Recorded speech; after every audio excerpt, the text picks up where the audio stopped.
Hi, welcome back guys. This is your friend, the Iron Fanfics, back with amazing fanfiction. This is the series of What If Deku Possessed Sensory Quirk. Now before starting, please give this video a like and subscribe to the channel if you want more videos like this. Now let's get into the fanfic. Izuku. Izuku couldn't quite stop himself from twitching. As much as he wanted to pay attention to present mixed speech to make sure he knew what was going on with the exam, not that he hadn't read the pamphlet at least 20 times over by now, it was just so loud. How was that not driving everyone else crazy? And even with how loud it was, there was a couple of few seats in front of him who seemed more interested in whispering to each other than listening to the pro-hero. And someone was wearing way too much perfume.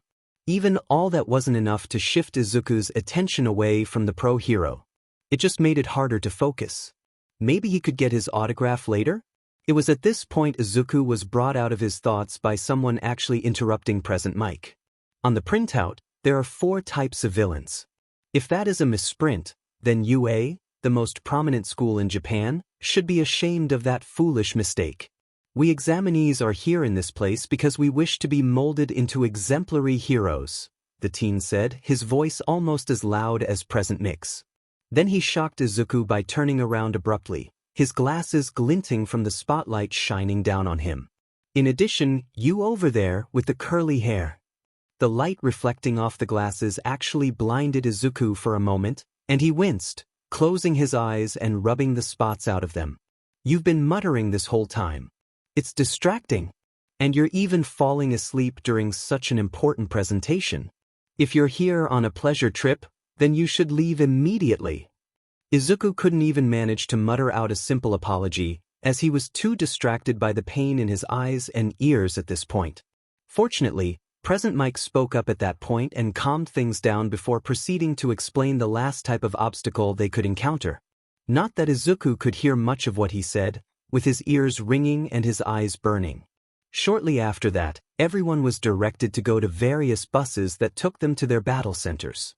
By the time they got there, at least Izuku could see and hear again without being in constant pain. Battle Center B was literally a mock city that towered over him, far bigger than he thought it would be. He stood in front of the large doors leading into the city with several other students. This was it, his chance to finally become a hero. He just had to pass this one exam, and he'd be on his way to making his dream a reality.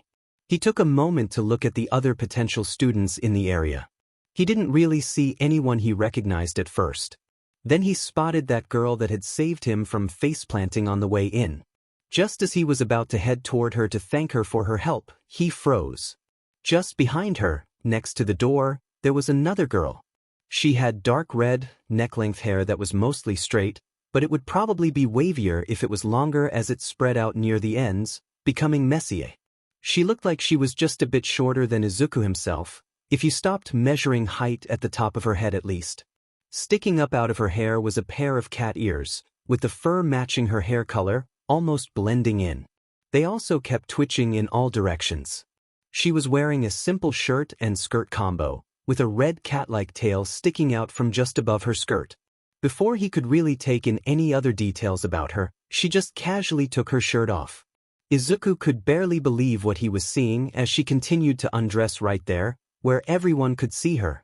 He even closed and rubbed his eyes to make sure he wasn't seeing things, but when he looked again, she was fully naked, though, perhaps fortunately for Izuku's sanity, she was facing away from him.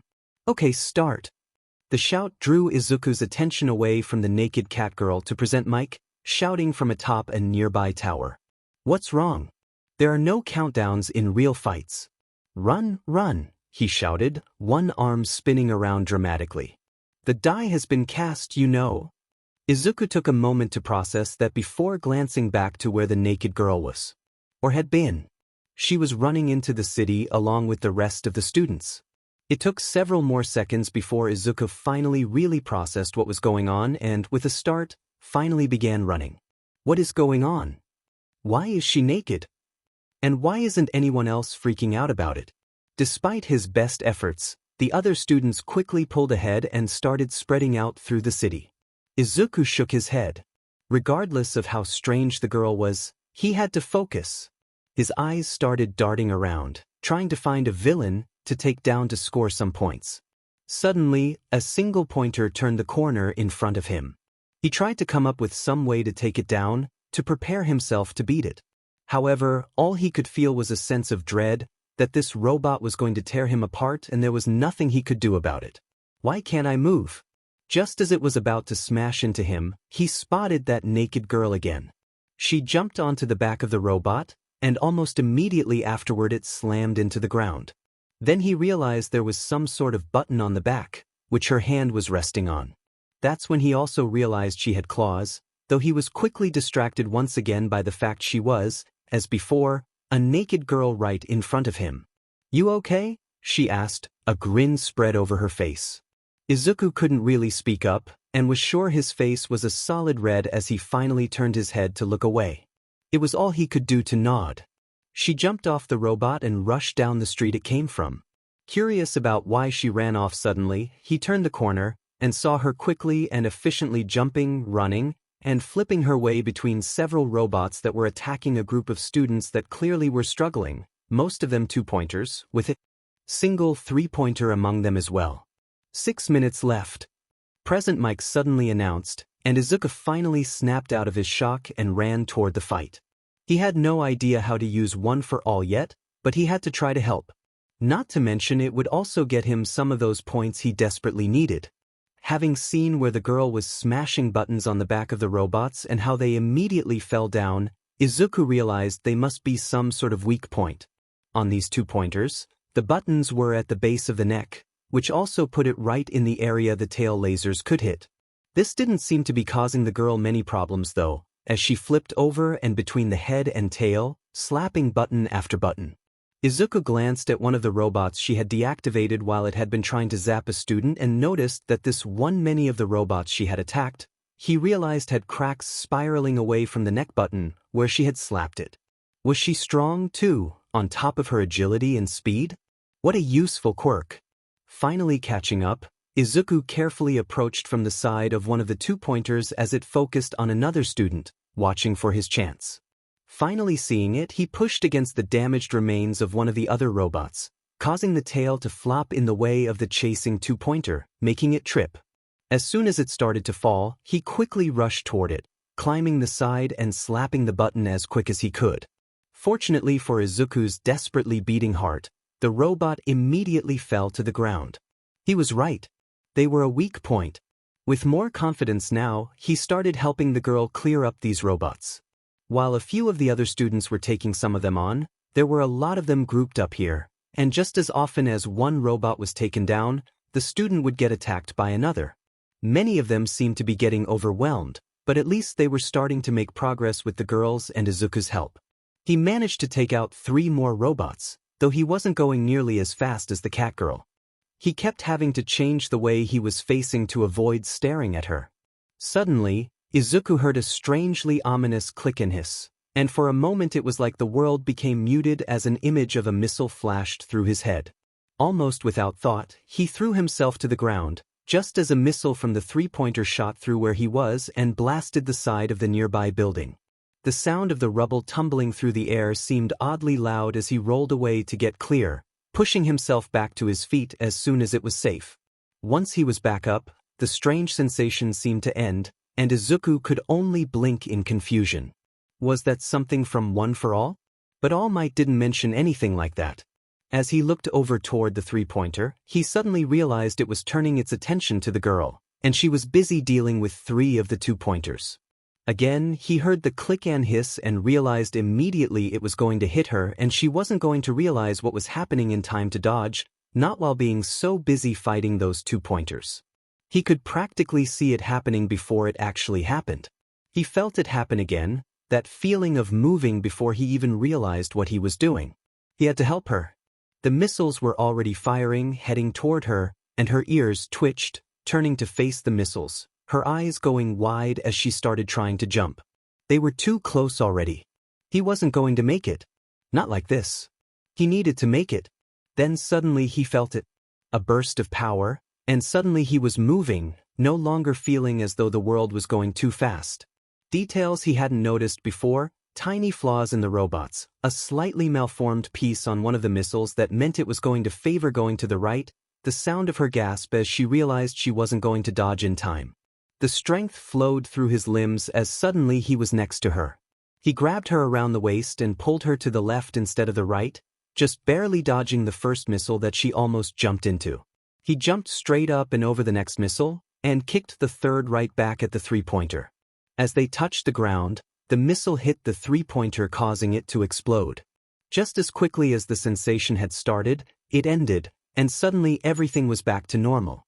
His arms and legs burned, his eyes hurt, his ears ached, and he could barely comprehend what had just happened.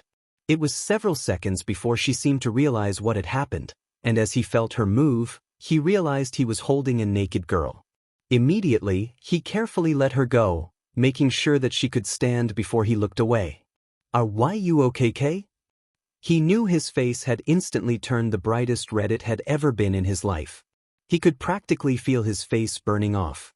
Despite not looking at her, he realized as she stepped away he could almost feel her blushing, so hot was the heat coming off of her face. "Yeah, thanks." There was a brief awkward pause, as Izuku started looking around for the next robot, only to realize all the ones in the area were finally down.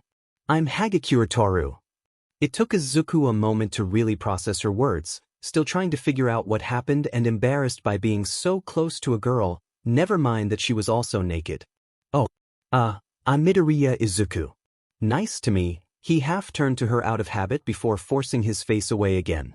Before anything else could be said, the entire street shook. Suddenly, further down the street, an enormous new robot appeared, towering above the already giant buildings. Immediately after appearing, it started destroying the buildings to either side as it tried to charge down the street. Almost immediately, students started screaming and running away from the robot. Izuku didn't pay attention to them. Nearby the robot, he had spotted the girl who had saved him from face-planting before the exam. He also immediately saw the building above her as it broke apart, the pieces showering down around her. Before he could even try to move, she had been caught under a large pile of rubble. "No, we have to help her." Izuku immediately started moving toward the giant robot. Hagakure joined him in rushing to the girl's aid. She was running on all fours, and he realized she was faster than he was right now, though he tried not to look at her. A quick glance was enough to figure out she was running at close to 40 mph and quickly accelerating. "I'll get her. See if you can distract the robot," she called over her shoulder, charging to the trapped girl. Izuku nodded, turning his focus to the giant. There was no time to hesitate. He recalled All Might's words from earlier that morning, recalled that desperate feeling that he had had when he needed to save Hagakure. He tried to push his power as much as he could. He needed it all. Then he jumped. Immediately, he knew this was different from before. The air rushed past him as he flew through the air, the robot practically frozen in comparison. He clenched his fist, feeling the power flow into it. As he drew it back, he concentrated everything he had into this one strike. There would be no time for a second try. Smash! With that thought, he threw his fist into the robot, realizing his right arm was glowing red and his shirt had been partially destroyed. Then the robot was flying backward, its face crushed, a shock wave spreading from the point of impact. It started exploding as it fell. As he began to fall, he realized his arm was horribly bruised. He could feel his bones had shattered from the impact, and almost immediately after realized his legs had also been destroyed. His body couldn't handle the power of One for All. Just like All Might warned him. As he began to fall, he saw that Hagakure had managed to lift that rubble off of the other girl and move her to safety. She would hopefully be fine now, but he realized he couldn't land like this. His concern for the girl broke off as pain lanced through his body. He gasped. It felt like his legs had turned to liquid fire, and his arm was filled with sharp flashes of heat. He gritted his teeth and closed his eyes. He didn't know how he was going to get out of this one. He had nothing to break his fall, no legs, one arm, and he was in unbelievable pain. Just as he was about to hit the ground, he felt his weight suddenly disappear, and he stopped mid-air. It took him a moment to realize that the girl they had rescued had once again rescued him. Breathing a sigh of relief, he barely grunted when he felt a pair of arms wrapped around him and the feeling of gravity returning. He was gently lowered to the ground, and before he could say anything, Present Mike shouted once more. "Time's up!" A blaring siren punctuated the hero's words, making sure everyone knew the exam was over. Izuku let out a sigh of relief, not even minding this time that he was being held by Hagakure, despite the fact she was still naked. He'd have to remember to ask her about that when he wasn't half dead. That was the last thought he had before he finally passed out. Reference pic for Toru, but her eyes are green. Izuku didn't comment on them yet because he was kind of distracted. Can't say I blame him. Credit to this image goes to https://hdwallpapers.cat shining, tears, Mao, cat, girl, anim nekamimi, 9 TCN chapter text. Toru never could really get used to how good it felt to move so easily, so fast. A simple jump, barely putting in any effort, and she was passing behind the two-pointer. A gentle tap from her and the robot jerked noticeably, as the button ensured she barely had to use her strength to take them down. It took barely 2 seconds of work. A twitch of her ears, and she clearly heard the robot to her right charging up the laser tail. A simple flip forward was enough to avoid it, though she had to pull her tail closer to her to keep it from getting fried. She was about to jump towards said robot, when a boy wearing a blue-green tracksuit scrambled up the side and slapped the button, disabling it. As it crashed to the ground, she realized it was the same guy she had saved earlier. Pushing the thought aside for the moment, she turned and resumed attacking the robots, carefully holding back her strength. She made sure to try and prioritize any robot that was about to attack another of the various students caught in this group of robots, which she realized that other boy was also doing. It was just bad luck so few of the students here were able to actually hurt these robots directly. At least no one could see her right now, so no one could figure out that she wasn't just invisible. Hopefully the teachers would at least keep it quiet. Another flip, another robot down. Then, she saw 3 of them ganging up on a student, who was throwing purple ball at them. The student was being surrounded and pushed back. Toru didn't hesitate to rush in and start attacking the robots, though it was a little harder to get all 3 with them thrashing around. She realized it probably looked strange to those around her as she slapped one robot, the machine falling to the ground. As far as they could tell, it had fallen for no reason. Even if they didn't know she was saving them, it still felt good. Maybe someday they would know. It'd be nice to be recognized. Suddenly, she heard the sound of the three-pointer firing off more missiles and immediately realized they were aimed at her, if the sounds getting louder was any indication. Can it see me? She turned and, seeing 3 missiles, jumped to the right, only realizing immediately after that she was going to jump right into one of the missiles. Toru raised an arm in a desperate attempt to protect herself somewhat, bracing for the impact when an arm wrapped around her waist. In a burst of speed comparable to her own full speed, she was yanked out of the way, then pulled straight up and over a second missile that destroyed the robot she had been about to attack. The green pants of the person carrying her gave her a hint as to who had grabbed her. Her rescuer kicked at the last missile, somehow sending it back to its owner, instead of making it blow up right then and there. And then, suddenly, they were back on the ground, and she was safe, if still being held up against a strange boy. While she was naked, glad he couldn't see her as her face heated up at the contact, she twitched, hoping he would let her go soon. Fortunately for the sake of not having her face explode, he did so almost immediately, and Toru immediately put some space between them. He seemed to be looking around for more danger already, though his face was almost as red as hers. Wait, how did he know I was there? She also almost immediately realized she was lucky he had managed to grab her waist. This would have been a lot more embarrassing otherwise. Why you okay, Kay? A grin spread across Toru's face. He was shy? Yeah, thanks. She waited a moment to see if he would say anything, feeling her blush fade a little, before glancing around to make sure things were okay. She just barely caught the short guy jabbing the last robot he was facing with one of his ball, which took out the last robot in the area. Finally, some breathing room.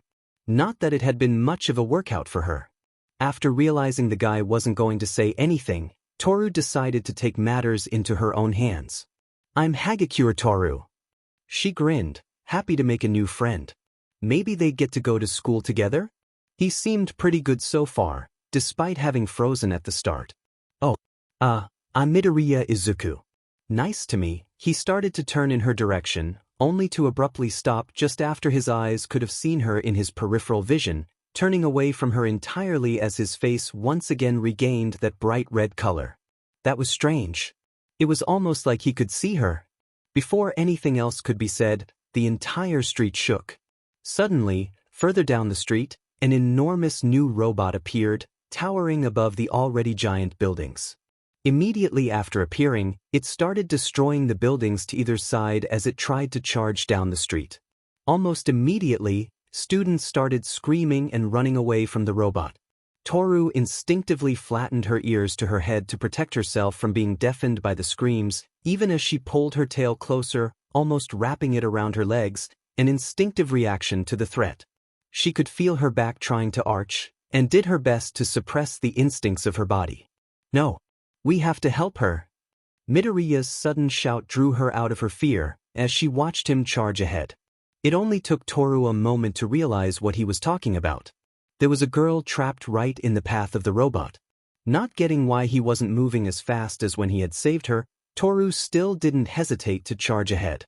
Dropping to all four limbs, it was effortless to start accelerating to her real speed, and she knew it wouldn't take long to get to the girl. I'll get her. See if you can distract the robot.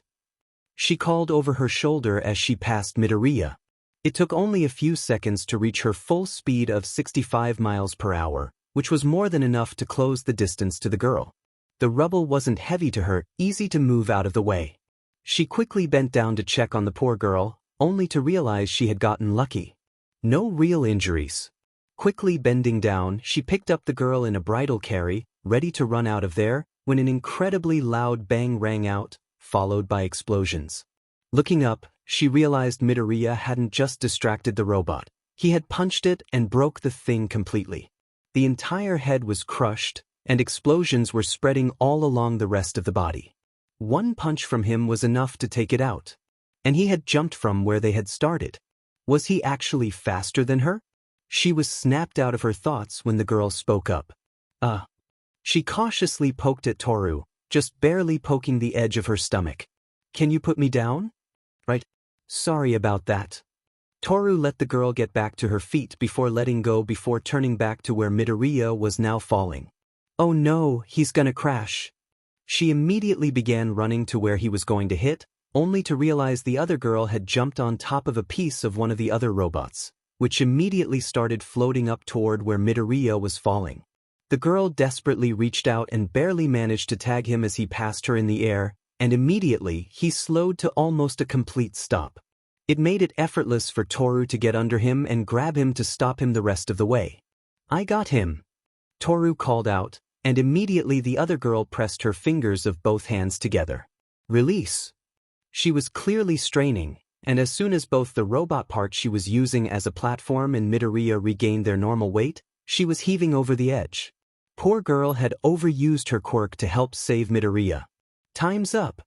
Present Mix's shout reminded her that this was actually an exam, not a real battle. She had actually gotten so caught up in things that she had forgotten for a moment. Then she noticed Midoriya's arm and legs. It took everything she had to not immediately start freaking out. They were horribly bruised and broken. She carefully put him down and started looking around, desperate for something to help him. Fortunately, before she could really panic, she spotted an old woman walking up to the group. She walked straight up to Midoriya, a frown on her face. Who was she supposed to be? One of the other examinees spoke up, a smile and a wink on his face as he pointed toward. The lady. That mademoiselle is the backbone of Yue. Oh dear. You were hurt this much by your own quirk. She knelt down next to Midoriya, carefully nudging him. He didn't respond. Her frown deepened, causing Toru to start freaking out again. Then she leaned down and kissed his forehead. What are you doing? Toru asked, weirded out by this old lady randomly kissing Midoriya, especially if he was unconscious. The boy from earlier was the one who responded to her question though. Yue Hai's licensed school nurse. The youthful heroine, recovery girl. He said dramatically. The wounds on Midoriya's body began to glow green, and the bruises began fading, broken limbs pulling themselves back into proper position. Her quirk is the super activation of healing ability. Yue can only go through with such a reckless entrance exam because of her. As he finished speaking, all of Midoriya's injuries were gone. She then turned to the girl who they had rescued, who was also hovering over Midoriya. If he wakes up before I get back, give him some of these. She held out a handful of gummies. He'll need the energy. If he's not awake by then, I'll take him to the hospital wing and keep him there until he wakes up. The girl's face took on a look of determination as she accepted them.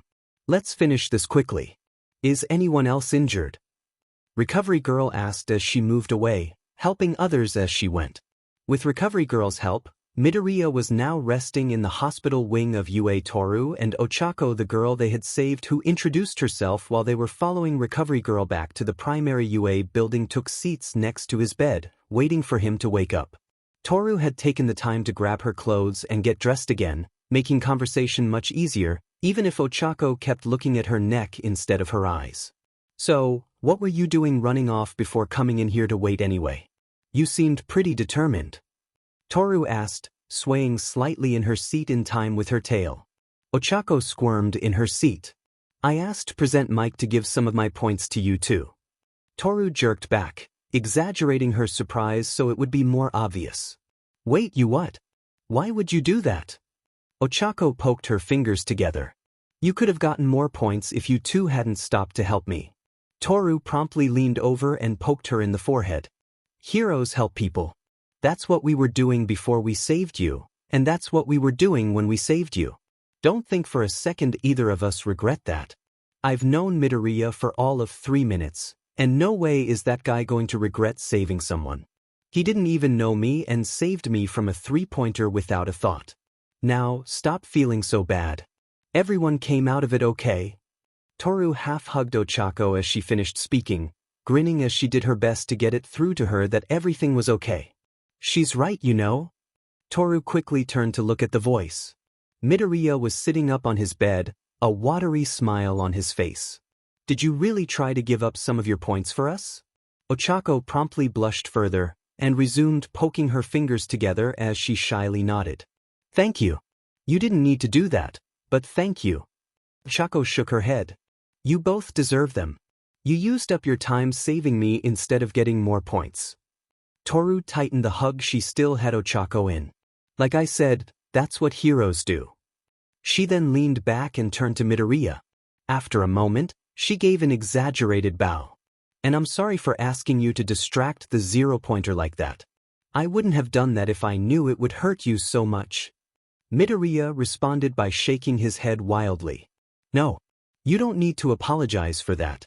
I got hurt because I don't know how to control my quirk all that well. I'm sorry I couldn't help you more. Toru blinked at his reaction. Not that he could see that, she reminded herself.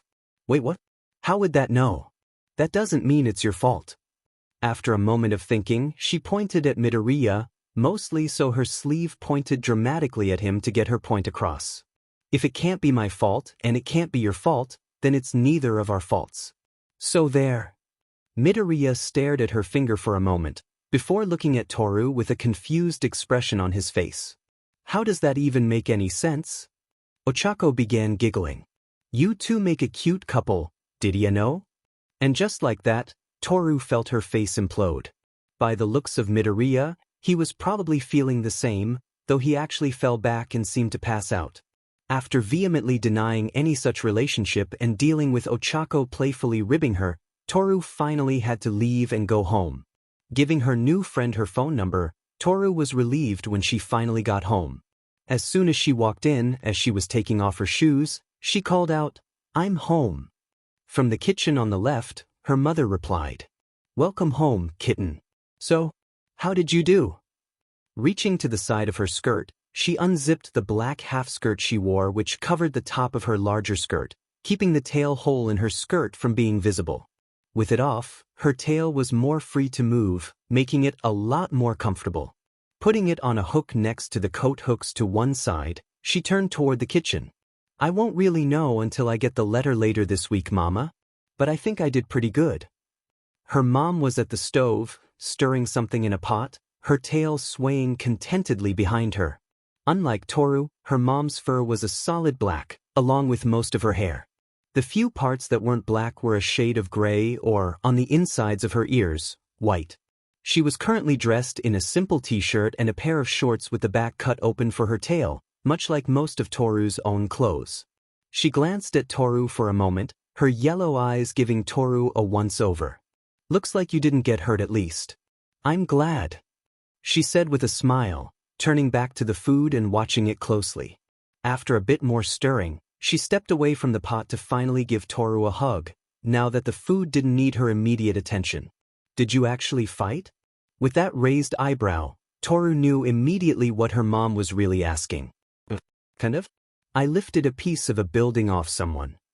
Toru knew her mom wished she was more comfortable with her cat's side, but Toru couldn't really help it. Not since the incident. Her mother just sighed, pulling Toru into another hug and, after a moment to find them, gently rubbing Toru's ears. "You're going to need to learn how to be a big kitty someday, kitten." Toru's ears drooped a little, despite the pleasure she felt, even as she tried and failed to stop purring. "I know." Laying a gentle kiss on her daughter's head, Toru's mom went back to the stove, stirring some more. "Get ready for dinner. Your father should be home before too much longer, and dinner should be ready by then." "Yes, Mama." Toru smiled as she ran off to get ready to eat. "I'm home." Toru's ears perked up as soon as she heard her dad. "Welcome home, Daddy," she called enthusiastically, her tail waving in contentment now that her whole family was here. As soon as he walked into the kitchen, he went straight to her and opened his arms for a hug. Of course, since he was invisible like his daughter, this simply meant the sleeves of his t-shirt spread open, making it obvious what he was doing to those used to an invisible person. Toru wasted no time jumping into the hug. "And how did the exam go?" Toru couldn't help but roll her eyes at how predictable her parents could be sometimes. "We won't know till the letter gets here." She pecked his cheek with a kiss before running back to the table to sit down. Her dad walked over to her mom and, while she couldn't see half of it, she could easily hear the brief kiss they shared, before her dad sat at the table. "Well, I'm sure you'll pass it easily. You didn't do all that practicing for nothing." Toru gave an exaggerated nod, more a very quick bow than anything. "I think I did pretty well. There were a lot of really skilled people there though, and I made 2 new friends." "Oh." The raised eyebrow her mother gave her made her remember this might not have been the best idea. "Well, 1 definite friend and 1 maybe friend." Her dad turned the top half of his body toward her at that. "Maybe friend?" Toru was glad her parents couldn't actually see her face.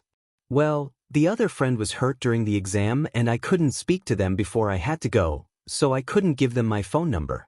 But the other girl was just fine, so I gave it to her at least. Perfectly fine.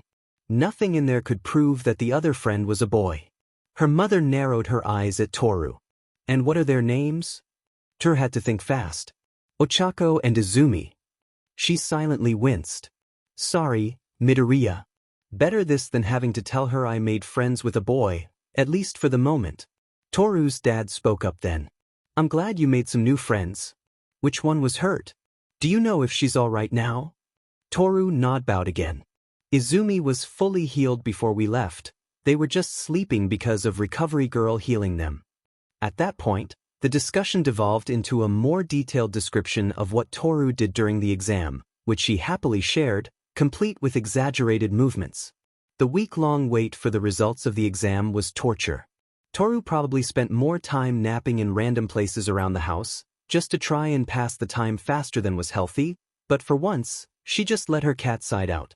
Being caught in a box by her dad was a little embarrassing.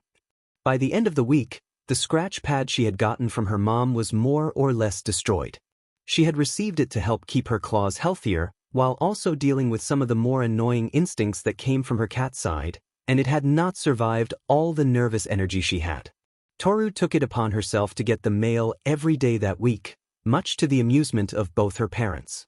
As such, when the letter finally arrived, she promptly ran into the house on all fours with the letter clutched in her mouth, leaving the rest of the mail by the door, so she could read it in her room.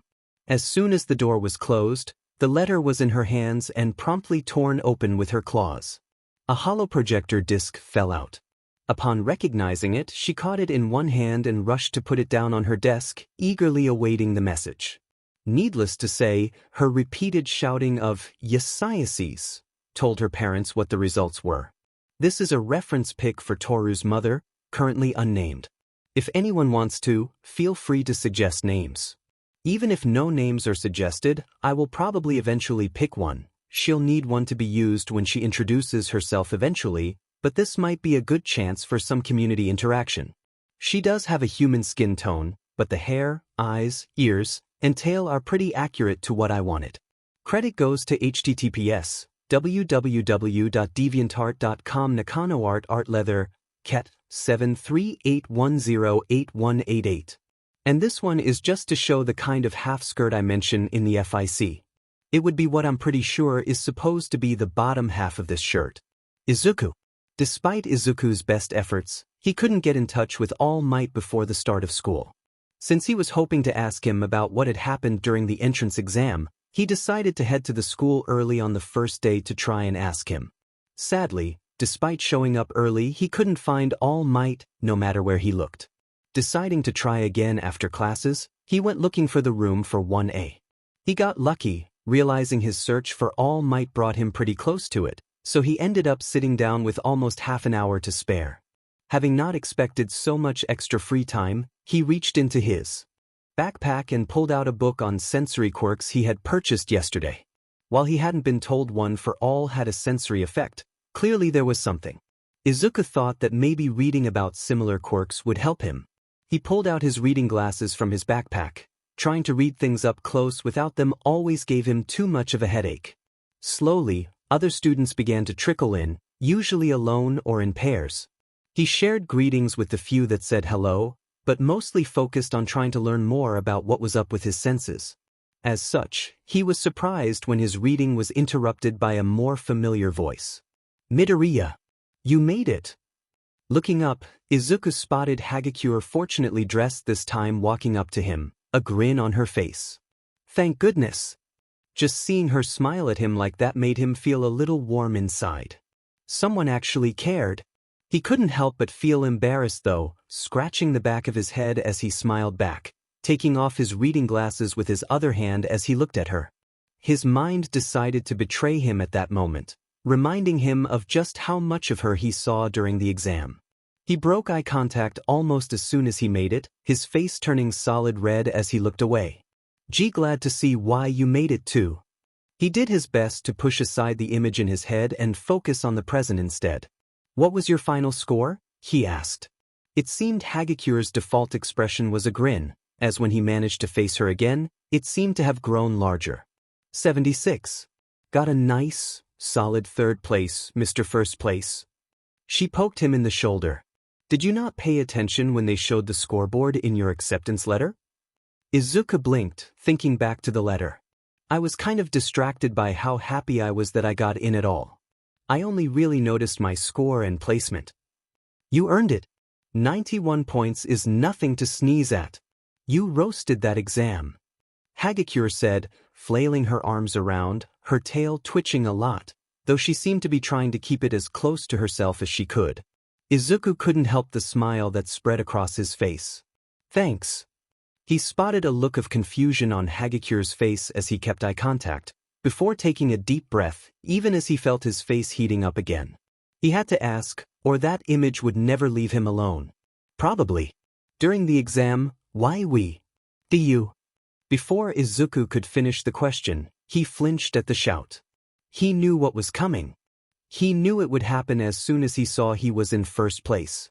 Stomping into the room and toward his desk was Kaken, his hands already sparking. How did a quirkless loser like you beat me?" Izuku couldn't help but flinch. The sounds of the mini explosions in his hand kept getting louder. Were his senses acting up again? The world definitely felt like it was slowing down. Kaken was almost to Izuku's desk, when Hagakure's tail quickly flicked out and slapped him in the side. There wasn't much force behind it. Izuku could tell she held back possibly a lot. It was kind of hard to tell how strong she really was, but Kaken was still sent stumbling several feet to the side, almost pushed to the ground. Izuku blinked in surprise as the world returned to normal. "You okay?" "That was a nasty-looking trip." Hagakure sounded concerned, but the look on her face as she looked in Kaken's direction didn't match how she sounded at all. If anything, she looked angry. Kaken glared at Hagakure and opened his mouth, an angry retort on his tongue no doubt, when he was interrupted by a voice from the doorway. "Go somewhere else if you want to play at being friends." Immediately, everyone stopped talking and turned toward the door. Laying on the floor was a man in a yellow sleeping bag. "This is the hero course," he said before casually standing up and unzipping the bag to free himself. "Okay, it took you 8 seconds before you were quiet. Time is limited. You kids are not rational enough." He slowly pulled the rest of the sleeping bag off himself. As the man lifted the sleeping bag, Izuku's hearing suddenly sharpened, allowing him to hear something in the bag moving around. Izuku frowned, annoyed at how his senses clearly had a mind of their own right now. He'd mind a lot less if he knew how to control whatever this was. "I'm your homeroom teacher, Aizawa Shoda." "Nice to meet you," the man said in a monotone voice. "It's kind of sudden, but put on your P uniforms and go out onto the field." He lifted a copy of the UAP uniform from his bag, revealing that it was somehow also full of uniforms for each of the students. How did he fit in there with all of those? With that, he set the bag down and then walked off. "A quirk assessment test?" the entire class asked at once. Toru actually flattened her ears against the sudden noise. 20 people shouting the same thing is louder than most people realize. Ochako spoke up first. "What about the entrance ceremony? The orientation?" Mr. Aizawa was facing away from the class, staring out at the field. "If you're going to become a hero, you don't have time for such leisurely events. UA's selling point is how unrestricted its school traditions are." He turned to face the class, his tone never varying. "That's also how the teachers run their classes. You kids have been doing these since junior high, too, right? Physical fitness tests where you weren't allowed to use your quirks. The country still uses averages taken from results from students not using their quirks. It's not rational." Toru found herself nodding in agreement, especially since that actually gave her all sorts of problems during junior high, since her quirk, both the invisibility and her nature as a catgirl, didn't come with an off switch. "Well, the Ministry of Education is procrastinating." He turned and walked a few steps away before speaking up again. "Midoriya, you finished at the top in the practical exam, right?" Midoriya seemed to freeze, even as Bakugou seemed to start violently twitching. "Why, yes, sir. Normally, I would have the person that scored the highest do this demonstration." He seemed to glare at Midoriya, though it was hard to tell since that looked so similar to his default expression. "However, I saw what you did to yourself at the end of that test. As such, I'm going to ask someone more reasonable. Bakugou, you placed second. In junior high, what was your best result for the softball throw?" Toru felt herself getting angry at the teacher for treating Midoriya like that, though, given that he actually seemed more relieved at not being put on the spot, she decided to let it go. 67 meters. Mr. Aizawa held out a softball. "Then try doing it with your quirk." As Bakugou took the ball and moved to where Mr. Aizawa gestured, Toru couldn't help but feel annoyed at Bakugou all over again for how he treated Midoriya as soon as he entered the classroom. "You can do whatever you want as long as you stay in the circle. Hurry up, give it all you've got." Bakugou took a pitcher's stance. Toru silently hoped he'd somehow trip and hit his face. As he began to throw the ball, he shouted, "Die!" Immediately, a massive explosion erupted from his hand, sending the ball flying and leaving a trail of fire and smoke through the sky. "Know your own maximum first." Aizawa glanced at a device in his hand as the ball hit the ground in the distance before turning around and revealing the number displayed on it, 705. That is the most rational way to form the foundation of a hero. Immediately, the students began gossiping about the result. It was pretty cool to see just how much better a person could be when using their quirk versus without it, but the fact that it was Bakugou left a sour taste in Toru's mouth. Then Mr. Aizawa dropped the bomb. "It looks fun, huh?" The tone of voice caused the class to go instantly silent and sent a chill running down Toru's spine. "You have 3 years to become a hero. Will you have an attitude like that the whole time? An evil grin spread over Mr. Aizawa's face. Alright, whoever comes in last place will be judged to have no potential and punished with expulsion. Toru knew she herself probably wouldn't have much of a problem. She had more trouble performing these kinds of tests at a normal level to begin with. She had seen what happened to Midoriya though. If he had trouble using his quirk. She silently moved to stand next to him, noticing he was shaking. She put a hand on his shoulder in an offer of support. He flinched at the contact, turning toward Toru. He looked her right in the eyes for several seconds, blinking in confusion, before taking a breath. He seemed to be calming down. I'm sure of it this time. He definitely looked me in the eyes on purpose. No one ever seemed to be able to do that. Mr. Aizawa continued speaking, but Toru was paying more attention to Midoriya for the moment. You can do this. You saved me after all, Toru whispered, trying to encourage him. I don't know how I did that though, he whispered back, though he at least seemed to be calming down a bit. Try to remember what it felt like when you did it then. Focus everything on how it felt while you're going through the tests. It's all you can do at this point. He took another deep breath, but his eyes seemed to gain some level of resolve. He smiled at her. Thanks. Oh, and before I forget, we need to talk after class. It's important. His face was turning red a bit, and he broke eye contact. No doubt he was doing that on purpose. Somehow. Toru nodded in agreement as she stepped away. Everyone else had already started getting ready for the test. Ochako slipped out of the crowd and walked up to her. Is he okay? She asked in concern, glancing toward Midoriya. Toru smiled at her, doing her best to portray that with her voice. He should be okay, he's a lot stronger than he looks. Toru was torn as she watched the others perform the 50-meter dash. If she tried her best, it would immediately be a lot more obvious that she isn't just invisible. It was something she knew she couldn't keep secret forever, but had hoped to not have to reveal on the first day. Watching Midoriya run at a perfectly normal pace and get 7.02 seconds was painful. She knew he could do better than that. He had to have moved faster to save her. As the others slowly went through the dash in pairs, Midoriya was watching with a clearly panicked expression on his face. As student after student took their turns, Midoriya seemed to be doing his best to calm himself down. Ochako, after taking her turn, stood next to him. Toru was tempted to listen in, but focused instead on making a decision for her own problem. Finally, it was her turn, with Mineta taking the other's slot for their run. Hesitantly, she set herself against the starting blocks, her posture as awkward as it always was when she was on all fours and not letting her body shift to its natural four-legged posture. Hagakure! Toru blinked, then turned to the side, seeing Midoriya approaching her. Midoriya had his eyes squinted, like he was concentrating hard on something. He leaned closer to whisper to her. Show them how fast you can really be. The way he said it, Toru instantly knew what he meant. He must have realized what she was doing. As soon as he finished speaking, he relaxed his expression and went to the side, standing next to Ochako to watch her run. After a moment's hesitation, she nodded, and let her hips shift. It didn't hurt, didn't even make much of a sound, but her hips completely changed their configuration to allow for her to naturally run on all four limbs. What the heck? Mineta was clearly seeing the unnatural-looking posture Toru adopted as soon as she relaxed. He couldn't see the way her tail twitched behind her in anticipation, or how her ears flattened in preparation for a quick dash. However, no one could miss the strange angle her legs were at. On your mark. The robot that was tracking times called out. The purple boy stopped looking at her, which was fine by her. She wanted to focus on the sprint.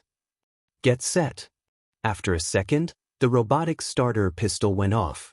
Mineta started running. Toru was already halfway down the track by the time anyone realized she had moved, and finished before they had time to fully process that thought. 2.02 seconds. Mineta promptly tumbled to the ground in shock from the sheer speed at which Toru moved, but quickly recovered, ending just past 8 seconds. The entire class was staring at where Toru had ended up. Stopping on a dime from that kind of speed was hard, so she had to bleed off speed before she could fully stand up. It felt good to really run like that. Izuku. Izuku couldn't help but feel proud of Hagakure. He could easily tell she was hesitant about her cat-like abilities, though he wasn't sure why. It was obvious though that she was more physically capable than the other students assumed based on her appearance. At least Mr. Aizawa had been willing to let him speak to Hagakure before she took that dash. She had encouraged him, so he had to do the same for her. Based on the slight grin, even if her face was red with embarrassment, she was happy with her results. The next test was a strength test, so everyone in the class was given a small device to test their grip strength. Izuku knew he could be incredibly strong with one for all, but without being able to control it, he was concerned about trying to draw on it as he had against the zero-pointer. But that wasn't the only time he had drawn on it during the entrance exam. If he could just figure out how to trigger one for all like he had when he rescued Hagakure, he could pass this test. Whatever was happening with it, it definitely had something to do with his senses, so that's where he started. Bits of information flashed through his head as he concentrated on what he could see. It was hard to really keep it up for more than a split second though, and the information wasn't very clear. He tried to keep hold of the sensation while trying to grip as hard as he could. Glancing around, it was so strange to him, since things seemed to almost slow down as he used this part of his quirk. As he looked around, the information he was receiving became more clear. Izuku had made it a point to try and figure out who his classmates were so he could make proper entries in his hero notebook after school. There were only a handful left that he hadn't learned the names of yet, mostly because they were just not really interacting with the rest of the class. His eyes landed on Jiro Kyoka, who seemed to be nervously fiddling with her ear where the lobe merged with the top of one of the extensions as she tried to grip as tight as she could, using both the extensions and her hand. Izuku was distracted from seeing whatever score she got when he also realized she wasn't wearing a bra under her PE shirt. That he could instantly tell that made his face burn bright red, and he turned away from her quickly. His eyes next landed on the boy with red and white hair. He hadn't learned his name yet, but his expression was one of total boredom. He was creating ice around the grip device in his hand, and using that to grip it rather than using his hand. His posture, his expression, practically everything about him gave off a feeling of indifference. It bothered Izuku that someone could be like that. His gaze turned again, focusing this time on Shoji. The multi-armed teen was clearly much stronger than most of the class, with a score of 540.0 kilograms visible on his device. Izuku could actually see how his muscles moved as he gripped it, and it gave him a bit of inspiration on how to try and adjust his focus while gripping, trying to get his muscles to do the same. For a moment he felt a strange tingle throughout his entire body, just on the surface of his skin, but it was gone almost immediately. Strangely, during that brief moment, it was like he was feeling things from further away than he should have been, almost like he had reached out to touch the air a foot away, or was standing a few feet away on a different part of the ground. It was a strange sensation. It also gave him a brief picture of someone standing a few feet behind him, which made him glance over, to see Hagakure and Uraraka standing together as they worked. As he looked at them, he immediately noticed Hagakure had managed to get 113.398 kilograms, further proof to him that she was stronger than she looked. He also noticed she looked slightly annoyed by the number, though he couldn't figure out why. Then his machine beeped, and with his concentration broken, the world snapped back to normal. He glanced at the device, only to read a mere 86.0 kilograms, nowhere near what he was hoping for. Clearly, this wasn't enough to augment him like he had been during the test, though it was much higher than what he had gotten during junior high. That was probably more due to his actual muscles though, rather than his quirk. If his quirk affected it at all, it wasn't nearly enough. The next test was the standing long jump, and since his sight didn't help, Izuku decided to try and focus on his hearing this time. He quickly realized this was much harder than his sight for some reason. He also realized right away that he couldn't see as well as he normally felt he could when he was trying to focus so much on his hearing, though it was only a slight change. He did realize he actually felt a little numb, like his sense of touch was weaker. It was a strange sensation, even if it was barely noticeable. When it finally came time to jump, he realized almost as soon as he started to jump that the numbing effect made it much harder to feel how he was jumping, and he almost face-planted, getting barely any distance at all. That confirmed he was definitely not feeling his sense of touch as much, as he also didn't feel the impact as much as he knew he should have. Hagakure didn't manage to pass the entire pit, though she did manage to jump 3.5 m, which easily put her in the upper half of the class for that. Uraraka, unsurprisingly, just floated over the whole thing. Izuku needed to do better. He was failing horribly so far. The repeated sidesteps didn't really go any better, though Izuku was amazed at how creatively Mineta abused his quirk to bounce around for that test. The next test was the ball throw. He had to do well here, or he might not get another chance. He couldn't see how his quirk, either his strange sense enhancement or the strength enhancement he had expected from One for All, would help him with any of the remaining 3 tests. One by one, the students threw the ball. Uraraka shocked everyone by instantly scoring an unbeatable score with her quirk. No one was going to beat Infinity, after all. No one was coming close to Kaken's initial score of 705.2 m either, for that matter. Hagakure managed a respectable 237 m, which put her solidly ahead of the middle of the pack, though several people still scored higher than her. Then it was finally Izuku's turn. It was all or nothing at this point. His attempts to figure out how his enhanced senses led to that burst of strength and speed had failed. All he had left was to just go 100% and take the only score he could get. As his right arm began to glow, he pulled back the baseball, and with an internal scream of smash, he let it fly, only to blink in confusion when it flew as if he had thrown without One for All at all. And his arm was just fine. The world was also rapidly fading into a blurry blob. Izuku quickly squinted his eyes, as he realized the rest of the class, standing no more than 10 meters away, had devolved into blobs of color vaguely recognizable as humanoid in shape. Mr. Aizawa, who was closer, was a slightly more detailed blob. What the heck is going on? He vaguely heard in the background as the robot commented on his throw only being 46 m, but he was far more concerned with what happened to his sight. I erased your quirk. Izuku turned in the direction of Mr. Aizawa's voice. There was a very blurry mess of something floating around his head, but Izuku couldn't make out what it was. That entrance exam definitely wasn't rational enough. Even a kid like you was accepted. Izuku couldn't help but feel confused. You erased my quirk? Several thoughts went through his head. A quirk that erased other quirks? And why did that make him nearly blind? He thought of all the quirks he knew of, and after going through the possibilities for a moment, finally made the connection. You can erase other people's quirks with your quirk just by looking at them. You're the eraser hero, Eraser Head. Izuku could vaguely hear the others talking in the background, but his mind was already processing what was happening rapidly. If this blindness was happening because his quirk was turned off. From what I can tell, you can't control your quirk, can you? Do you intend to become incapacitated again and have someone save you? Izuku stayed silent, as he was processing a possibility he hadn't ever considered before. If this is all you can do, then those around you will be forced to save you, making you just another helpless bystander. Izuku couldn't deny it at this point. He had always had a quirk. He just hadn't realized it. Everything was finally making sense in his head. Why One for All was making his senses act strangely wasn't because One for All was empowering his senses. It was because One for All was enhancing his own quirk, which had already been improving his senses. Mr. Aizawa. Izuku interrupted his teacher before he could go any further. He seemed to lean back a bit, as if surprised at the interruption, though Izuku wasn't sure with him being somewhat blurry. Thank you for using your quirk on me. He could hear the others muttering in confusion in the background. Huh? Mr. Aizawa asked.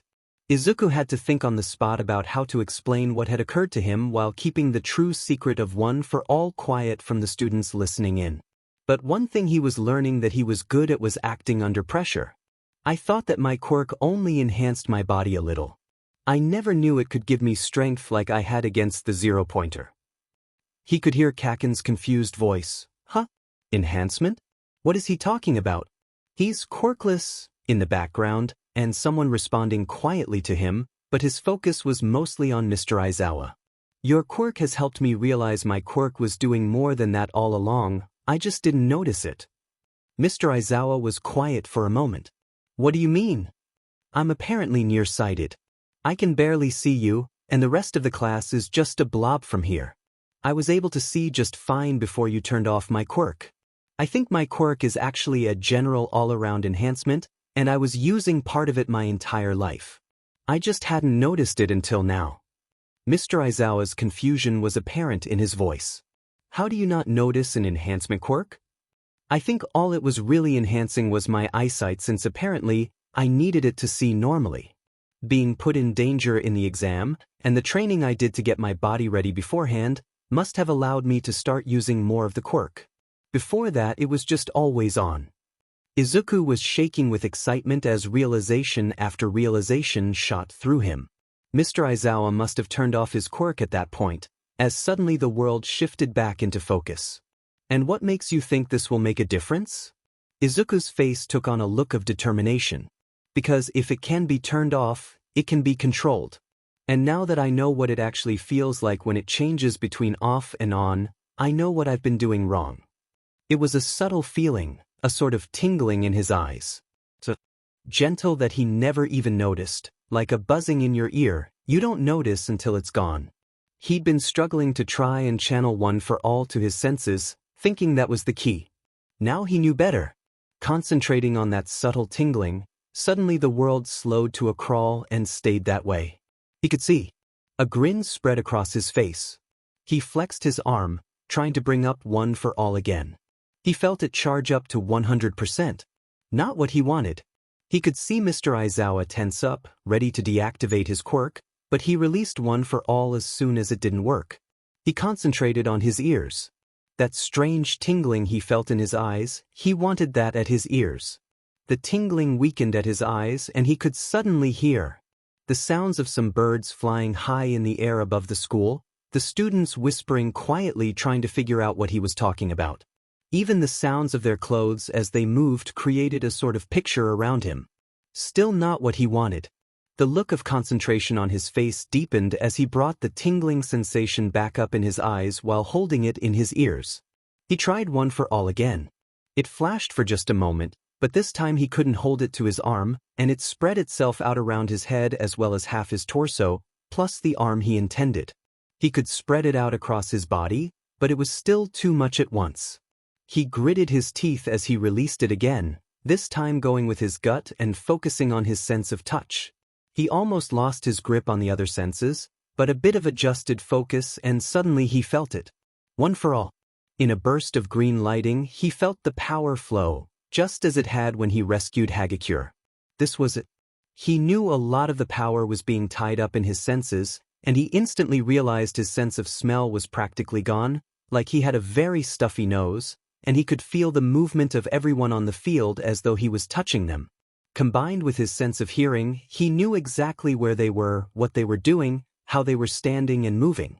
As he started getting more comfortable with the sensation, he realized he could even get a general idea of how large they were, how much they weighed, and other little details that helped paint a picture of everything in his mind.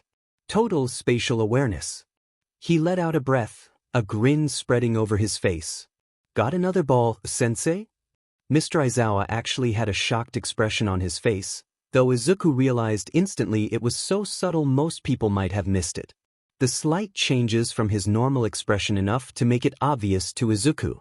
Slowly, a grin spread over his face. You're going to be a problem child, aren't you? Even as he muttered that quietly, he held out another ball. Izuku took it and moved back to the center of the white circle. I'm not sure how this is going to turn out. You all might want to brace yourselves. As he said it, he took a pitcher's stance, not trying to hold one for all itself, but simply holding his enhanced senses and letting them pull one for all out for him. He'd have to learn to directly control one for all eventually, but this would do for now. Smash! With that shout, he threw the ball. A shockwave erupted from the ball as he launched it, sending the loose dirt of the field flying and sending the ball flying far into the distance. There was no pain at all. He'd done it. He'd controlled one for all. 402.4 meters. The robot called out. Mr. Aizawa even looked impressed. You went from no control to managing to bring out enough power to not explode, but still be pretty impressive, just from me turning off your quirk once? Maybe you do have some potential. Izuku finally released his hold on the senses, And immediately the lightning faded, the world returning to what was normal for him. But the smile on his face was not going anywhere, not anytime soon. So, he did it. He really managed to bring out that power that he used to save her. Midoriya must have amazing talent to go from not being able to control it to using it so easily in just one event. Toru felt a sense of pride in the accomplishment, even though she had nothing to do with it. Not directly anyway. Even as she watched the green lightning fade away, she felt a thrill at the sense of power that had filled the air the moment he finally triggered it. The cat in her was definitely interested. She could hear the others commenting on how impressive it was, especially since he, as he himself said, had only just figured out how to do that. Seeing his power as he finally gained control of it just made this even more special. Her ears twitched when she heard a small explosion. What the hell was that? Bakugou spoke quietly, but the anger was clear in his voice. As he leaned forward, Toru instantly knew this was going to be trouble. Midoriya, look out. Even as she said it, she was running toward Bakugou, but he had already started running toward Midoriya before she reached him. His hands exploded, launching him forward through the air, just a few steps away from the other students. Kirishima, being almost right behind Bakugou, immediately used his quirk and moved in front of Mineta, taking the brunt of the blast. Kyoka clapped her hands over her ears as she leaned further away, though she was fortunately clear of the direct blast. Mina and Ida were both to the other side and were sent stumbling back, but fortunately were too far to be hurt directly by it. Toru herself, seeing it coming, pressed her ears flat against her head to avoid the worst of the sound. She immediately dropped to all fours, shifting her posture to chase him. Hey, tell me what's going on, Deku, you be. While in the air, Bakugou stretched out an arm toward Midoriya, his intent clear. Toru didn't hesitate when she realized he was actually aiming to hurt Midoriya. She leapt straight at Bakugou, her arm reaching for him even as she felt her claws extending unconsciously. Midoriya had turned at her shout, and she saw the lightning spring up for a moment before he lost it. He was looking at something off to the side. Before she could think of anything else, some sort of cloth wrapped around Bakugou and herself, stopping them both in place, with Toru falling to the ground mid-pounce while Bakugou was actually slammed into the ground by the cloth around him. This cloth is a weapon made of carbon fiber woven together with metal wire made of a special alloy. It's designed to capture villains. You won't be getting out unless I let you. Mr. Aizawa's eyes were glowing red again, and the cloth was not only wrapped around the both of them, but it also floated around him. Bakugou, attacking a fellow student is forbidden, except when you are given express permission by a teacher as part of class. This is the second time I've seen you do this. If you do it again, I'll expel you on the spot. He turned his attention to Toru next. You were trying to defend a fellow student, but you still shouldn't have tried to attack Bakugou to stop him. Next time, leave it up to the teacher. Toru wilted to the ground as the capture weapon unraveled around the both of them and returned to Mr. Aizawa. He was right about that. She knew she was strong enough to hurt Bakugou with just her strength, and she had almost used her claws on him. She let her nature get the best of her again. Whoever's next, get ready. Mr. Aizawa's voice was monotone again. Are you okay? Midoriya asked, extending a hand to help her up. To hide how disappointed she was in herself, she made sure to sound as happy as she could. Yeah, I'm just fine. She reached out and grabbed his hand, accepting the help to get back to her feet. The knowing look in his eyes as he once again met hers made her think he saw through what she said anyway. The next few tests weren't nearly as exciting as the ball throw. For the seated toe touch, Toru actually claimed the top spot, but she was surprised at how close Ashido came to beating her. She knew she only did average at best on the sit-ups. She sighed in defeat before she even started the distance run. Despite her best efforts to try and keep going as long as she could, not much could really help her when it came to endurance, and she was among the first to drop out. Finally, after everyone finished the last of the tests, Mr. Aizawa had them all line up in front of him again. Okay, I'll quickly tell you the results. The total is simply the scores you got from each test. It's a waste of time to explain verbally, so I'll show you the results all at once. With the press of a button on the device in his hands, a hologram appeared, displaying the results. Toru quickly started looking for her name. She knew there was no chance she broke into the top 10, so she started from 11th. Oddly, her name wasn't where she thought. After getting to last, she blinked in confusion before looking from 10th place and upward. She finally found her name at 8th place. Then she looked at the scores again, paying more attention to who got what.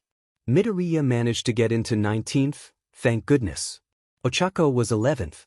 Both of her friends made it. She couldn't help but feel sorry for Mineta though, since he was in last. By the way, I was lying about the expulsion for the person in last place. Toru jerked as she looked back at the teacher, who was grinning at them. It was a rational deception to draw out the upper limits of your quirks. Toru could feel her eyebrow twitching in annoyance. He had scared them all just to make them work harder? So mean. Of course that was a lie, Momo said, looking at the other students. It would have been obvious if you just thought it through. Izuku. While the rest of the class was freaking out over Mr. Aizawa's apparent deception, Izuku walked away to lean against the side of the building, sighing with relief that it was over. He had also noticed something while he was getting ready to throw the ball that he just had to comment on. Hey All Might, how do you think I did? There was silence aside from the other students talking. I was able to feel you were watching us while I was using One for All, by the way. I know you're there. After a few more seconds, he heard a sigh from around the corner. You really had a quirk all this time? Izuku could feel a smile stretch over his face at the thought. Apparently. I never knew, since it was so subtle. Hey, when is Mr. Aizawa's birthday? I'm going to need to get him a present to thank him for helping me like this. There was silence for a moment, then, make sure you record it. His reaction will probably be funny enough that people would pay to watch it. It took everything Izuku had to not fall down laughing at that. He could believe it. I'm afraid I won't be of much help with a sensory quirk. That's outside my area of personal experience. Using that quirk to trigger One for All though. That was inspired. Well done, young Midoriya. Izuku felt his grin slip a little. I still didn't really use One for All though. I was using my quirk to trigger it, so I couldn't change how much or how little power I was using. I'm going to have to train to learn how to properly control it. It should be easier now though, since I've felt what it feels like. I wish you luck, young Midoriya. For now though, go spend time with your classmates. You've done well. Izuku tapped into his hearing, and was able to hear All Might walking away clearly. He could vaguely see a sort of outline of him in his mind, the sound of his clothes, his footsteps, the way air moved around him painting a picture. It was hard to really understand what he was seeing, but All Might had such a distinct shape, it was easy to recognize it at least. His full smile returned at the progress he had made, then he released the grip he had on his senses and walked back to the rest of the class. After getting the handouts from homeroom, Izuku waited until Hagakure finished gathering her stuff. She smiled at him as she walked up, giving a sort of nod bow. You wanted to talk? Izuku nodded in return, leading the way toward an unoccupied corridor nearby. He even closed his eyes and tapped both touch and hearing to check. He immediately noticed Uraraka nearby, leaning against the corner. He opened his eyes and looked to see she was leaning out in plain view. She looked curious for a moment until she saw Izuku looking at her. Her near-permanent blush seemed to spread over her entire face. Her quickly whispered, "Sorry," caused him to wave at her, trying to let her know it was okay. While it was embarrassing, Uraraka was already good friends to both of them. If this went badly, she could probably help. This should be a good enough spot. Izuku took a deep breath, letting it out slowly, hesitating. So, what did you want to talk about? Hagakure tilted her head in curiosity. What exactly is your quirk? It's been bugging me a lot ever since the entrance exam. Oh well, my quirk gives me cat-like properties, only they can't be seen because I'm stuck being always invisible. Izuku blinked in surprise. Wait, while you're invisible? The color rapidly drained from Toru's face as she realized that no, he wasn't coincidentally always able to guess exactly where her eyes were. He could see her. With that revelation dumped on her, she quickly bolted down the corridor away from him, feeling all kinds of embarrassed. Knowing that a boy saw her completely naked drove her into a total panic. Barely aware of her surroundings, she dropped to all four limbs instinctively, turning down hall after hall, quickly getting lost, not that she was paying enough attention to realize that at first. Eventually, she found the girls' locker room where just a few minutes ago she had changed back into her normal clothes. She ran in and hid on top of the lockers in the farthest corner of the room she could find. Izuku. Izuku saw her bolt, and went to go stop her only for Uraraka to step in the way. Uraraka? What are you doing? I need to. I heard, Izuku. I was originally going to ask if you two wanted to walk home together, however I think that this situation requires a girl's touch. And you are a part of the problem. She ran off because she's embarrassed. Let me handle this. The determination on Uraraka's face was almost intimidating. Uraraka, you don't need to do this. We're friends, right? Friends help out each other. And right now, Toru, and you need my help. So please let me do this. After a moment of hesitation, Izuku reluctantly nodded. All right. He closed his eyes and tried to focus his senses to see if he could find her so he could at least point Uraraka in the right direction. Her panicked running actually made a sort of rhythmic ping to his ears, making her stand out even more. After a moment, he saw her run into the locker room. She ran into the girls' locker room. You should be able to find her there. Uraraka smiled, causing a small blush to appear on Izuku's face. Thanks. I'll talk to you tomorrow, Izuku. With a determined nod, she headed off. It was only after she left that Izuku realized she had called him by his first name. The blush on his face felt like it spread over his entire body. The first sign Toru had that she was no longer alone was the quiet thud of something dropping on the locker next to her. When she sat up, she was surprised to realize it was Ochako. She quickly scrubbed at her face in a likely futile attempt to hide her tears. Not that Ochako could actually see them. Ochako stayed quiet for several minutes, just sitting there nearby. Toru wasn't quite sure what to make of a quiet Ochako. You know he didn't mean to hurt you, right? The question after so much quiet made Toru blink in confusion as she tried to process it. You know what we talked about? Ochako nodded her head, turning to look in Toru's direction. I was there. So? Toru had to take a moment to pull her thoughts together before quietly replying. I know. We've both only known him for a little while, but I think he's the kind of guy who'd be respectful in that kind of situation. Toru thought back to all the times they interacted during the entrance exam. He never really stared at her. He actually made an effort to not look. She had had no clue he could see her that entire time. He could have stared at her entire body all he wanted, and she wouldn't have had a clue. But he didn't. She could feel the embarrassment and confusion and fear fade a bit. Maybe it wasn't quite as bad as it could have been. If someone as pervy as Mineta seems to be had seen her. She shuddered. That was too painful to even think about. You're right. It could have been worse. Ochako nodded. That's right. And he actually feels bad that he saw you at all. He never wanted to hurt your feelings. Toru turned sharply toward Ochako. Really? Ochako's smile finally returned. Even though he knew you probably didn't want to talk to him, he was ready to do whatever it took to make it up to you. I asked him to let me talk to you instead. Midoriya really is a good guy, huh? Toru spoke so quietly, she wasn't sure if Ochako heard her at first. The brunette nodded, so she must have heard her. Ochako's face broke into a grin. At least if a guy has to be able to see you, it's probably the one guy who won't be a perv about it. And he's cute too. Toru's face burned as she nodded in agreement. I'm gonna have to talk to him. Do you think he's already gone home? Ochako thought for a moment. Maybe? I told him to head out while I talk to you. Probably best to wait for tomorrow to talk about this anyway. You'll both be a little calmer, I think. For now though, come on. The best way to cheer up is to do something fun, so let's relax. Ochako's cheerfulness was infectious. Toru could feel a smile growing, letting the stress fall away. Yeah, let's go. Izuku. Izuku was nervous. Not because today was the first full, proper day of school. No, he was nervous because Hagakure was probably going to punch him in the face as soon as he saw her. He had spent the entire afternoon yesterday knowing it was coming and used his nervous energy to try and make a peace offering. He just hoped he understood her quirk right. Deciding he actually liked the extra time before class started, Izuku arrived at school well before homeroom. He was the first to arrive in the class and pulled out his book on sensory quirks again.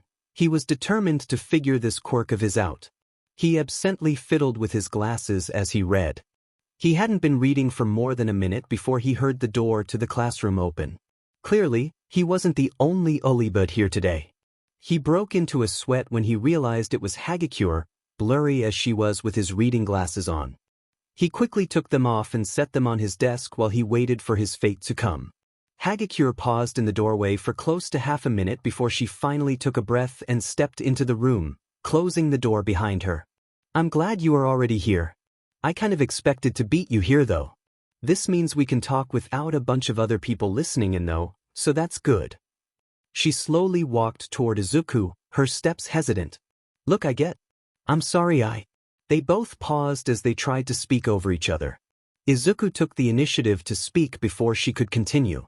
"I'm sorry for seeing you like that. It wasn't on purpose." Hagakure stared at him for a second, before a small smile spread across her face. "I get that. I don't hold it against you. Better you than some of our other classmates. Ochako helped me realize that yesterday." Izuku never knew a simple sentence could make him feel so much better. The fear he had felt faded instantly. Hagakure wasn't done. "I've also realized a few things while Ochako and I were at the mall yesterday. And these are important, so listen up." She raised a finger. "First, as soon as we start using our costumes for classes, you're probably going to see me naked again." Izuku felt his face burn at the thought as he instantly had images of the first few times he saw her flash through his head against his will. She raised a second finger. "If you perv on me, I'll hit you." And just like that, the fear was back. A third finger. "As long as you're not perving and staring at me, you can look in my direction, even if I'm naked." And now Izuku was very confused. Hagakure let out a short giggle at Izuku's expression. "It's a bit embarrassing because you're the first person to ever see me naked, but I'm a nudist. I know it's not really common here in Japan, but I do feel comfortable while naked. It's just staring that I have a problem with. If you can treat me the same as if I was wearing clothes, I won't really have a problem with it."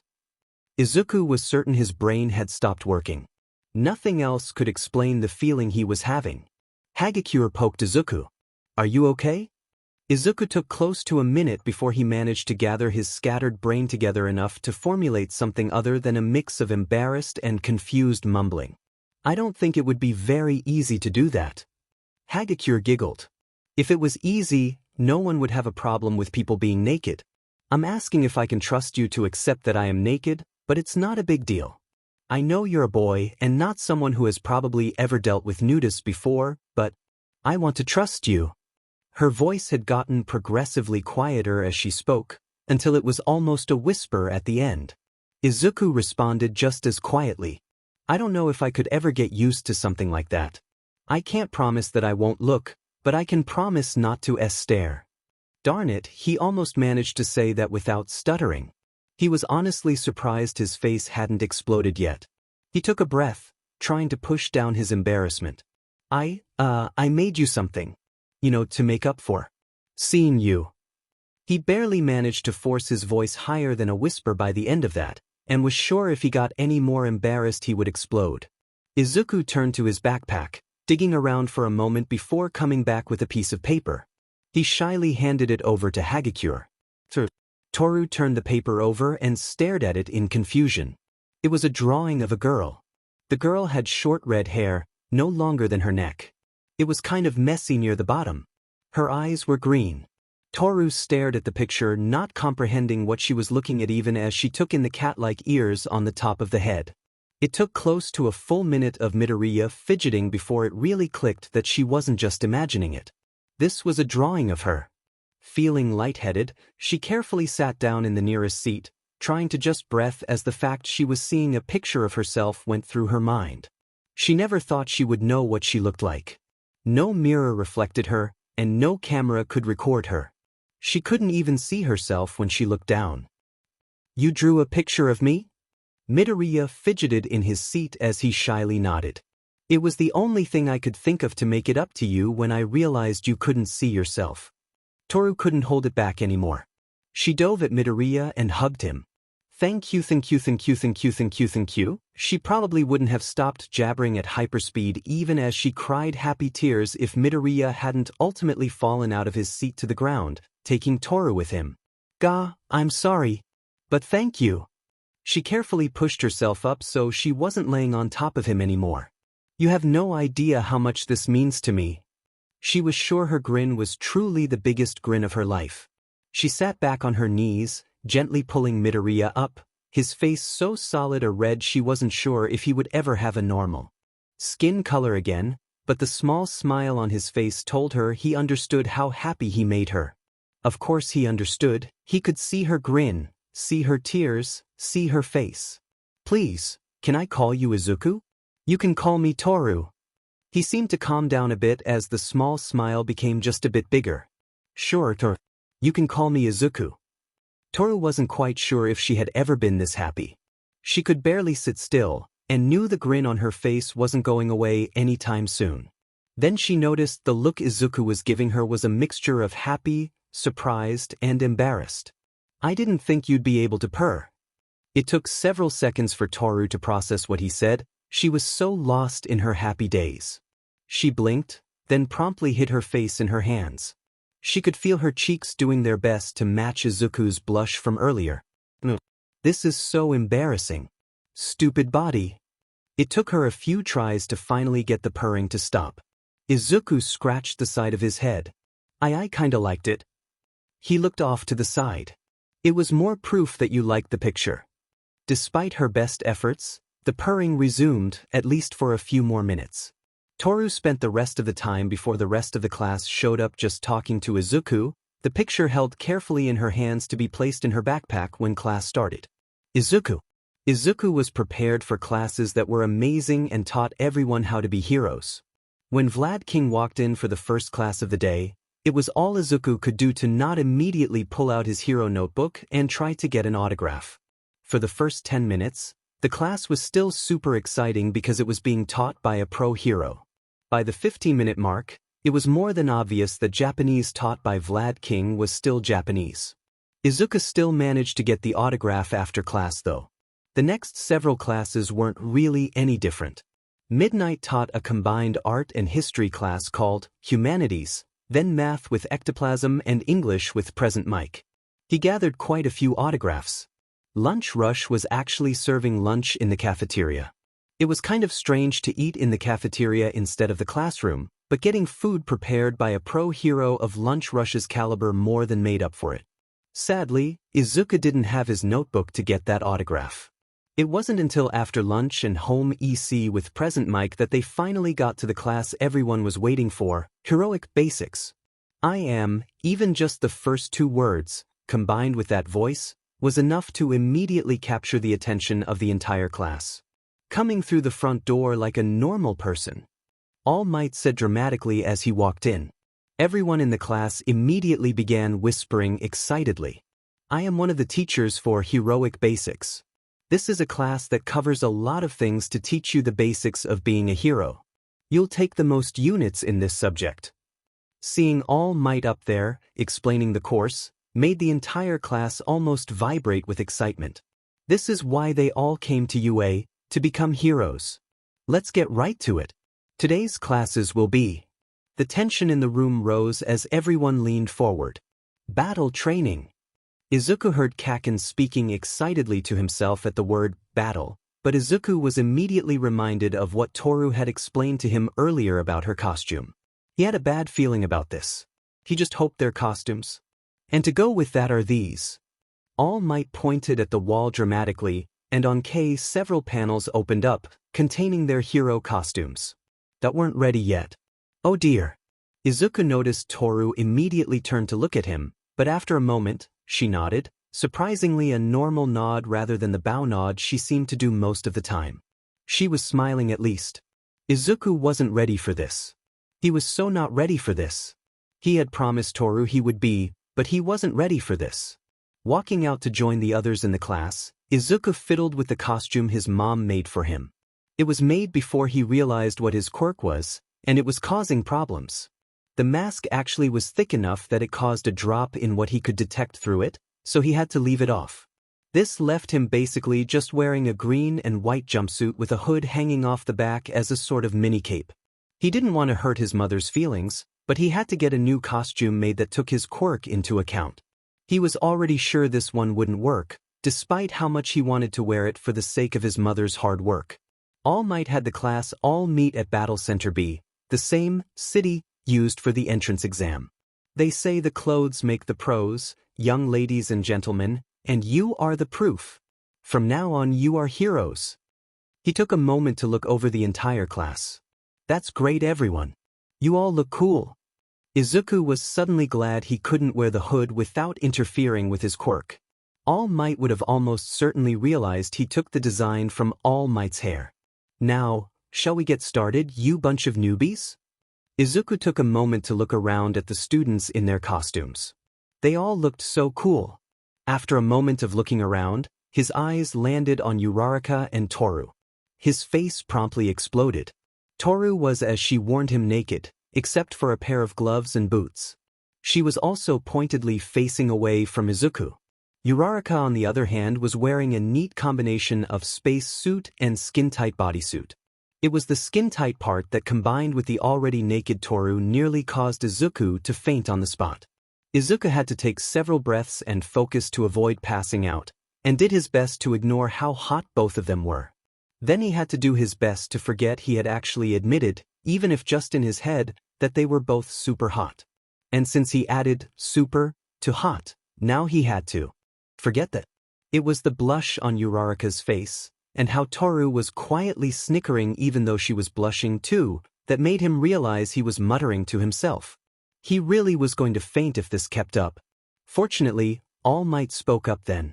Izuku realized he had missed some of what was being said while he was distracted, though fortunately he was able to follow the rest easily enough. Everyone will be divided up into random teams of 2. You will then be organized into a tournament bracket, which will be used for future combat exercises over the course of the month. It is single elimination for each team. However, just because your team gets eliminated doesn't mean they are done with the event.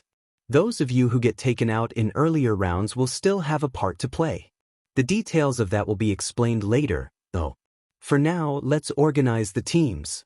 All Might pulled out a tablet, and with a simple press of a button, a holographic tournament bracket appeared over him. Instantly, everyone's names appeared on the outside edge of the hologram, moving randomly around the screen. After a few seconds, they started colliding with each other, forming pairs, before moving into one of the slots on the left of the tournament board. 6 of the 10 teams that were formed got byes instantly. The remaining 4 were slotted into the first 4 slots marked round. Izuku took a moment to find his name, then looked at his indicated partner, and promptly froze up. Toru was his partner. Izuku. The rules are simple, All Might said as he unfolded a piece of paper. Is that a script? Izuku thought to himself. The situation is that the villains have hidden a nuclear weapon somewhere in their hideout. The heroes are trying to recover and disarm it. The heroes need to catch the villains or get the nuclear weapon back in the allotted time. The villains need to protect the nuclear weapon for the whole time or catch the heroes. Izuku couldn't help but note that it sounded like the plot of an American movie or something. The entire tournament will not be completed in a single day. We simply don't have enough time during our double PRD today to finish all 9 matches. Instead of trying to rush through the matches and limit time for discussion, the tournament shall be spread over the next 2 weeks. Each Monday and Friday we shall have battle trials until the tournament is complete. Also, you may have noticed that the teams are divided into heroes and villains. Your team is determined by your position in the bracket. A team on the top of a match is the villains, while the bottom of a match is the hero team. Izuku glanced back at the bracket hologram and was relieved when he realized this meant he'd be on a hero team for the first 2 rounds. He wasn't quite sure how he'd feel to be on the villain's side. At that moment, Toru walked up to stand next to him. He could clearly see her in his peripheral vision. He did his best to keep his eyes on All Might, rather than the amount of skin he could just barely see. He succeeded for the most part. The villain team will have 5 minutes to prepare. After that, the hero team will begin their assault. With that, All Might refold the paper and put it away. It was definitely a script, then. Since the first match is Ishido and Kirishima against Azui and Tokoyami, everyone else please head to the monitor room. He gestured to one side of the gate to the battle center, toward the tower Present Mike had been standing on during the entrance exam. I shall lead the teams to the first building. Follow me, teams.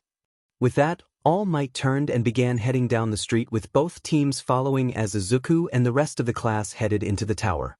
As they walked, Toru leaned closer to Izuku, causing his blush to grow brighter. You need to relax more. I know you're not that comfortable with it, since we didn't even get a chance to try and ease you into this, but I'm naked. Accept it and at least try to move on, she whispered. Izuku took a deep breath, bracing himself, before finally looking in Toru's direction. While he could clearly see her chest in his peripheral vision, he was rather proud of himself for managing to maintain eye contact. I'm trying. I think it'll be easier when we're actually fighting rather than here, where I have nothing else to focus on. Izuku felt his pride grow at the fact he managed to say all that to a naked girl without stuttering. Toru smiled back. You can do it. I know you'll do just fine. Izuku didn't really know much about the students in this match. Kirishima seemed to have some form of transformation quirk, but it didn't really help him much during the test. He had still placed really well though, claiming 9th, so he was physically in good shape. On the other hand, Ishido had managed to claim 10th, putting her physical capabilities at a level similar to Kirishima's. Her acid quirk seemed rather powerful, but she probably wouldn't use it directly on other students. That would almost certainly hurt them after all. Azui, he knew, was physically capable, with her quirk giving her the physical abilities of a frog, like Toru had the abilities of a cat. He wasn't sure how powerful that actually made her. She had only managed to place at 14th during Mr. Aizawa's test. Tokoyami beat all of them. Thanks to his quirk, he came in 5th in the test. The living shadow he created was physically powerful, as it helped him to do amazingly well in the grip test and ball throw. Izuku felt someone poke him in the shoulder and turned to see Toru smiling at him. You're muttering again, Izuku. Izuku flinched. Sorry. Didn't mean to. Toru giggled as she turned her attention back to the monitors showing the building the battle would take place in. I didn't say it was a bad thing. It's kind of cute. I just figured you'd appreciate someone stopping you from saying things you didn't want others to hear, like earlier. A small blush spread over her face, and a much bigger blush spread over Izuku's face. Before Izuku could decide how to react, All Might spoke up. Your time to prepare is over. Begin. Izuku turned his attention to the monitors. There were heroes in training to watch and new quirks to analyze. Azui and Tokoyami entered from the ground level, staying together, with Azui taking the high ground, as she stuck to the upper part of the wall and Tokoyami taking the other side of the hall. It wasn't even a minute into the match before Ishido began moving through the building, leaving a trail of acid behind her as she used it to skate around far faster than she could run. She was clearly skilled as she took the turns down halls pretty well. Izuku also immediately realized a big mistake she was making. As she headed down several floors, Tokoyami and Azui continued to carefully, but quickly, check room after room, being methodical in their search. With Azui's mobility, she was often checking several rooms for everyone that Tokoyami searched. Tokoyami was also sending out his quirk, Dark Shadow, to check rooms at the same time, effectively letting him check 2 rooms at once. They were maybe halfway done checking the first floor when Ishido found Azui. She hesitated only a moment before charging at Azui, a piece of capture tape in her hands. Azui spotted her with time to spare and quickly started jumping around to avoid her. However, she made no move to attack her. That was when Dark Shadow suddenly appeared around the corner, forcing Ishido back. She reflexively threw acid at it, but the acid did absolutely nothing. While Izuku couldn't hear what she said, her expression made it plain she realized she was in trouble. As Dark Shadow tried to grab her, she quickly started skating away. Ishido ran around a few corners, but Izuku realized right away she had made another mistake. She had lost track of Azui and ran right into her as she leapt from the ceiling on top of Ishido. Before the capture tape could be used though, Ishido managed to twist enough to force Azui back, all without using her acid. With Tokoyami coming from one side and Azui on the other, Ashido was pinned down.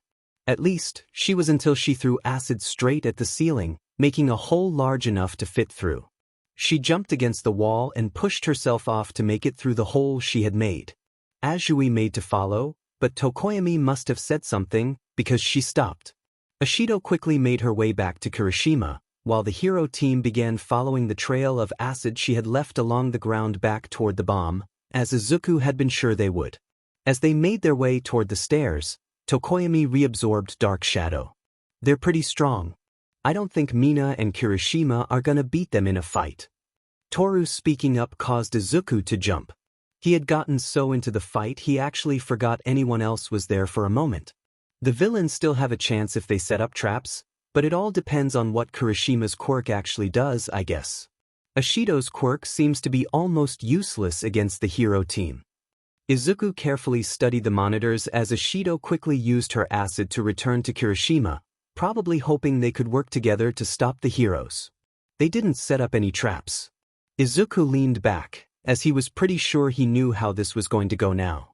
It took a few minutes before the heroes arrived at the villain's base, but they immediately split right outside, with Tokoyami going into a room just down the hall and in sight of the villain's bomb room. Dark Shadow reappeared and began destroying many of the room's lights. Perhaps his quirk got stronger in darkness? He didn't destroy all of them, so there must be more to it than just that. Azui suddenly jumped into the bomb room, drawing the attention of both Ashido and Kirishima. She began leaping around like a frog. She was very agile, but Kirishima stayed close to the bomb and transformed. His skin became rocky and jagged, like actual skin-colored rock was forming over parts of his body. His quirk must make him more durable, because he seemed to shrug off any hits Azui landed as she tried to get past him, only for her to be forced back by Ashido. After only a minute of this, Azui suddenly jumped back into the hallway, and Izuku knew it was over. Ashido followed her through the doorway, clearly intent on capturing her and ending it. Tokoyami's Dark Shadow leapt from the other doorway and dragged Ashido into the darkened room before she realized there was danger. She had maybe a second to realize what was happening before the capture tape was around her hands, and she was left in the darkened room as Tokoyami moved to join Azui. From there it was easy for Tokoyami and Azui to work together and get to the bomb. The match lasted less than 10 seconds at that point. Hero team wins. All Might called out, "Good job everyone. Come back to the monitor room." Toru was an interesting mix of excited and nervous. After a brief discussion following the battle about how well everyone did, All Might had led Toru and Izuku here, a different building than the previous one. Bakugou and Jiro were already inside, getting ready. Izuku was pacing nervously. Surprisingly, her NDTY didn't seem to be the problem so much as Bakugou being on the enemy team, if his muttering was any clue. She finally couldn't take any more and interrupted him. "Do you have a plan?" Izuku's sudden spin in her direction made her take a step back. "Izuku, are you okay?" He genuinely looked almost scared. It was an expression that looked unnatural on him. "I've never beaten Kaken before. He's so strong." Izuku looked like he was on the verge of a panic attack. Toru did the only thing she could think of at the moment. She grabbed Izuku's head and made him look her in the eyes. "Hey, you seem to be forgetting you're not alone here. And you're a lot stronger than you were before. Remember the ball toss? Your quirk is even stronger than you thought. You said that yourself." While that seemed to at least calm him down somewhat, he was still clearly freaking out. She had to distract him somehow. The only idea she came up with wasn't something she really thought was the best choice, but at least it would probably work. Reaching into her ear, she made absolutely sure the communicator was off before she spoke. "Can you do me a favor after school?" Izuku blinked in confusion, his fear being pushed back further. "What do you mean?" "Well, you managed to draw my face. That's awesome, thank you for that. There's a lot more of me I still haven't seen though. Think you'd be up for a full-body drawing?" Even knowing she was mostly just trying to get his mind off of the fear, she couldn't fully stop the blush. Not that she was lying either, as she did want to really know what she looked like. "I'll even pose for you so you can make sure you get it all right." Izuku's eyes darted down enough it was obvious he was looking at Toru's chest just for a second before they darted back up. "www. His brain clearly stopped working properly at the thought of Toru's BRS. That was a nice confidence boost, at least. I'm serious. You're the only one that can see me, so even though I know what I look like with clothes on, I don't really know what I look like. It also can help you get used to the fact you can see me, so hopefully you'll be less weirded out in the future. Does he have to look so cute when he's flustered? Yes, sure.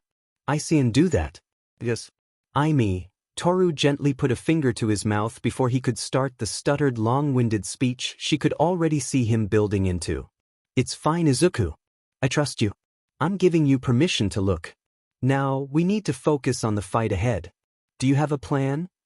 Izuku managed to finally shift gears into hero mode, as Toru thought of it. The same look of determined focus she saw during the entrance exam came over his face. Finally. Now we can do this. Her tail twitched in excitement. Kaken will come after me as soon as the match starts. He's been angry at me since yesterday, there's no way he's not going to do that. Izuku put his hand to his chin as he thought, his eyes wandering on their own as he thought. Toru realized they had locked onto her BRSTIS, but he clearly wasn't processing it. She could feel herself blush, but focused on his words, especially since he didn't even seem to realize what he was doing. As soon as he attacks me, you should try to go the way he came to find the bomb. I can keep him busy with my new speed, strength, and senses. If you get to the bomb quickly, we can end the match without having to worry too much about who fights better or who is stronger. I don't know much about Jiro's quirk, but based on her costume design, it might be sound-based. You'll need to be careful with your hearing, but you can probably overcome her physically if you have to. Izuku nodded to himself, then his eyes locked back on Toru's, clearly not even realizing he'd just spent 2 full minutes staring at her. Toru nodded. Sounds like a plan. I should probably be fully invisible to everyone else then, to make it harder for them to deal with me. She took her gloves and boots off, leaving them by the door.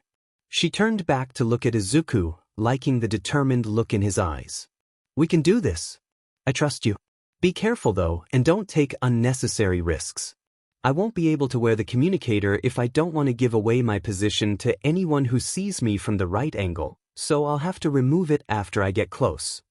Izuku nodded back and turned toward the building. All Might's voice came over the communicators then. All right. Ready? Start. Izuku. As soon as the match started, Izuku activated total spatial awareness. The sound of everything around him came into sharp focus, and he immediately noticed the sounds of running on the 3rd floor. Kaken was on the move. That also eliminated the 1st and 2nd floor as possible locations for the nuke. They're on the 3rd floor, Izuku said, the green lightning sparking around his body. Even without turning his eyes, he could see Toru with every movement she made. He might as well have been looking at her with how clearly he could see her. He hadn't realized just how defined people became when they were that close. Toru nodded. Think you can jump that high? There was a teasing tone in her voice as she crouched down before leaping up to sink her claws into the edge of the building on the 2nd floor. She braced her legs against the building before repeating the jump to get up to the 3rd floor, landing next to a window. Are you coming or not? Izuku noticed as soon as she got further than 5 feet from him that her body lost definition, only regaining a level of clarity though not to the same degree when she made contact with the building. Yet more aspects to his quirk he still didn't know, apparently. He bent his knees as Toru opened the window she had stopped at and leapt straight up and through it. A quick check showed Kaken changing directions. He was heading right for them. He reached back toward Toru to help her through the window, taking her hand in his. Kaken's heading right for us. Jiro must be directing him somehow. Be ready. The bomb is that way. Izuku pointed in the direction where he could now clearly feel Jiro as she shifted. It took a bit to realize she was looking in his direction. She was definitely using her quirk to track them, then. She might be able to track you with her quirk when you get there, so be ready. Toru nodded, taking her hand out of his as she shifted to get ready to move as soon as Kaken was distracted fighting him. Izuku's hand felt oddly cold as soon as she did. He had to shake his head to remind himself to focus on the upcoming fight, rather than how much he liked Toru's hand in his and how much he really hoped he wasn't muttering. You were, Toru replied, confirming his fears. Izuku didn't have time to respond or even let himself be embarrassed as Kaken turned the corner in front of him and spotted him. Deku, he roared, launched himself toward the hero team. The explosions he let out behind him were loud. Izuku braced himself for the fight to come, watching as Kaken prepared a right hook. Not only did Izuku expect it, but it was moving so slowly now that Izuku could see him that it was blatantly obvious. Stepping closer at the last second, Izuku grabbed Kaken's arm and flipped him into the ground. Just before he hit, the explosion Kaken had been about to release into Izuku's face exploded into empty air in front of him. Izuku almost threw up on the spot. His sense of balance completely disappeared, as did all sound aside from a constant ringing.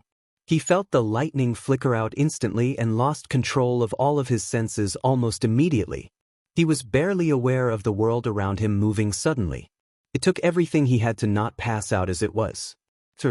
Toru had been prepared to run as soon as she was sure Izuku had Bakugou's attention. She had not been prepared for him to almost fall down as soon as the fight started without even getting hit. He was stumbling around like he was drunk. Something had gone horribly wrong. Without wasting any more time, Toru grabbed Izuku and began running as fast as she could on two legs. It wasn't near her maximum speed, but it was still far faster than a normal person. With her hearing, she realized Bakugou was following her. Right, her location was probably still being shared by Jiro. At the next intersection, Toru slowed her run to a walk and focused everything on being absolutely silent. There were times she really disliked being a catgirl. This wasn't one of those times. The pads on the bottom of her feet let her walk without making any sounds at all, and combined with the intersection giving Bakugou multiple choices, she just had to get out of sight before he arrived. With less than a second to spare, she moved around a corner. "Where is she at, Jack Sheet?" Bakugou shouted as he stood in the intersection. Toru focused her ears to pick up the communicator to listen in on the reply. "My name is Jiro. Jiro Kyoka. Is it really so hard to say that, boomer?" The irritation in her voice made Toru smile. Kyoka probably hated Bakugou as much as she did. "She's disappeared, I can't hear her anywhere. You're gonna have to find her the old-fashioned way. I'll start listening to the other floors to see if she got to a different one somehow." Roaring in anger, Bakugou started running down a different corridor, away from Toru. She sighed in relief. She had bought them some time, but they were still on the clock. Moving silently, Toru brought Izuku into a room that fortunately for her already had the door open. She carefully sat down and gently laid Izuku down beside her, ignoring how cold the floor was. She carefully placed his head in her lap as she checked to make sure he wasn't bleeding or otherwise showing signs of a head wound. There was a small amount of blood leaking from his ears. That must have been what happened. He even warned me about loud sounds causing problems. Did he not think the same would happen to him? When this is over, I'm so going to smack him around for this. And then probably hug the stuffing out of him when I'm sure he's okay. Toru was broken out of her thoughts when she noticed blood leaking out of his nose. That's when she saw his eyes snap open. Izuku. It took a while for Izuku to recover from the shock to his system. Slowly, he was able to become aware of things around him, but since he wasn't really sure where he was and didn't want to advertise that he was aware again, he tapped into his sense of touch. He immediately regretted it. He was in Toru's lap. He learned something new about his touch when he was focused on just it. Apparently he could map the entirety of a person's body with it if he was touching them. It made him very aware of exactly where his head was, and how close he was to a part of Toru he was curious about, and determined to not stare at out of respect. As Izuku opened his eyes, he felt the nosebleed caused by where his thoughts had gone. Toru was leaning over him. Her BRSTs were right in front of him. He almost passed out again. As it was, he knew his nose was leaking even more. He sat up as quickly as he could, only barely managing to pull his head away so he didn't plant his head straight into her chest. Izuku opened his mouth to apologize when Toru covered his mouth with her hand. Turning his face to look at her, she pointed to her ears, then away from them. Of course, Jiro was listening. That made this much harder. It also reminded him they were in the middle of a battle. It was enough to help him bring his mind out of the gutter, at least. He wouldn't forget what happened. He'd just have to deal with it later. Probably while he was alone. After taking a moment to examine his memories, it became obvious what went wrong. He knew his own senses were enhanced, but hadn't applied his own warning to Toru to himself. He still wasn't used to thinking of having improved senses himself. Of course they came with weaknesses. This was very bad. To draw out one for all, he needed total spatial awareness. He still couldn't really hear anything aside from the ringing, so that was right out. With a grimace, he realized he was going to have to experiment in the middle of a potentially dangerous fight, something he had really wanted to avoid. Izuku knew how to bring out one for all now. He needed at least 3 senses to call it out, at least until he got a better grip on the power. Sight and touch both were probably safe. If they came with drawbacks like his hearing, then touch was probably the only risky one against Kaken. The flashes from the explosions were a problem, but his sight seemed to adapt better and he could see when the flash was about to happen and avert his gaze. If touch amplified his ability to feel pain though, a single hit could be all it would take to bring him down. After a moment of thinking, Izuku channeled his power to his nose, the only remaining sense he felt might actually be useful here. Immediately one for all activated as the sense of everything became far more obvious. The smells he could detect blended mostly, making it all but impossible to really figure out what he was smelling, not that he had any real experience to help him figure out what was what. He couldn't even figure out where the smells were coming from, as they seemed to swirl around and mix.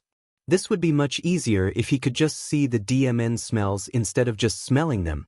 The tingling in his nose suddenly moved to his eyes. What the world suddenly filled with colored lights floating through the air. As he breathed in deeper in surprise, the lights intensified, with the ones closest to him lighting up. One of the trails of color lead right to Toru. Focusing on that light, Izuku suddenly gained a much better idea of what he was seeing. He was seeing smells. While he didn't have the enhanced sense of smell from before, he had smelt something he was now realizing was distinctly Toru while he was in her lap. This light was the sense he was smelling. He was merging the information from his nose and eyes together. He'd have to think of something to call this later. Now with a better idea of what was happening, he carefully stood up. He nodded to Toru. "I'll be fine now. I know what I did wrong before. I can deal with it this time." At least, that's what he tried to say. He still couldn't really hear, so Izuku wasn't really sure if it came through clearly. Toru's relief that he was okay was obvious on her face. Walking out of the room, Izuku tried to work out what smell was the nitroglycerin on Kaken's hands. Looking around, he realized there was a lot of one particular smell. It was somewhat sweet, or at least that's the closest he could describe it. That had to be it. Confident now that he knew what to do, he took a deeper breath to make sure he had the scent, then started running, following the smell. Izuku had to trust Toru to do her part. He had to get Kaken to leave her alone. After just a few turns he found Kaken facing away from him. Kaken was turning as fast as he could in Izuku's direction. It wasn't fast enough. Izuku landed a solid punch to Kaken's gut as he turned, sending him tumbling down the hall. There was no time to spare. As Izuku ran at him, Kaken recovered and tried to hit Izuku with an explosion from his left hand, aimed high. Izuku was moving as soon as the hand started rising, sliding along the ground in a sweep that sent Kaken to the floor, though he used the explosion he was going to use to flip into the air and launch a kick. Izuku was forced to leap back to avoid it. As both boys recovered their feet, Kaken said something, but he couldn't hear anything still. Izuku gestured to his ears and shrugged. "I can't hear a thing right now," Izuku tried to say. He wasn't sure if what he was saying made any sense. Izuku realized the smell of nitroglycerin was especially strong coming from the gauntlets on Kaken's arms. They were storing it up. He couldn't give him a chance to use that. Toru knew Kyoka had to know she was coming. She wasn't even trying to be sneaky anymore. Now that she knew how slow she'd have to move to sneak up on the girl, she was running on all fours, leaping off walls to take the corners faster. She kept going in the direction Izuku said the bomb was hidden, keeping her ears on a swivel for any clues. 3 minutes remaining. All Might called over the communicators and speakers in the building. That's when her ears caught it. "Boomer, you idiot. You let Toru get to me. You had one job." Toru slowed down. Approaching the room, Kyoka's voice came from carefully. She removed the communicator from her ear just to be safe, setting it next to the door as she peeked in. Kyoka was right in front of the bomb, as far from the door as it was possible to be. As Toru watched, she plugged both of her earphone jacks into her boots. Toru quickly pulled her head back and flattened her ears. The booming sound of Kyoka's speakers was still painful. She could feel the pulse of sound as it blasted through the opening. Even with her ears as flat as she could make them, it hurt. There was only one way into the room, and that's where all the sound was focused. With less than 3 minutes left, she didn't have time for some elaborate plan. Subtlety wasn't going to cut it here. Toru was forced to run away from the room, ducking into the next one over to get away from the sound. The walls of this building were covered in metal plates. What was under them, though? Walking up to the wall between this room and the one with the bomb, Toru extended her claws and began to rip off the metal plates covering the wall. After digging through 2 layers of plates, she finally got to a concrete layer. She expanded the hole, making it large enough for her, before backing up to build up some momentum. This was probably going to hurt, but she probably had less than a minute left to get this done. Running at the wall at full speed, Toru leapt and drew back her fist. Her punch, combined with her momentum, broke right through not only the concrete, but the metal on the other side. Kyoka turned to face her in surprise, cutting off the sound she was making. That was the opening she needed. Opening her mouth as far as she could, she let out an explosive roar. She knew from experience just how loud she was when she let loose. Kyoka winced in pain, covering her ears as 114 decibels of sound slammed into her. That was the only opening Toru needed to continue running and reach the bomb before Kyoka could recover. The match is over. Hero team wins. Everyone return to the monitor room, please. Toru collapsed to the ground. They did it. Izuku. Izuku realized right away he was at a disadvantage. One for all made him faster, stronger, and more durable than normal. His senses allowed him to predict every attack Kaken made before he made it. Kaken was still faster, more skilled, and more powerful. His explosions allowed him to move faster than Izuku could using one for all, and each blast packed more of a punch than Izuku's actual punches. This small amount of one for all just wasn't enough. It took everything he had to keep up. The only reason he hadn't been taken out yet was because he could see the attacks and counter them before they even began. Kaken was becoming more frustrated, his explosions becoming wilder. Already, most of the corridor they were fighting in had been destroyed. At one point, Kaken yelled something before pulling out his communicator and destroying it. Clearly, he wasn't cooperating with Jiro anymore. That meant Toru was probably attacking her now. Izuku only had to last until All Might called the match. Kaken launched himself forward with another pair of explosions, trying to feint a kick. Izuku immediately saw the feint and jumped up as Kaken tried to flip around and attack him from behind. For his troubles, Kaken got a one-for-all enhanced boot to the head. Even that attack, however, didn't land perfectly, as Kaken was able to reduce the impact by slightly reversing direction with another explosion, one Izuku barely deflected at the last second. Finally becoming too frustrated, Kaken took advantage of the distance his dodge created and pulled the pin on his right gauntlet. Izuku saw it coming before he even finished raising the gauntlet. The distance was too much for Izuku to actually get in close enough to stop it. He simply wasn't fast enough. He was forced to run to the right down another corridor. He felt the heat of the explosion and the building shaking as it tore down the path he just barely escaped from. He stopped at the next corridor and turned to face the direction Kaken had to come from. Kaken dashed around the corner in front of him, the gauntlet of his left hand already firing. He would be able to fully dodge it, but it would be close, even with his speed.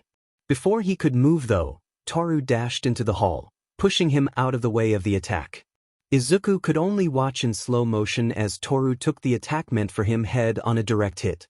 He had to watch in slow motion as her body was burned and torn apart. It was like someone had reached inside and torn his very soul apart. Then he blinked and he was back where he started before Toru pushed him. What the Izuku quickly glanced around, but there was no sign of the explosion or Toru being killed. He glanced to the side, in the direction she had come from. She was running toward him, shouting something he couldn't hear. He glanced down the hall Bakugou's attack had come from. Bakugou was just starting to come around the corner, just as he had in that horrifying moment. Izuku didn't hesitate. As Toru jumped to push him out of the way, he grabbed her, pushing her back to get her clear of the attack. He jumped after her, trying to get clear with the reduced time he had, but couldn't clear the attack as well, taking the explosion to his left arm and leg. The pain was so much worse than he had thought it would be. He fought through the pain though, he had to be sure. After struggling for a few seconds, he managed to lift his head enough to see Toru. She was unharmed, though she was staring at him in shock, tears running down her face. He had saved her. Izuku finally lost the battle for consciousness. Toru knew she was screaming, but she couldn't hear it. It was like the world had gone mute as pain filled her heart. Izuku fell to the ground right in front of her, his left arm and leg horribly burned and visibly broken. She ran to him, desperate to make sure he was alive. He looked at her and even smiled for a moment, then mercifully passed out. Bending down, she pulled him into her arms, lifting him as she ran toward the nearest path she could think of to get him to help. That meant running past Bakugou to get to the hole he made in the building. Toru leapt past the blonde, extending her claws in her right leg as she passed and lashing out at him. Aside from making sure she had managed to slash his face with her claws and send him flying from the force of the blow, she didn't give him a second thought. She arrived at the hole just as All Might leapt up. Get him to the monitor room. Recovery girl is there already. All Might was unusually serious. Toru leapt straight out of the hole, barely even pausing. Toru raced through the streets faster than she had ever run on two legs before. She was desperate to not waste any time. When she got to the tower, she noticed a window open that led to the monitor room. Based on the cracks around it, that was probably how All Might had gotten out of the room. It served well enough as an entrance. As soon as Toru leapt into the room, she spotted Recovery Girl and made a beeline for her. Carefully putting Izuku down on the bed next to Recovery Girl, she finally collapsed, mulling now that she could let someone trained to deal with injuries help him. Ochako ran over as soon as Toru collapsed and wrapped her in a hug, though it took her a moment to properly find the invisible girl crying right along with her. Several of the other students were clearly upset, but Toru was in too much pain to really pay much attention. As it was, Ochako was the only reason she was anchored at all. Recovery Girl worked on Izuku for several minutes in silence, before finally speaking up. I'm going to need to take him to the infirmary. This requires more than I can do here. I believe the rest of the class will likely be cancelled for the day, but you best wait. For All Might to be sure. With that, she gestured to the robots holding the gurney Izuku had been placed on, and they trundled off toward the infirmary ahead of her. Toru and Ochako both got up to follow her. Without even a glance back, she stopped them. You two can see him after I've finished. You can stay outside the infirmary if you must, but you will have to wait either way. They nodded, though one was unseen, before following after the youthful heroine. Toru paced agitatedly back and forth in front of the door to the infirmary. This is all my fault. If Izuku hadn't had to push me away, then he would have been fine. Ochako watched her, her arms twitching as she crossed them under her birs. You can't know that. He might have been hurt anyway. Recovery Girl has him now, so he'll be fine. And what if he's not? Toru's tail and ears were twitching wildly, and she couldn't be bothered to control either. He will be, Ochako reassured her. If it's anyone's fault, it's Bakugou's. He's the one that attacked after the match was over and used something so lethal. Toru let out an angry roar, slamming her hand into the wall with enough force to crack it. While nowhere near as loud as she could make it, it expressed her rage at Bakugou perfectly. If I ever see him again, I'm gonna neuter him. She didn't even care if Ochako noticed how cat-like she was right now. Ochako took a deep breath before she continued. I know you're angry and scared and upset, but you are here to be a hero. Remember that. Toru stopped her pacing for a moment. You're right, she admitted bitterly. Much as I don't want to admit it, you're right. The door to the infirmary opened at that point. Recovery Girl stood there with an overly large shirt in her hands. Hagakure, put this on so we know where you are, please. It's bad enough you've been ranting out here naked, at least let us see where you are. Toru's emotions jumped again as she absently took the shirt and put it on. Can we see him now? she asked quietly. He just woke up. If you can be civilized, you can see him.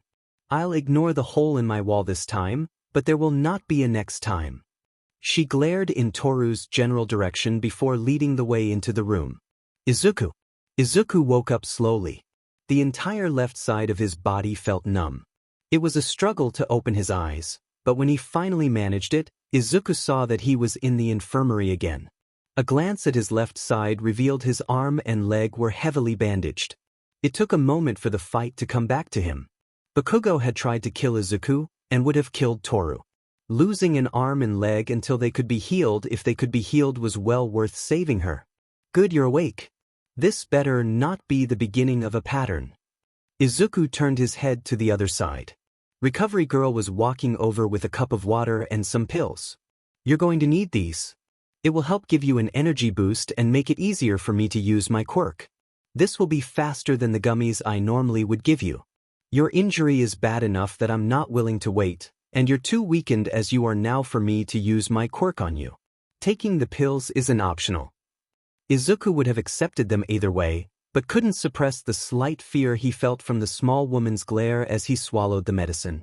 Now, there are two very worried young women who have been waiting patiently for you to wake up. You will stay in that bed, and you can talk to them until the medicine does its job. With that, Recovery Girl headed to the entrance of the infirmary, returning with Ochako and Toru following her. With another glare at Izuku to make sure he behaved, she headed off to her office. Toru threw herself onto Izuku's uninjured side, crying into his chest. She had a loose, oversized shirt on, different from what she had been wearing earlier. As she leaned into him, he realized it was all she was wearing. She probably wouldn't even be wearing that much if someone hadn't bothered to make her. She didn't seem to be paying much attention to anything at the moment. All Izuku could do was carefully wrap an arm around her. Ochako sat on the other side of the bed, gently resting a hand on top of Toru's head as she looked sadly at Izuku, her own tears falling down her face. You scared everyone getting hurt like that, Izuku. It took him a moment before he could speak. Sorry. I just couldn't let Bakugou kill Toru. I had to save her. Toru's ears twitched before she slowly looked up at Izuku in confusion. Izuku answered the silent question he could see there. I don't know how, but I saw it happen. I saw that attack KK. He couldn't even bring himself to finish speaking. He knew he was crying. He simply pulled Toru tighter into him with his one good arm. Toru's next words froze him to the core. It was my fault you were hurt then. Izuku wasn't about to let that stand. No, it wasn't. He took a moment to calm down, shouting wasn't going to help. It was Bakugou's fault I got hurt, not yours. Don't you dare try to take the blame for that. I saved you from Bakugou, and I would do it again in a heartbeat. This is not your fault. It took Toru several minutes of quiet reassurances from Izuku, but finally she started calming down. Eventually, only small hiccups and tear tracks on her face remained. Ochako watched silently, simply petting Toru's head. Izuku realized at that moment Ochako was rubbing Toru's ears. She must have figured out Toru's true nature then. With how upset Toru was, she probably hadn't made the connection just yet. That would probably bother her later too. Something else Izuku was determined to help her with. Izuku had almost died today. Toru would have died if he hadn't seen it happen ahead of time, letting him save her. He knew he felt something for her, and after this, decided to stop hesitating. It may not be the best time to ask, but would you like to go on a date? Izuku stopped and took a deep breath. He would say this without stuttering, damn it. Though, with the wide eyes Toru was giving him, she had probably guessed what he was trying to say. At least the sadness and fear were gone for now. Would you like to go on a date this weekend? Toru stayed quiet for close to a minute. Izuku could feel the sweat dripping down his face as he waited nervously. Finally, a small smile appeared on her face. Yes. He could finally breathe again, feeling a smile form on his own face. That depends on his recovery first. Recovery Girl interrupted them as she approached, though the twinkle in her eyes contrasted with the annoyance in her voice. Now girl, I need to use my quirk on him, and he's going to need to rest. It'll be best for you both to go for now. He'll be up and about tomorrow. You can talk more about your date then. Toru was blushing as she moved away. Definitely an improvement over the state she was in previously. Ochako looked a little sad though. Before Izuku could think more on it, Recovery Girl kissed his forehead and he instantly felt himself become drowsy. It was all he could do to not fall asleep immediately. You rest now. You'll feel better when you wake up. As if her words were a spell, Izuku once again drifted off into the realm of sleep. Izuku's morning started off better than he expected. His arm and leg only hurt a little, and while moving around was painful, it wasn't so bad he couldn't make it to UA. As he had expected, he had gained some burn scars on his arm and leg, though fortunately they were fairly light and only really noticeable up close or if someone was paying attention. After dealing with a lot of heavy mothering from his mom, Izuku headed off on the same train as he had the last 2 days. Not only did it get him to UA early enough to be able to relax before class, it let him get to Recovery Girl sooner. The reason today was better than the previous days was because, as he was looking for a seat, he spotted Toru. Toru, I didn't know you rode this train too. Izuku exclaimed as he walked over and took the empty seat next to her. Toru's ears perked up, and her tail began waving around in happiness. Izuku! The way her eyes lit up just from seeing him made the early morning and all the pain he had suffered worth it. She immediately latched onto his uninjured arm. You better not do anything that stupid again. You're not allowed to hurt yourself like that. She snuggled closer to his arm, leaning her head against his shoulder. Izuku froze for a moment at the sudden contact with a girl. It took him several seconds before he could process what had happened. They were going on a date that weekend, so that technically made them boyfriend and girlfriend, right? Izuku took only a moment to decide on what he wanted to do, but his face turned a solid red and he hesitated. See, can I put my arm? Toru lifted her head and looked at Izuku in confusion for a moment before a grin spread over her face. You're my boyfriend now. That means boyfriend privileges. If you do something I don't want you to do, I'll tell you. I appreciate you asking first though. With that, she promptly took the arm she had been holding and wrapped it around her shoulders, leaning her head back down as she got comfortable. Izuku had to take several deep breaths to not pass out at that point, but he managed it. Now that he had his arm where he wanted it, he built up the courage to do something he had wanted to do since she first said yes to their date before that, if he was completely honest with himself. Slowly, as to give Toru the time to react, he lifted his hand up to the top of her head and started rubbing her ears. Toru immediately began purring. He could see her face blushing, but she made no move to stop him or move away, so he kept rubbing her ears and gently patting her head the rest of the train ride. I'm sorry for worrying you, he said before lapsing into a comfortable silence for the rest of the trip. When they finally arrived at the station closest to UA, they walked the entire way hand in hand. As they got near the gate, however, Toru's ears suddenly twitched as she tensed up. Izuku, paying more attention to Toru than where they were going, immediately noticed and quickly amplified his hearing. As the sound of the world built a rapid image in his head of their surroundings, he heard the sounds of a large crowd in the direction of UA. Listening for only a moment revealed they must be reporters, apparently harassing some of the students on their way into the school. Knowing he couldn't risk activating one for all, but wanting to get a better picture, Izuku decided to try something new. He knew he could turn off his vision enhancement.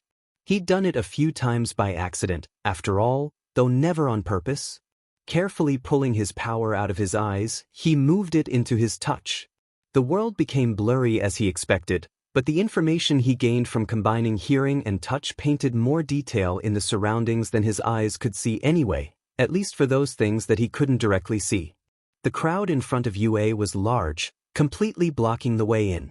There was no way to avoid them if they went to the gate. He really didn't want to deal with a crowd like that while he was injured, and especially not after such a good morning so far. He glanced over at Toru to ask what she thought they should do when he had to do a double take. Her head was gone. He could still see her clothes, but the rest of her body was just missing. Is this what she looked like to everyone else? Izuku put the thought aside for the moment. I don't really want to deal with that crowd. Do you? Toru was silent, but thanks to his sense of touch he realized he could feel as she shook her head. Think we can get away with just jumping over the wall out of their sight? Finding her headlessness somewhat unnerving, Izuku released his. control on his senses, letting them return to his default state. As he was looking at her, he noticed something new.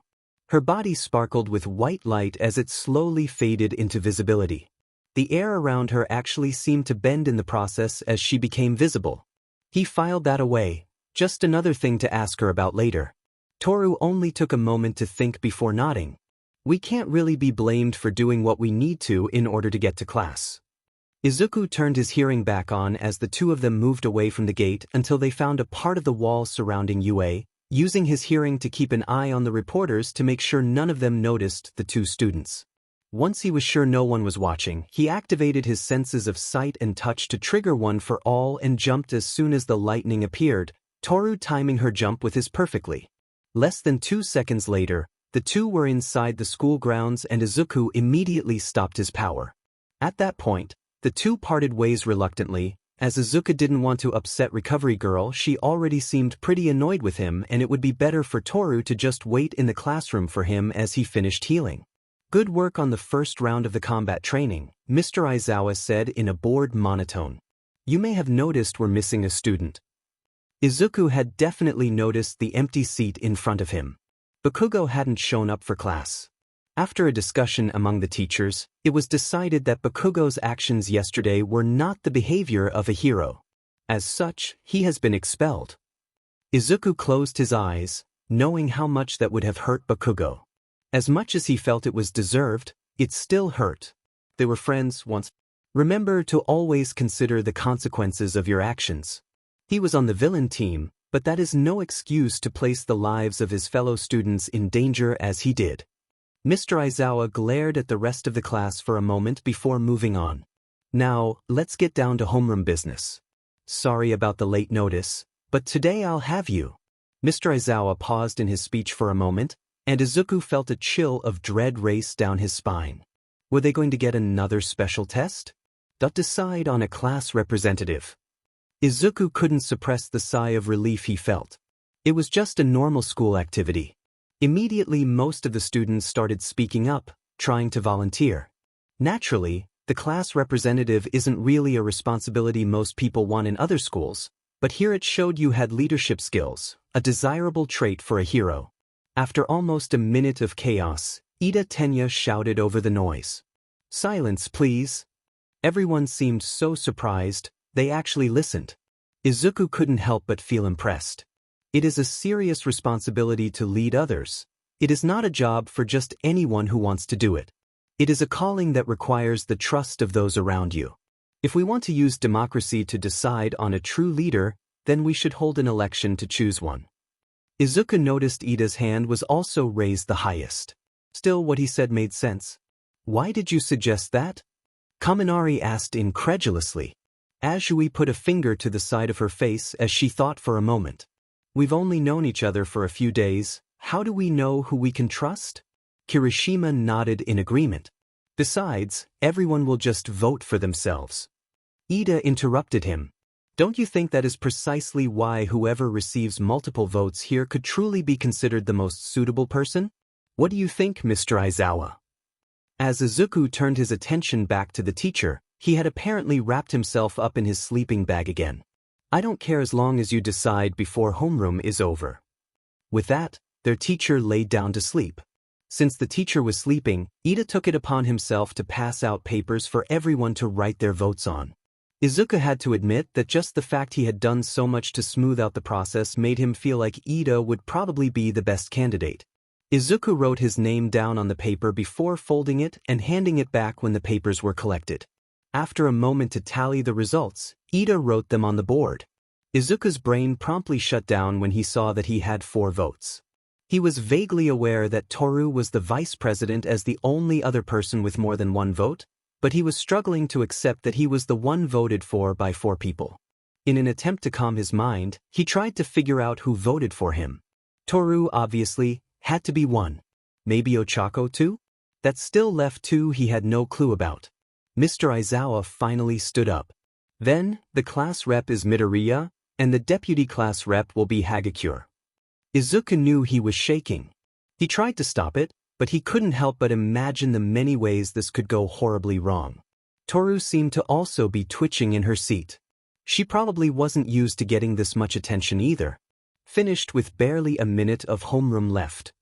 After a lesson of English with present Mike, Izuku turned his attention to Toru as soon as the teacher walked out of the room for the break between classes. Taking advantage of the empty seat created by Bakugou's removal, she moved into the now unoccupied seat, facing Izuku. "So, class rep huh?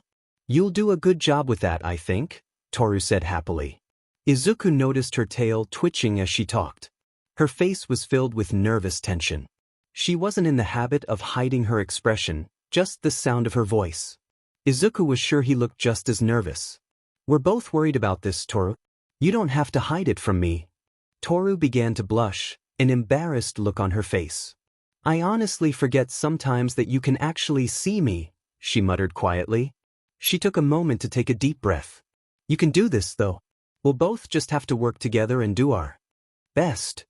A grin spread over her face as she slyly looked to the side behind Izuku. "And Ochako can help us." The quiet squeak Izuku heard behind him confirmed that Ochako was indeed there, listening in. "Sorry, I didn't want to interrupt you too." She sounded a bit strange, so Izuku turned around to look. He couldn't quite figure out what she was feeling. It looked like she was torn between being happy and something he didn't really recognize. "You're our friend, Ochako. You're always welcome." Izuku reached out a hand to pull her closer, making her stand between the two desks. Toru took her other hand. "Yeah, no matter what, you'll always be welcome, Ochako." Ochako's face turned a solid red, but she turned to Izuku, a determined look on her face despite her embarrassment. "Are you okay now?" She glanced at his arm and the light burn scars on it. Izuku nodded. "As well as I will be. Doesn't hurt, at least." Before they could continue any further, Ectoplasm walked in for math, ending the discussion as everyone returned to their desks. Izuku found himself in a weird situation. When lunch finally started, Izuku had gone to the cafeteria with his girlfriend, intending to spend a relaxing meal just talking with her and whoever sat nearby. His plans were derailed before they began. As they were walking to a table to sit together, Toru kept glancing over at Ochako. Izuku could tell something was wrong with her, but Toru must have seen more than he did. "I'm gonna sit with Ochako. We'll talk after lunch, I promise." She kissed his cheek before walking away and sitting next to Ochako, who seemed surprised.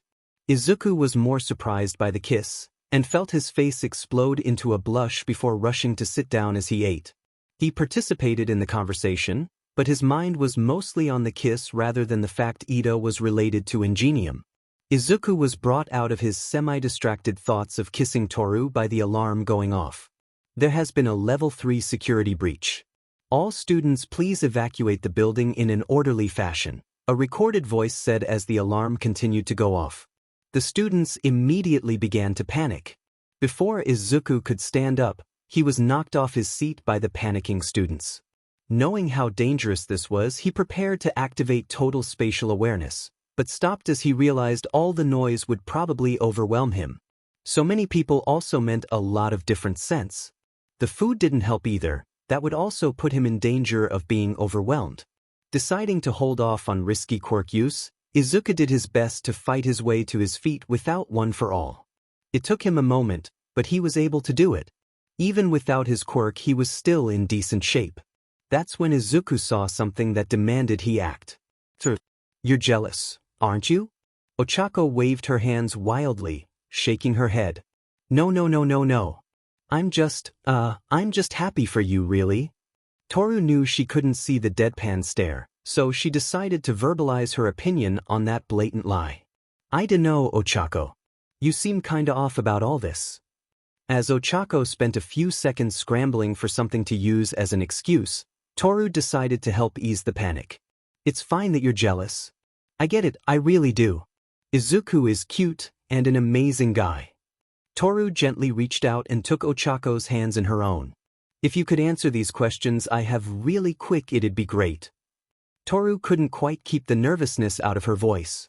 She knew what she was about to suggest was far from normal. Maybe she was being greedy, but it wasn't going to hurt anyone. "You'll tell the truth, won't you?" It took a few seconds before Ochako finally nodded hesitantly. "So, say you could date Izuku without hurting me. Would you? Ochako's face was so beyond red it was amusing. It took almost a full minute of silence between the two before she finally answered quietly. Yes. Toru squeezed her hands reassuringly as she smiled. Okay. Making progress. Next question. Now, if Izuku were to say he was okay with sharing, would you join us? Ochako's face underwent a drastic change. From a slightly embarrassed mess to a rambling, embarrassed mess. She jerked her hands back as if burned, those round cheek marks of hers somehow expanding to envelop her entire face. She stuttered over her words, pointing in random directions before starting to inch away from Toru. Oh look, it's lunch rush. I'm gonna go ask for his autograph. Okay, thanks, bye. She got up and walked away as quickly as she could without running. Before Ochako could get far, Toru got up and started to chase after her, intent on finishing the conversation, no matter how embarrassing it was. If Ochako was gonna run, she was gonna run until the sun went down. It wasn't the best idea to run from a cat. They tended to chase things they wanted. She just reached Ochako when the alarm went off. There has been a level 3 security breach. All students please evacuate the building in an orderly fashion, a recorded voice said as the alarm continued to go off. The students immediately began to panic. Toru grabbed onto Ochako instinctively as the crowd began pushing and fighting to get to the exit. Almost immediately the way out was blocked, and the crowd was fighting harder the longer they couldn't escape. Ochako was getting pushed around more than Toru was thanks to the difference in strength, so she moved herself to stand in front of Ochako as much as she could. Quick, use your quirk on us. As soon as Ochako's fingers touched her, she turned and grabbed Ochako, jumping out of the crowd to the ceiling, where she dug in with her claws to keep them both stable while they were weightless. Her eyes darted around the room, trying to figure out a way out of this mess.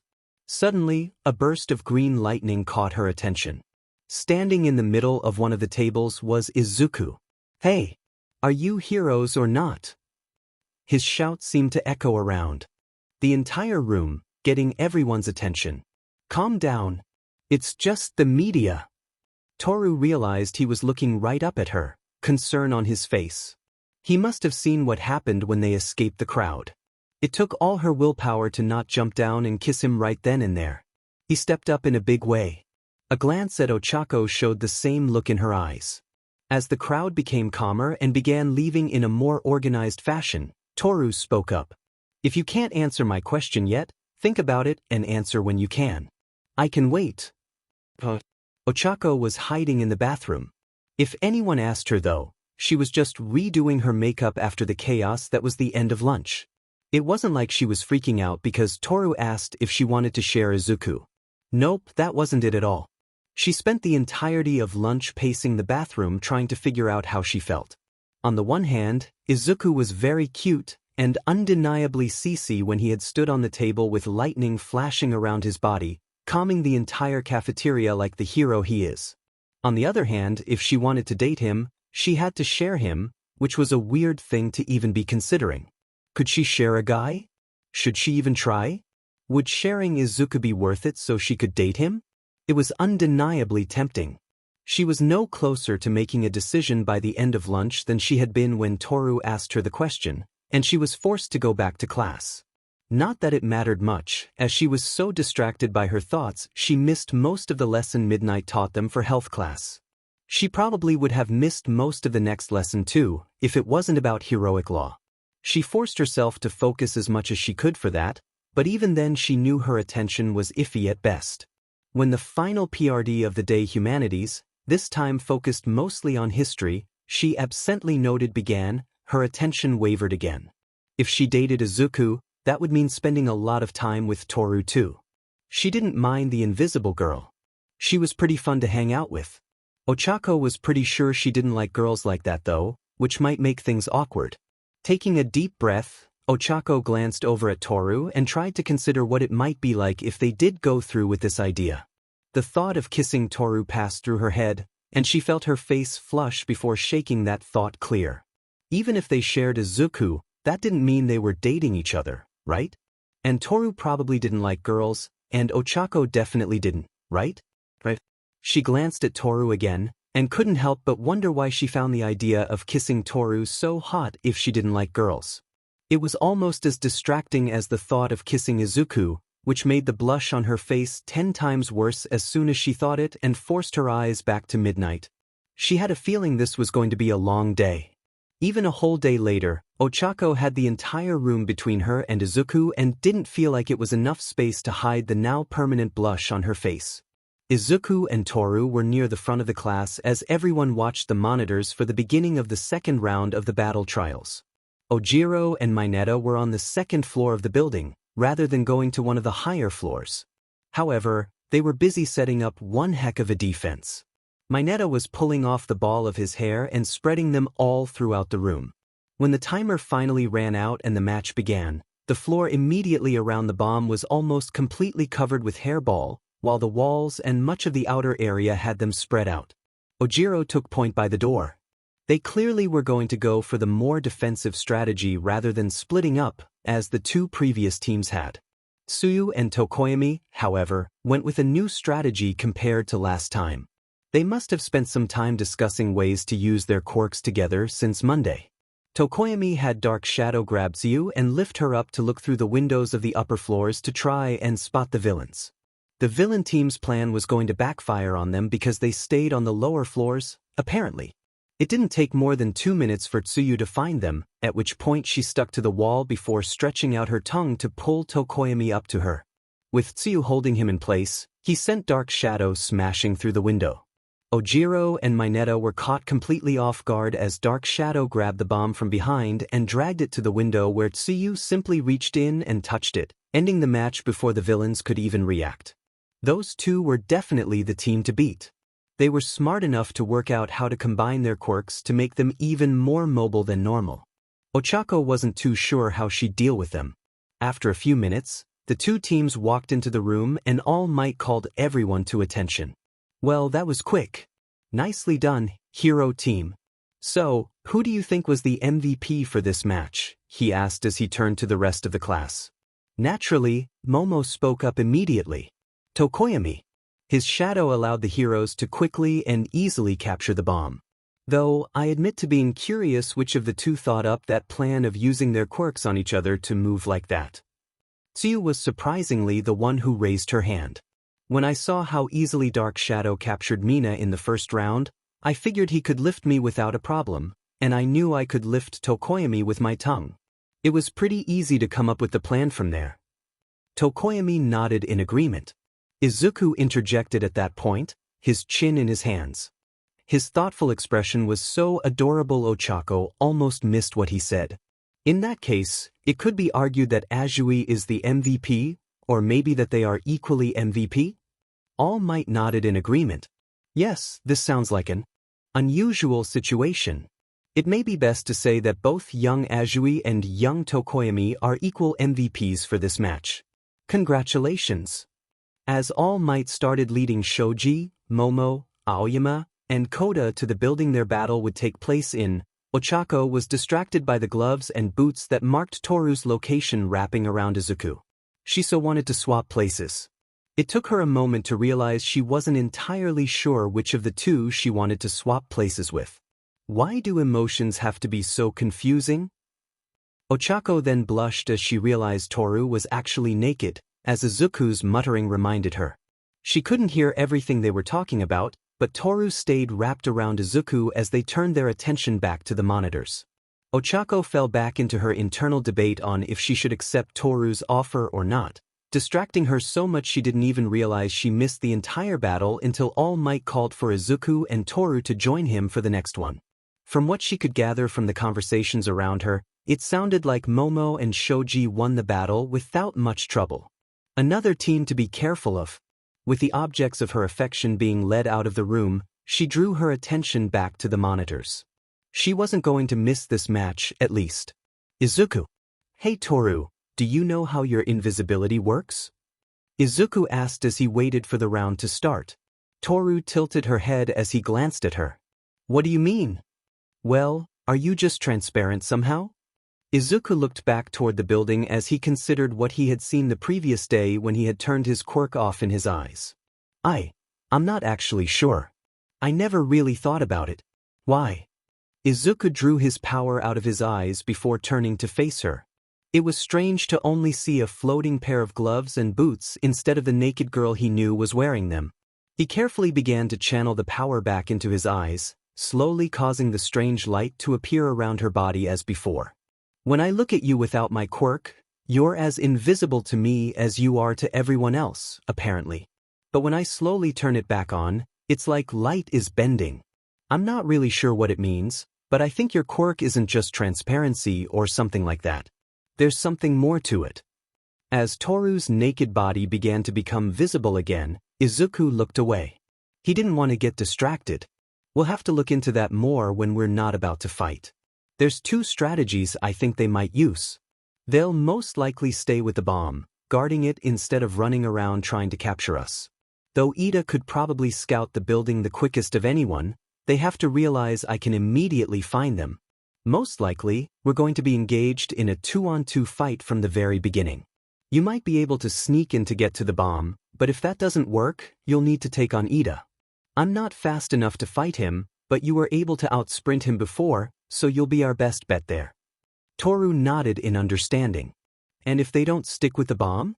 Izuku looked nervous for a second, but quickly pushed it away. Then Ida might come after me, since he can actually find me. I don't think I can beat him as I am right now. I'll need your help to even keep up with him.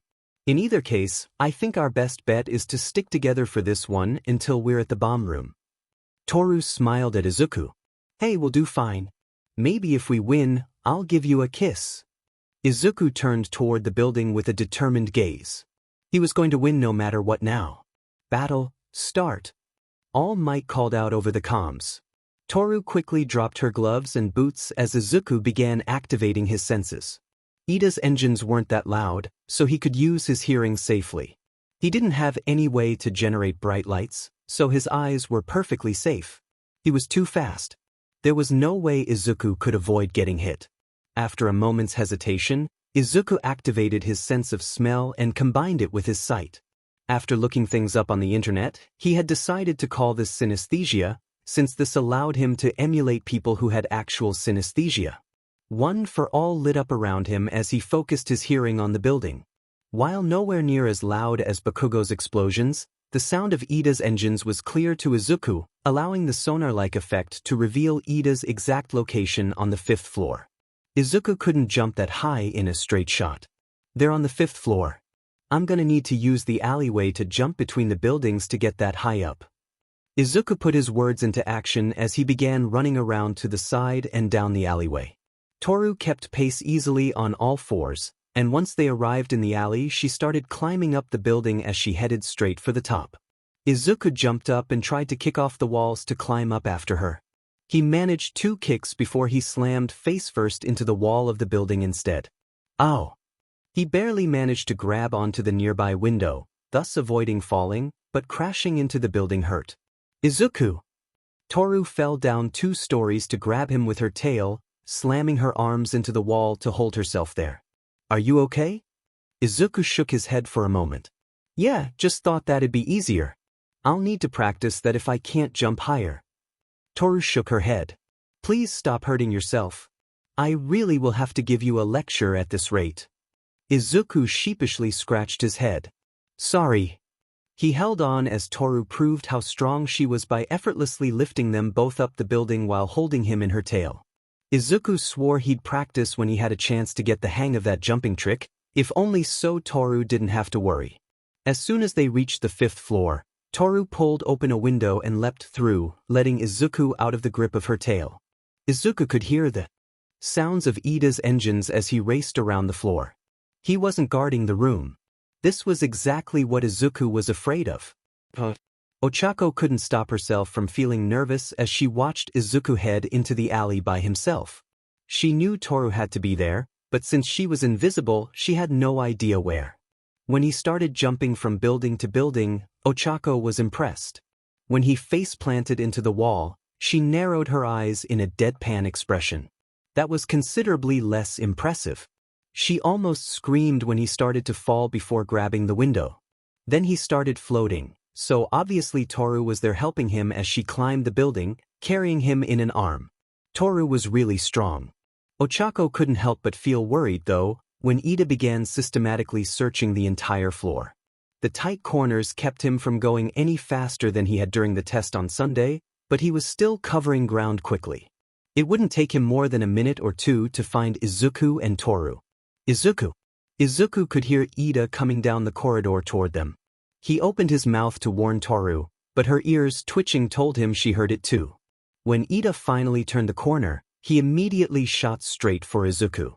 He was definitely faster than Izuku right now, and he could see the kick coming in slow motion. He wanted to jump out of the way, but immediately realized he wouldn't be fast enough. The gap in their speed was just too much. The best he could do was start to block, and even that was not going to be enough to fully stop it. As he moved his arms to block the attack, he saw Ida adjusting his aim and had to adjust as well. In just the 2 seconds it took Ida to cross the distance, they must have made subtle adjustments to their respective actions a dozen times. Ida managed to land a solid blow through part of Izuku's guard. As he went flying back, he couldn't help but wish he was faster as he slammed his head into the wall, dazing him. As Ida charged at Izuku, Toru instinctively tried to pounce on him. She couldn't get enough room to really accelerate in this hall and had to rely on the speed she could get from just 2 legs if she was going to make it in time. She didn't make it though, and as she crashed into Ida, she had to watch Izuku go flying down the hall. Ida crashed into the wall from the impact and immediately pushed away, rushing to the far end of the corridor, away from Izuku. She prepared to chase after him, but he reached into the pouch on his waist. She watched warily as he pulled out a packet of some sort. Toru braced herself as he opened it and began running down the corridor. She stepped to the side, just in case, and he stopped near the far side, right by Izuku. She had to stop him from getting a capture tape on him. As she began running on all fours to close the distance faster, she felt something sticking to her hands and feet. Looking down, she realized she just ran right into a trap. Ida had spread flour on the floor. She glanced up just in time to see Ida charging right for her, and jumped back to her feet as she raised her hands to block the attack. His kick landed solidly, pushing her back several feet, but she was able to shrug it off and come back in with a swift kick, trying to trip him. He easily dodged it though, her foot showing up as floating flour. He had completely countered her invisibility. She was just glad he hadn't dumped the flour on top of her. She had accepted that Izuku could see her, but he was her boyfriend now. No way was she giving Ida a free show too. Not to mention the rest of their class. As her foot came back to the ground after her kick, she pushed off with her other foot and spun around as Ida tried to come in immediately after her previous attack, hoping to take her out quickly. He noticed the second kick too late to dodge back. Toru was going to hit him. She was going to hurt him. She threw herself to the side instead, her kick missing as she tried to get behind Ida so she could restrain him. He spun around, captured tape in his hands as he tried to wrap it around Toru's outstretched hands. She opened her mouth and let out a roar, the sound causing Ida to jump back in shock and giving Toru a moment to try and come up with a way to capture him without hurting him. Her claws, her fists, her feet, even her tail might accidentally hurt him. She felt the old fear starting to come back. She wouldn't hurt someone, not again. She still regretted what she did to Bakugou, that had filled her sleep with nightmares, and she still felt like he deserved it despite the regret. Ida definitely didn't deserve to be hurt. She couldn't stop him. As Ida came in again, Toru began blocking and dodging an even more complex series of kicks intermixed with a few attempts to grab her with the capture tape. She was being forced to take full advantage of the flexibility her cat body gave her just to dodge. He was so fast. He only had a vague idea where her body was from the position of her feet and hands, plus the streaks she was leaving in the floor, but his eyes never left them, tracking her as they fought back and forth, even as she never made an attack against him. Finally, after almost a minute of fighting, she was running out of energy. She couldn't keep it up.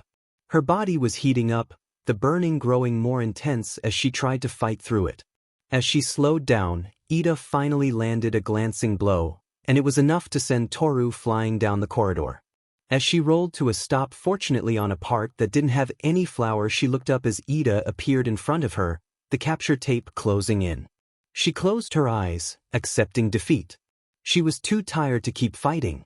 She was struggling to get her breath back as her poor endurance reminded her of the one weakness she would always have to struggle against. She couldn't hurt him, and she couldn't outlast him. She couldn't beat him. The sound of Ida grunting and metal crashing into the ground surprised her, and she opened her eyes. Izuku was back in the fight. Izuku! Toru was losing. Izuku could barely believe it. She had seemed so amazing so far, like she couldn't be beaten. And she was losing. Izuku was in pain, but it wasn't so bad he couldn't think. He was winded, but it wasn't so bad he couldn't fight. He refused to just let Toru fight alone, not when she was fighting so hard. Not when he could help her. But he wasn't fast enough.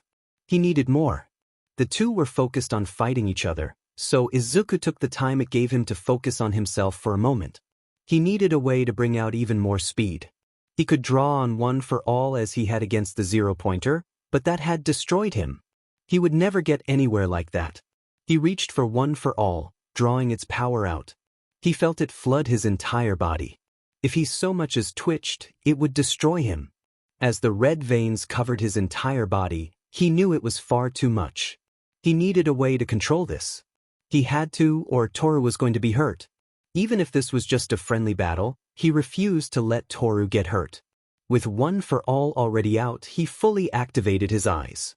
With his eyes focused, he felt One for All pulse toward his eyes. The world came into sharp clarity, letting him watch the fight in slow motion.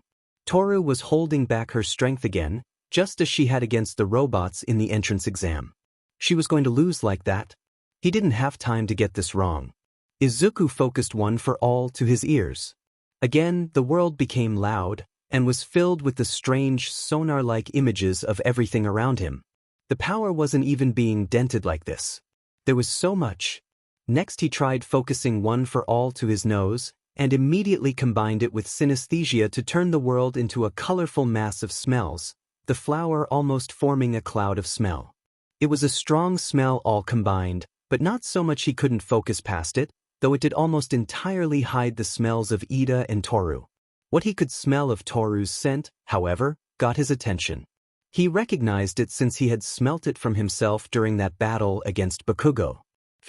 Toru was afraid. No, she was terrified of something. He needed more. He knew he could channel his power into his tongue. He needed something stronger though, something he could actually use.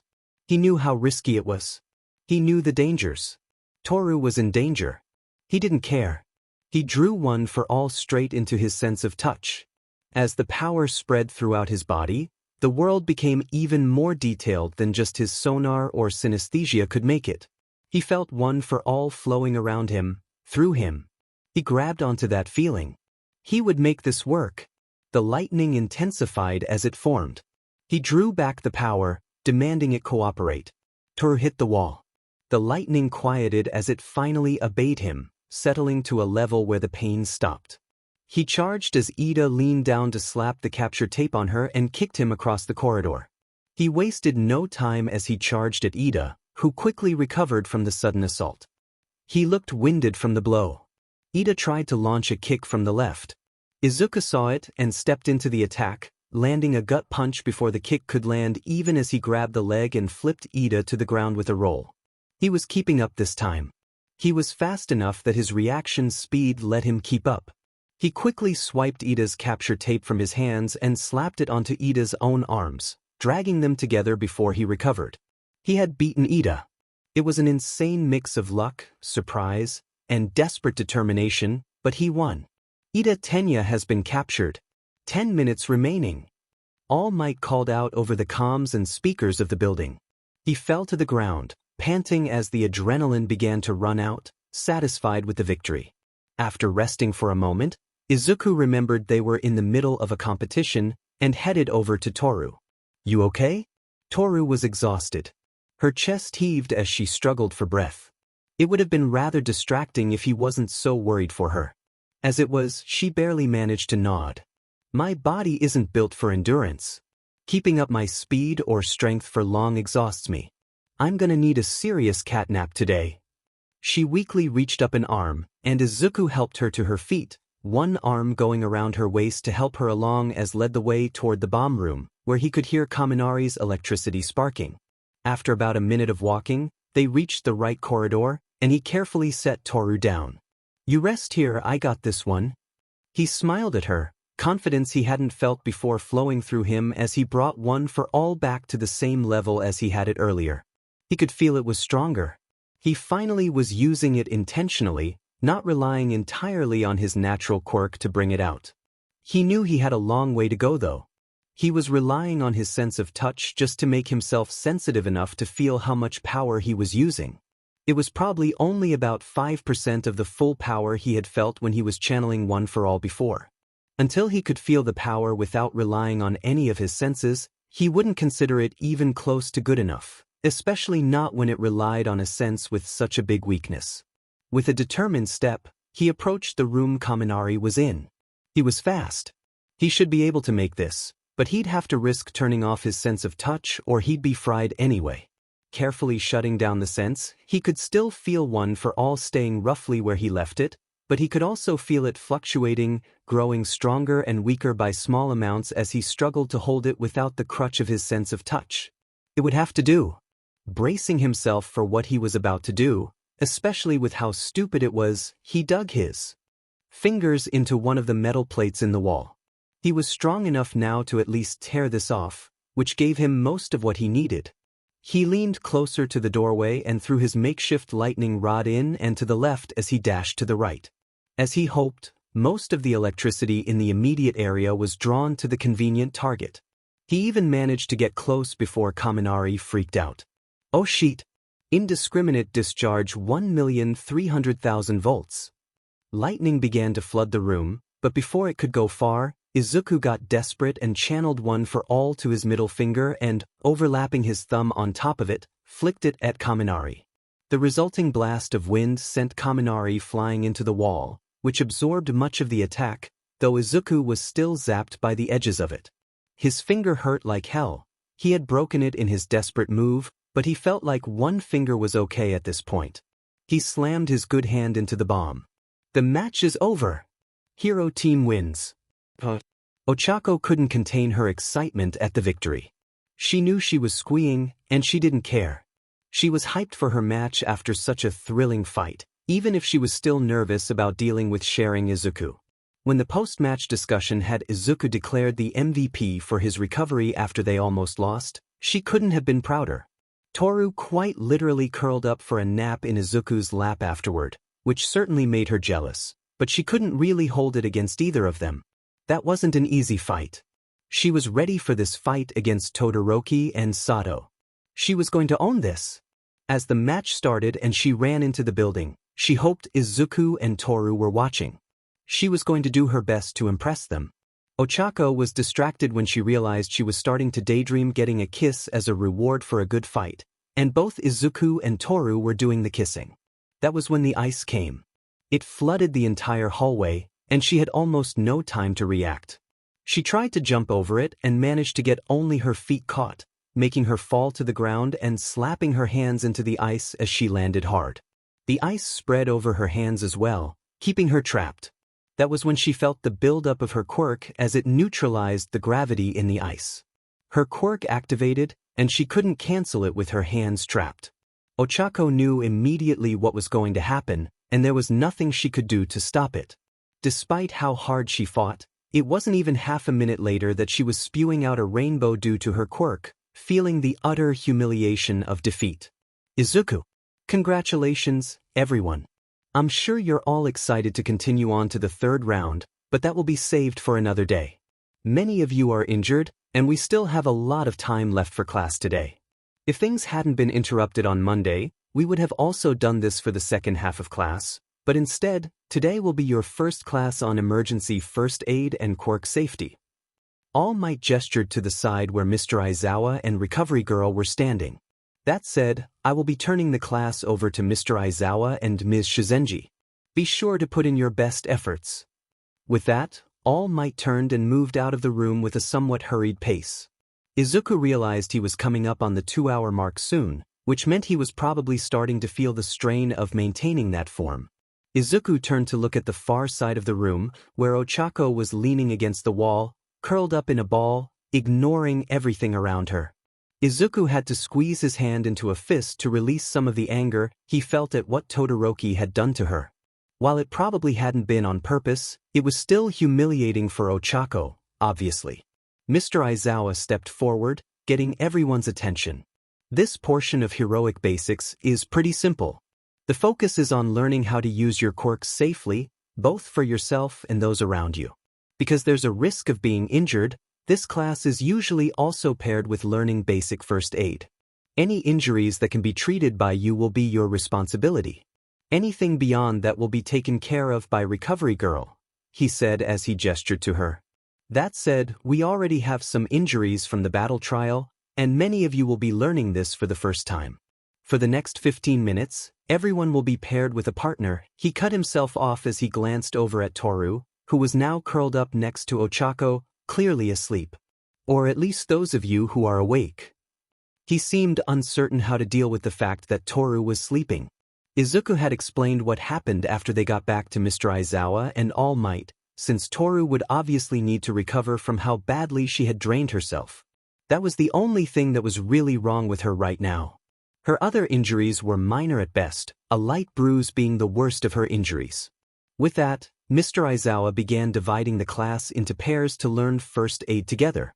Those who were actually injured were separated to get more specialized lessons after the rest of the class started. Izuku didn't pay much attention to who got paired with who until his name came up. Midoriya and Uraraka, specialized care. That was all Mr. Aizawa said, but it was obviously because of his broken finger. The look he gave Izuku, however, was different. Izuku didn't get it at first, but then he noticed the glance Mr. Aizawa made between himself and Ochako. He must have figured out the two were friends and wanted Izuku to help Ochako. Not like he needed an excuse to do that, but it also gave him a more important opportunity. Ochako had begun absently petting Toru's ears while the students were being paired off, and even being paired with Izuku didn't seem to lift her spirits at all. If anything, she seemed even more reluctant.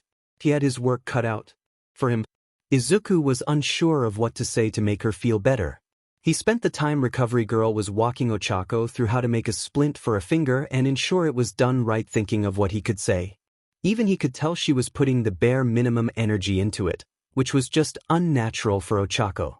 Watching her as she carefully taped the splint together, he finally had some idea what he wanted to say. Todoroki is one of the strongest in the class, you know. Ochako froze when he started talking before finishing the work on the splint, seemingly ignoring him. Izuku knew her better than that, though. She was upset, but Ochako was still his friend. You had no real idea what he was capable of. It's okay to lose against something like that. Ochako finished the splint, but kept her hands holding his as she looked in his eyes, confusion clear on her face. She still didn't speak and hadn't made a single noise since her match, so he continued. I'm not sure anyone in the class could have beaten that, not without having seen it first. I can think of a few strategies I might be able to use to deal with it now, but if I had been in the middle of that, I would definitely have been caught too. She looked down, a blush filling her face. Finally she spoke, her voice unnaturally quiet for her. Losing hurt. But it wasn't so much the losing as what happened when I fell that upset me. Everyone saw. Izuku interrupted her. It's okay. Izuku gathered his courage. She needed someone to help her. He gently pulled her into a hug, which she didn't resist. If anything, she gripped him tighter. He could feel her shaking. It's going to all be okay, Ochako. He gently rubbed her back, doing his best to reassure her. He thought back to the rougher days he had had in the past. His mother did much the same for him, so he could do this for Ochako. She needed him to do it. Toru could probably have helped too, but she was far too exhausted and needed to recover from the strain her quirk put on her. Ochako wasn't his girlfriend, but she was a friend to both of them. He was sure Toru would want him to comfort her too. After a few minutes of calming her down, though, he had to address what he saw. I know you probably don't want to talk about this, Ochako. If you really don't want to, I'll drop it, but I think there's something odd about your quirk, and maybe figuring it out can help you. He slowly pulled back from the hug. Tears ran down Ochako's cheeks, but there was finally a small smile there, and her eyes had more of the light he normally saw there. She seemed to hesitate for a moment, but a curious expression began to spread over her face. What do you mean something odd? Izuku knew this was going to be uncomfortable, so he did his best to avoid upsetting Ochako. He didn't realize he was still holding her hand with his one good one. Is it normally like a rainbow? With lights floating off from it? Even when you're not overusing your quirk? Ochako glanced down, but shook her head after a moment. Only when I overuse it. He thought for a moment. But when you do overuse it, it's always a rainbow? She hesitantly nodded. Why does it matter? Because that means it has something to do with your quirk. It looked more like it's mostly energy rather than normal fluids. Izuku put his injured hand to his chin as he thought. If it's actually some form of energy, then maybe you're expelling it because you've got too much energy built up inside? Can you feel when you get close to your limit? Ochako nodded. Yeah. It's like I've eaten way too much. Before Izuku could continue with where his thoughts were going, they were interrupted by Mr. Aizawa calling out. All right, now that those with actual injuries are treated, anyone who wants to can see Recovery Girl to be fully healed. The rest of you have got enough of a basis to start with for now. The rest of the lesson is going to be focused on quirk safety. For that, we'll be moving to Gym Gamma. Everyone please head back onto the bus. Izuku immediately headed to Recovery Girl. As soon as he was within range, she glared at him. If I have to heal one more broken bone because of your quirk, I'm going to put a sign up in the infirmary. This bed reserved for Midoriya Izuku. If I do that, you're going to be strapped to that bed until you would have healed from the injury the normal way. Am I clear? Izuku couldn't nod his head fast enough.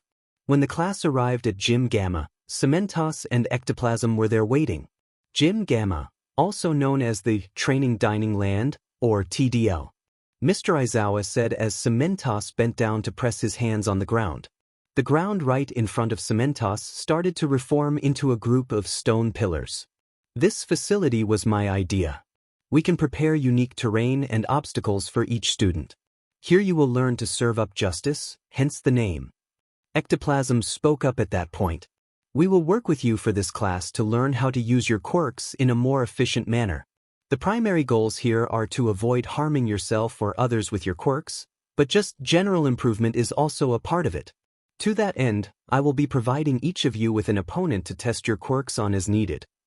Cementos began restructuring the entire room at that point, causing massive pillars to rise from the ground to form raised platforms with moderate distances between them, giving the students plenty of room to work without being too close to each other.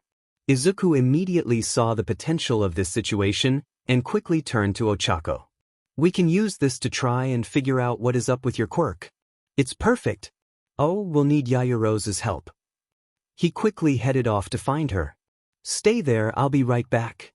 Izuku had an opportunity to experiment with someone's quirk. It was like his birthday had come early. Yaoyorozu. Yaoyorozu turned in surprise from where she was following an ectoplasm. Further into the room. Can you help Ochako and I with a bit of an experiment? She turned toward the clone of their teacher. Is that okay? The clone nodded. There's nothing that says students can't work together during this. I'll come along to supervise, though. With that, Izuku quickly led them back toward where Ochako was standing uncertainly. All right, I've thought about how your quirk works, so I have a few ideas we can test just to confirm what we think we know is actually true. Probably best to start with those. Ochako gave him an amused look. You really like learning about quirks, huh? This is the happiest I've seen you. Izuku rubbed the back of his head. Yeah. Sorry. Ochako shook her head. Don't be sorry. It's cute. As soon as she said it, her face turned a solid red. Izuku's face was doing its best to beat her in terms of redness. Ectoplasm politely cleared his throat, bringing Izuku's attention back to the goal of what they were trying to do. Right, so first, we need something small and simple just to make sure Ochako isn't messing with the mass of the objects she's using her quirk on. He turned to Yaoyorozu, who promptly held out her hand and simply handed him a tennis ball. He turned and held it out to Ochako. Just use your quirk on it. After a moment, Ochako simply shrugged and grabbed the ball with all 5 fingers. Feeling the weight disappear from the ball, Izuku squeezed it. Definitely not mass then. The ball would have fallen apart otherwise. That means you might be messing with gravity itself, and that we can also test. We just need some water. Yo, can you? He cut himself off as she was already making a bowl and water was falling out of her other hand. I think I see where you're going with this, she said as she held out the bowl toward Ochako. Can you use your quirk on the water? Ochako blinked at them. I've never tried to use my quirk on water before. How can I use it on something I can't touch? She reached into the bowl, her fingers just under the surface of the water. Her face showed how much she doubted this would work, before suddenly shifting to confusion. She pulled her hand back quickly, and the tennis ball Izuku still had in his other hand suddenly regained its weight. He quickly turned to look at the bowl, which Yaoyorozu let go in surprise at Ochako's reaction. The bowl fell, but the water stayed right where it was, drifting aimlessly now that there was no bowl to hold it in. Yaoyorozu beat him to commenting on what happened by only a second. It's just floating? Well, guess that proves she's removing the gravity of what she affects. She gently poked the floating water with her hand, making it spread out a bit, before pulling her hand back. It's not sticking to me, which means my own gravity isn't affecting it at all because there's no gravity to latch onto. Izuku nodded. Now we know for sure how your quirk is working, we can do the other test. Did you feel something when you touched the water? Her reaction made it pretty obvious something had happened. Ochako nodded, looking at the water in confusion. It was like the feeling I normally have from using my quirk on something was pulled to my hand and into the water, then the water's gravity was pulled into me? Even as she said it, she was staring at her hand, flexing her fingers. That means it's some sort of energy inside you. If that's the case, maybe you can do something with it aside from take away gravity from things. Try to move the energy, maybe to your hand since that's where your quirk is triggered. She turned to look at Izuku, tilting her head. How? What does it feel like when you use your quirk on your hands? Izuku held up a fist. For me, my power feels almost like heat. There's a vast power making everything warmer, and I can feel that flow through my body when I push it somewhere. I don't really have to make it go anywhere though, there's so much that it's more like I have to let it go places, rather than try to force it. I'm not sure if it'll be the same for you. Ochako nodded thoughtfully, turning to look at her hand. After a few seconds of staring, she frowned, then a look of focused determination spread over her face and after a few seconds, her hand suddenly began glowing in the colors of the rainbow, similar to what happened when she fell and threw up. Izuku was giddy, he had totally called it. I knew it. Now we just gotta figure out what you can do with it. Izuku was all but dancing in place in his excitement. After a moment of thought, Ochako aimed her pointer finger at the ground. The glow faded almost immediately, and a look of annoyance appeared on her face. After a second, the glow came back, and even concentrated on the tip of her finger. She grit her teeth, clearly focusing hard. Finally, after close to half a minute, it finally shot out of her finger into the ground, only for nothing to happen, aside from the water immediately falling to the ground and splashing everyone. Hey! Yaoyorozu called out as she stepped back to avoid the water. Ochako immediately began waving her hands around. Sorry. I didn't know that would happen. Ectoplasm spoke up then. That seemed rather difficult for you. Perhaps that is a method you can use the power in, but it may be that there is an easier method. If distance is hard, perhaps it works better at close range. Izuku nodded in agreement. It may also be a matter of what you absorbed or how long. We should try to set a baseline. Do you have any idea how long you could have held that for? Maybe half an hour? A little less. Ochako shrugged. I've never really tried to figure out how long I could use my power on something so light, but it feels about right. Izuku thought for a moment. Let's try something that weighs 15 kilograms. Also, try to only hold it for 5 seconds. Ectoplasm stepped forward. Feel free to hit me with it. As a clone, the whole reason I was made was to help with things exactly like this. Ochako nodded as Yaoyorozu created a cube of some sort that she placed down next to Ochako before stepping back. Izuku moved to stand next to her as Ochako and Ectoplasm's clone got ready. Yaoyorozu even pulled out a stopwatch. Ready? she asked as Ochako knelt down, nodding as she touched the cube. Ochako really did appreciate what Izuku did for her. He was trying so hard to make her feel better. If he kept this up, she might really go for Toru's offer to share him. As she touched the cube Momo made for her, she felt the rush of power she always felt when she touched something with all 5 fingers. She was even more aware of it now, since apparently there was more to her quirk than even she knew. As the power settled in her gut, she stood across from ectoplasm. Internally she was counting along with the timer Momo was using. She raised her hands in preparation. If she was going to use this as an attack, assuming whatever it did could be used as an attack, a punch was probably best. 3. She made sure her fists were solid. She hadn't exactly taken courses on fighting, but she knew enough to be pretty sure she could punch right. She reached for the power. She pulled on the power. It resisted for only a moment, but quickly flowed to her right hand as she raised it, igniting in a rainbow of light. She threw the punch straight at ectoplasm. She aimed for his chest, the largest part of his body. The moment she hit, she knew she had it right. The power she had gathered immediately flowed out of her and into him. He suddenly went flying back, rolling along the ground until he stopped about 20 feet away. Then Ochako screamed. As an additional note, for those who are curious, here's a picture to get an idea of what the rainbow of lights look like. Toru's eyes snapped open. Someone was screaming. She sat up as quickly as possible, taking in where she was. She realized it was the bus they had taken to the battle center. After a moment, she remembered being woken briefly as they went somewhere called Gym Gamma. A quick look outside the bus was enough to pinpoint where the sound had come from.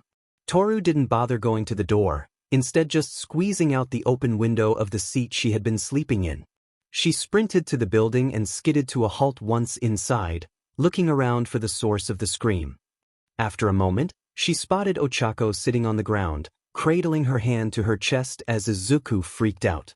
Ectoplasm, or perhaps a clone of him, she realized as she spotted several others spread out around the building, was jumping down from one of the concrete pillars in the room to get to the group of students. As Toru began running toward her friend, she spotted Momo standing worriedly nearby. "Ochako," she cried out as she neared, sliding to a stop as she shifted to 2 legs instead of 4. "Are you okay?" She quickly began looking around for what might have hurt her, but couldn't see any obvious clues, so turned her attention back to her friend. As ectoplasm finally arrived, Ochako shakily held her hand out. It was clearly broken. Toru was immediately reminded of how Izuku had broken his arms with his quirk that first day, though this didn't seem even close to that bad. Ectoplasm leaned down, looking closely at Ochako's hand. "You'll be fine. This is exactly what this class is for, learning about your quirks. There's clearly some sort of backlash to what you did. Go see Recovery Girl and get treated. We'll have to see if we can figure out what happened to cause it, and if there's a way to alleviate it." Ectoplasm gestured off to the side where Recovery Girl was currently healing Zero, who was gently rubbing one of his arms as the glow faded from his body. Izuku spoke up before she could move off. "Oh, your quirk stores energy inside you, so maybe her quirk will use that if you have some before she heals you? Though you might not want to use your quirk right away after that. If it can help you heal without getting tired, it might be worth it." Toru could see the hesitation in Ochako's posture. She didn't know what this had to do with her quirk, but she wasn't giving her maybe girlfriend any choices here. Noticing the way she was staring at the small cube next to her, Toru picked it up, then grabbed Ochako's good arm. "You're doing it. I don't care why you don't want to.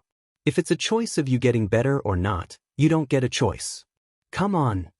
As they walked away, Toru turned her attention to Ochako herself. "I was only asleep for maybe half an hour. What happened?"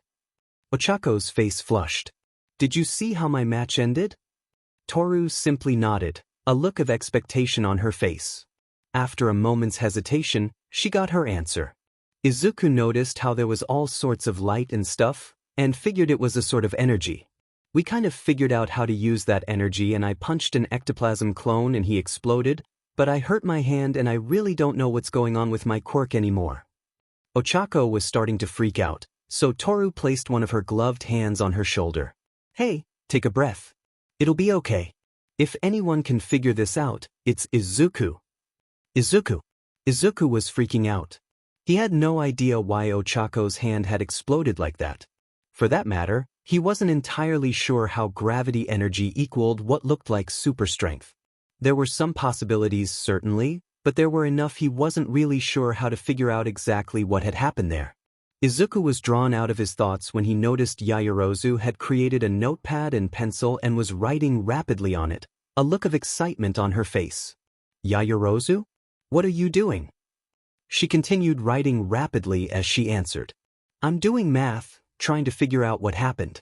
We have several variables, so if I try to solve for the unknown ones, I can probably figure out more about how her quirk works. Izuku's eyes lit up. He wasn't good enough at the math needed to really work all of that out, but if she could do it, that would help tremendously. He glanced back over at Recovery Girl and watched as, after a brief discussion with her, Ochako was healed. She looked far calmer as she returned, though still a little freaked out. Yaoyorozu froze suddenly just after Ochako arrived. Ochako? Do you know how long you could have held that amount of energy for? Her tone betrayed her nervousness. Was there something wrong with Ochako? Ochako put her finger to her chin as she thought. Maybe a minute and a half? Or around there anyway. Not sure if it'd be closer to 2 minutes. I've never really tried to get that close when it comes to figuring out how long I can hold stuff for. Yaoyorozu wrote down something else on the pad she held, before shaking her head and letting out a shuddering breath. That's what I was afraid of. Izuku turned his full attention to Yaoyorozu. What is it? Well, I did the math, using how long she held the power, the weight of what she was using, and various other factors to figure out how much power she put into that punch. It had to be approaching 5,000 joules of energy for the backlash to break her hand like that, and the math supports that. If she could have held that for that much longer though. Her potential maximum is terrifying. Ochako stared at Yaoyorozu uncomprehendingly. Well, you said some things I didn't really understand, but what would be the potential maximum? Izuku was trying to do the math in his head, but couldn't figure it out. Fortunately, after taking a steadying breath, Yaoyorozu told them. 2 megajoules. Izuku felt faint. That was a lot of power. Which would mean? Ochako tilted her head in confusion. It would mean you can pack the equivalent force of 2 sticks of dynamite into a single punch, Izuku explained, his face as pale as Yaoyorozu had become. Ectoplasm interjected at that point. Having a strong quirk isn't a bad thing.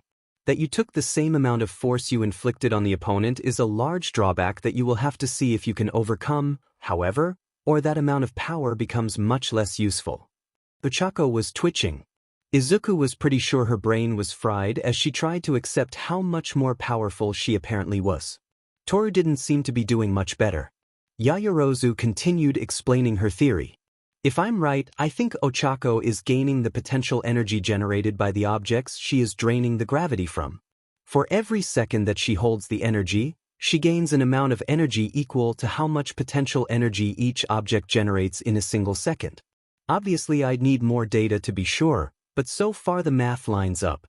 The potential energy generated by the gravity she absorbed built up over the 5 seconds and was released all at once. If the theory is true, then the heavier the object, the faster it generates potential energy for Ochako to use. Ectoplasm gestured to another of the ectoplasms, apparently the original, as 3 more clones appeared near the group almost immediately after. This is something you really need to learn how to deal with, Ms. Uraraka. Based on what we know now, you should limit yourself to low weights until we learn more, and limit how long you hold them for.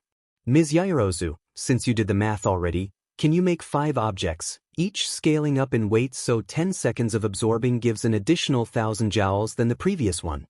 Yaoyorozu frowned as she raised her notepad again, quickly doing some additional math, before nodding. She knelt down and began making simple cubes for Ochako to use, starting with a small one and getting slightly bigger as she went. On top of each cube, Izuku could see that Yaoyorozu had added the joules it could generate, just to make sure there was no confusion. Ochako was clearly hesitant to try again, but Toru put a hand on her shoulder.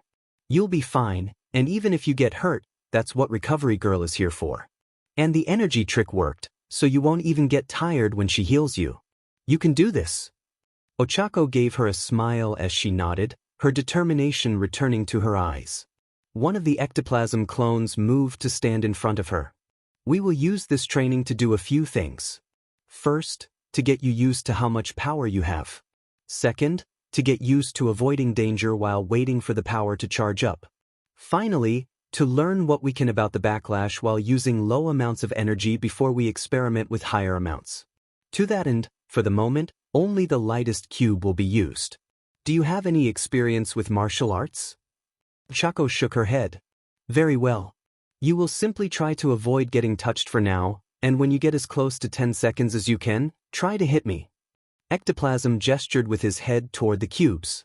We will begin as soon as you touch the box, and end when you release the power or 11 seconds pass. Don't worry, I'll be holding back, so it's at least possible. Ochako nodded as she crouched down, staying on her feet and ready to spring away as soon as she touched the box, just in case. It was strange watching as her face went from relaxed and happy to incredibly determined and focused. It was like a switch had been thrown and she had gone full battle mode in an instant. The moment she touched the box, she leapt away and ectoplasm rushed forward, kicking at where she had been. Almost immediately he followed that kick with a second, using a flip to switch which leg was on the ground and which was about to hit her. Ochako leant back to avoid the second one and quickly raced to the side to get a bit more distance, partially placing the nearby pillar of concrete between her and the clone. Her right arm began to glow with the rainbow-like light. Watching it actually reminded Izuku of a nebula he had seen a picture of when he was younger. It truly was a beautiful quirk. She held the power in her hand, the glow faint but growing as she dodged another set of kicks, before suddenly rushing in just after dodging. Ectoplasm managed to move out of the way, causing Ochako to hit the pillar they had been sparring next to. When her fist was about to hit it, there was a small, quiet sound as the rock broke apart a bit, her fist pushed back away from the pillar. Ochako winced, but after a moment relaxed. I definitely felt something, but it wasn't really like it hurt, more like punching something kind of thick. Ectoplasm moved back to where they had first started. That's good. You won't be hurt too badly as long as we keep the power at this level then. Let's keep trying. Ochako nodded as she moved back toward the cube, ready for round 2. As she began dodging, almost immediately the rainbow appeared around her hand, dimmer than before, but growing in brightness as time passed. Clearly, she was experimenting to try and figure out what she could about her quirk in the process of sparring. Finally, as the brightness of the light around her hand was closing in on what it had been for the first punch, Ochako dashed in for a second attempt. This time, Ectoplasm dodged again, but launched a kick at her chest. There was no way she had time to dodge it, and Izuku tensed up for a moment. That was when things got interesting. The light suddenly moved out of Ochako's hand and raced for her stomach where the attack was about to land. The light coalesced around her stomach as the attack landed. There was a dull buzzing sound, and Ectoplasm's kick stopped close to an inch away from Ochako's stomach, forcing him to quickly adjust his balance. The light also disappeared. Based on the surprised looks on both of their faces, that wasn't what either of them had been expecting. Ectoplasm stood upright as he spoke up. Did you feel that at all? Ochako shook her head. Not really, aside from the energy moving in front of the attack. It was maybe a push, but definitely a lot weaker than what it should have been. Yaoyorozu rubbed her chin. Maybe it used the energy to cancel out the energy of the attack? If there wasn't enough to fully cancel it out, then whatever was left would still get through. Ectoplasm looked thoughtful for a moment. I want you to try and do that on purpose when you attack. Only use half the energy for the attack, save the other half for absorption. With a nod of determination and a vague idea of where Ectoplasm was going with the idea, Ochako once again knelt down and gathered the gravity of the cube. Reading that first attack was getting easier, and Ochako quickly moved the energy into her hand in preparation for the attack. It was easier if she was already gathering it, rather than trying to gather it at the last second. This time, she had to split her focus a bit as she stopped adding energy to her hand at the 5-second mark. She felt the energy trying to push together with the rest, but she held it back. Ducking under another kick, She finally saw her opportunity and lunged forward, lashing out with a punch. Ectoplasm began to dodge, but finally, Ochako managed to get close enough to land a blow. Immediately as she felt the power rushing out of her hand, she felt the remaining power rushing up into her hand. It was definitely only half the power of her blow against the pillar, as Ectoplasm only stumbled back a bit, but as the backlash of the attack hit the remaining half of the energy, it disappeared. She felt nothing at all. It worked. I didn't feel any pain or discomfort that time. Ochako had to stop herself from jumping up and down. This was really working. Toru seemed to be doing enough jumping for the both of them, and Izuku's smile was bright enough to light up the entire building. Good. That makes it much safer to practice this part of your quirk. We'll try the next cube now. I'm going to try harder to hit you and won't make it quite so easy. Be ready. Ectoplasm may have had an impossible-to-read face, but Ochako was pretty sure there was some pride in his voice. Right. Ochako smiled as she got ready to continue. This discovery made her quirk a lot more powerful. She was determined to get the hang of it though. Toru was a mix of tired and excited. On the one hand, the last several days had been full of training hard and learning. On the other, the last class of Saturday was finally over, and that meant her date with Izuku was less than 24 hours away. While she had been getting more excited, she had noticed that Izuku seemed to be getting more nervous. After saying goodbye to Ochako, who was staying after class to get some extra practice in before heading home, Toru finally decided to confront Izuku as they walked to the train station. What's got you so worked up? Toru tilted her head a bit as she watched Izuku all but break out into a sweat at her question. She narrowed her eyes. Are you stressing about the date? Izuku waved his arms around. No, everything's fine. Toru just gave him a flat look. After a moment his posture slumped down. Okay, so maybe I am. I want to make sure it's good it'll be our first date. Shaking her head, Toru put a hand on Izuku's shoulder. We'll be together. That's almost more important than whatever we do. It's okay to keep it simple. Izuku looked unsure of himself. That just wouldn't do. What kind of things have you come up with so far? After a moment of walking in silence, his face slowly getting redder, Izuku finally muttered, watching a movie together before having dinner. Toru resisted rolling her eyes at the cliché. That's fine. I certainly don't mind doing that. We'll need to see what movies are playing though. Izuku perked up a bit at the reassurance.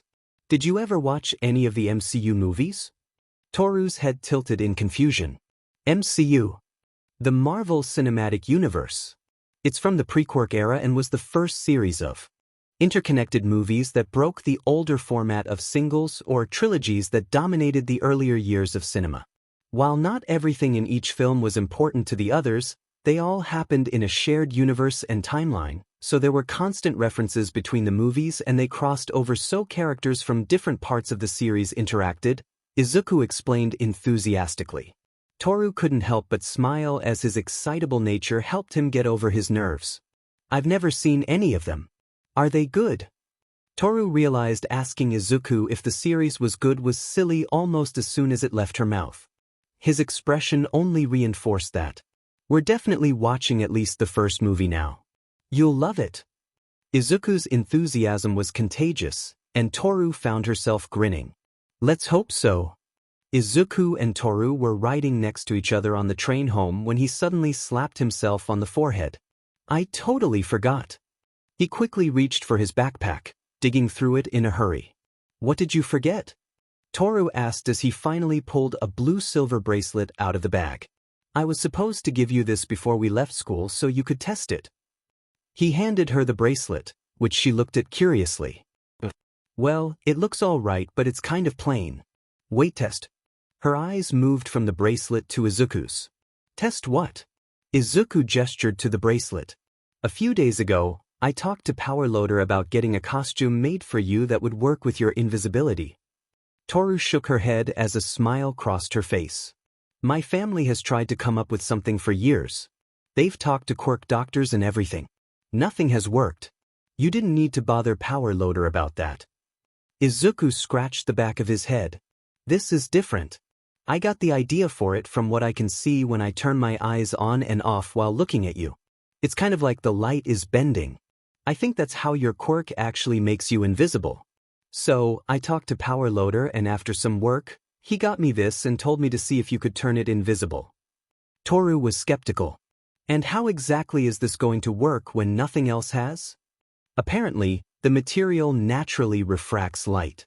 The process to make it causes it to refract certain light waves, which gives it a distinctive color based on how the process is performed, giving it a few variations.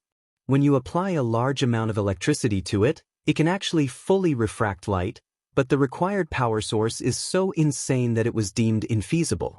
The inspiration for the material is actually in the MCU movies, so if we keep watching them you'll see it eventually. Izuku gestured to the bracelet again. Getting back to the test though, I think your quirk is actually refracting light. Power Loader's theory is that, since this material is already refracting a lot of light, you might be able to actually apply your quirk to it without needing a massive amount of electricity to trigger it. The only way to know for sure though is to test it. Toru's curiosity was now fully piqued, and she slipped the bracelet onto her right wrist, locking the clips together as she took in how it looked. It wasn't fancy, but it did look nice overall. So, how am I supposed to use my quirk on it? I've never made anything but myself invisible. Well, if it works, it should be as simple as focusing on the bracelet and wanting to make it invisible. Your power obviously doesn't need a lot of focus or effort to work, so it could be that simple. Toru shrugged as she stared at the bracelet. She willed it to become invisible, but after close to a minute of nothing happening, she realized it probably wasn't going to be that simple. She closed her eyes, trying to see if she could actually feel anything at all that might help. She had never managed to actually get her invisibility to do anything special. She was just always invisible. That was it. She shifted in her seat as she tried to feel anything special about her quirk, and that was when she noticed it. Her wrist was warmer than the rest of her. Not warm from clothes, but a different sort of heat, something she had never felt before. She concentrated on that odd warmth, and suddenly it grew. She could feel a sort of shifting, and Izuku gasped. Her eyes snapped open as she looked at the bracelet. Or rather, she looked at nothing, as it had become invisible along with her body. Thus, I have to tell Power Loader, this means he can get your costume made. He quickly pulled out his cell phone while Toru was staring at where there should have been a floating bracelet, but was instead just empty air. It was strange. She actually felt a pull as she focused on that heat. She knew something was happening there, some sort of power being drawn from inside herself to make the bracelet invisible, but she had never felt anything like it before. While not technically a present in itself, Toru couldn't help but smile as she pulled back on the heat and the bracelet reappeared. It was such an Izuku thing to do, trying to help her by getting a costume made that works with her invisibility. Between the bracelet, his encouragement of her, and everything they had gone through together in just this week, Toru knew she was falling for Izuku, and falling fast. She could hardly wait for their date tomorrow. Okay, so I know movies are fake and all, but how did they make it look like Pepper could stick her hand in Tony's chest like that? It was way gross. Toru exclaimed as she waved her arms around. She was sitting across from Izuku in a small restaurant not far from the theater. They had been seated in a corner booth, and while not the most romantic or fancy of places, Toru didn't mind. She was enjoying simply being with Izuku. Izuku had been grinning almost non-stop since they left the theater. It was a fake body.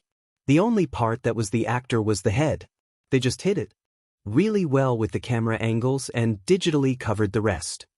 Toru shuddered again. It was still gross.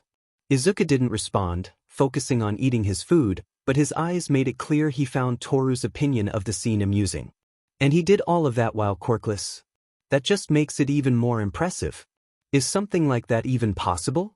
Toru noticed Izuku wince slightly. Before she could ask why, he grinned at her. Well, nothing quite like that. I suppose it's possible for a quirkless person to use support items to do heroics, but it'd be really hard.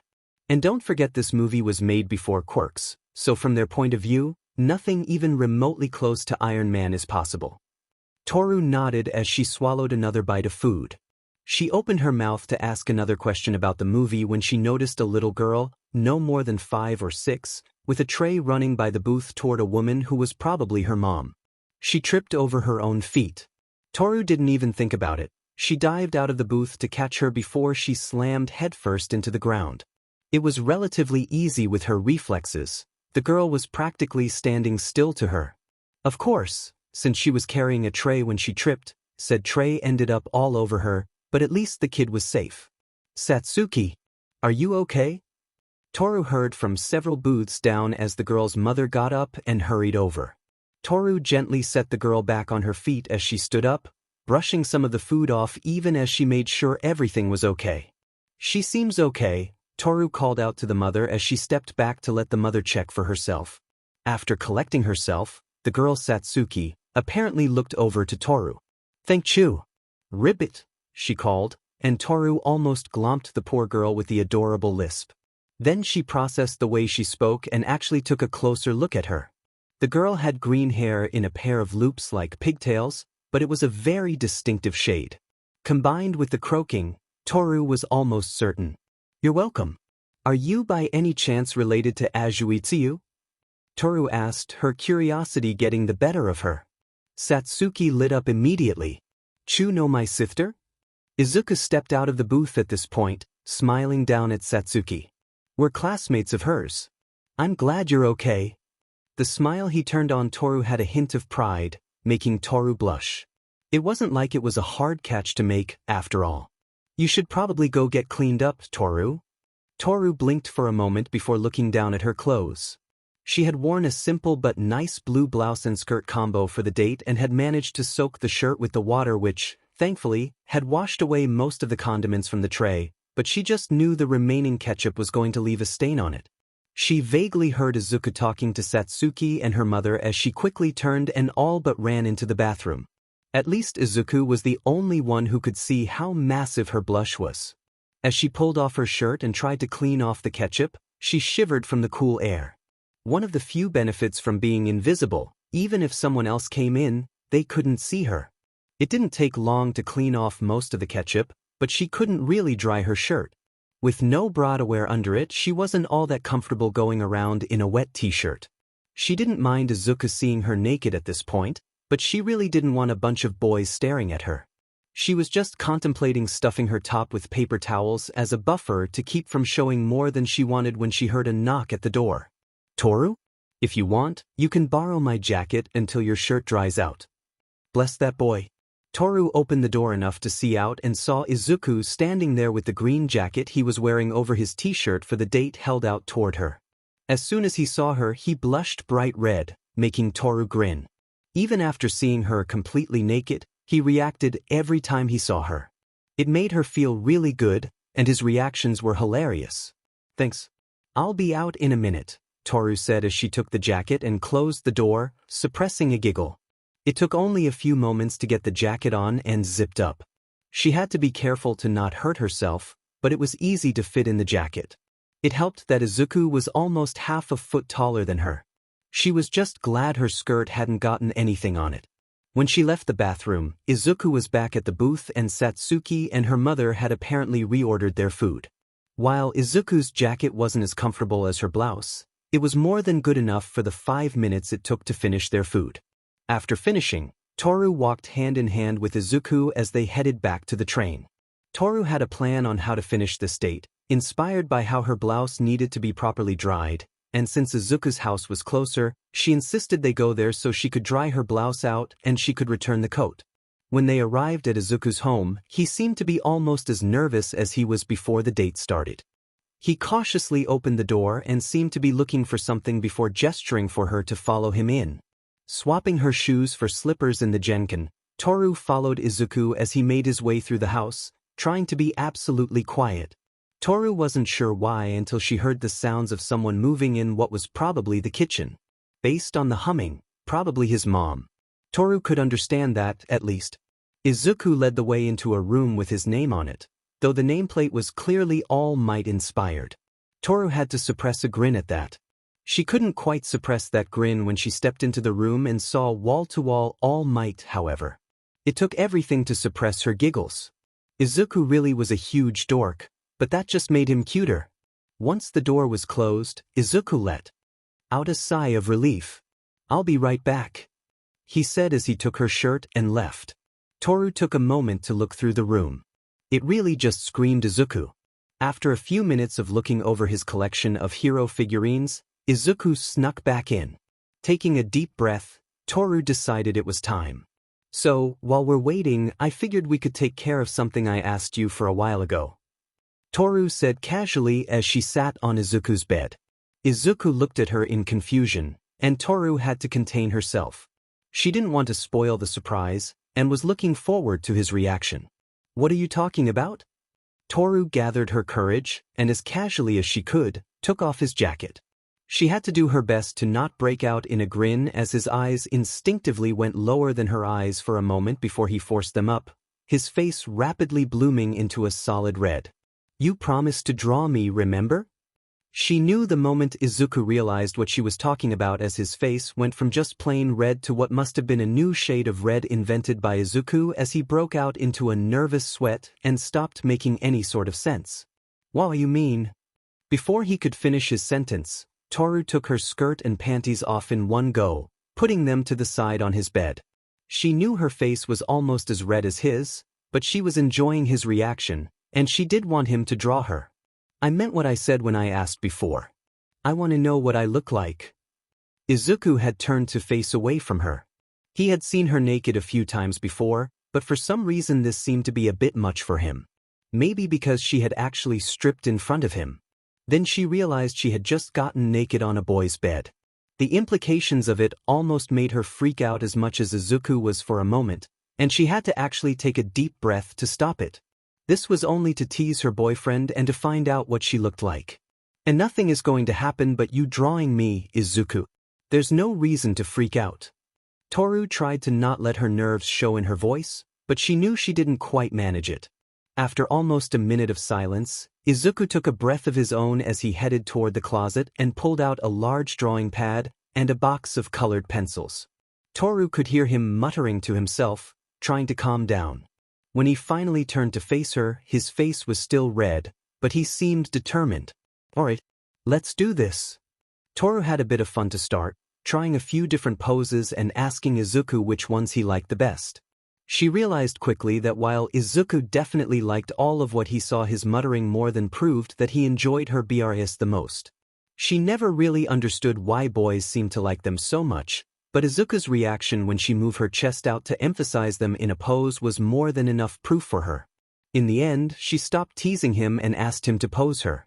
After several minutes of stuttering which she could barely understand, she finally huffed and grabbed his arm, putting it on her shoulder. Izuku froze up, staring at her in confusion. I can't understand you when you're this freaked out. Just put me how you want me. You can touch me while posing me, just don't touch my bits.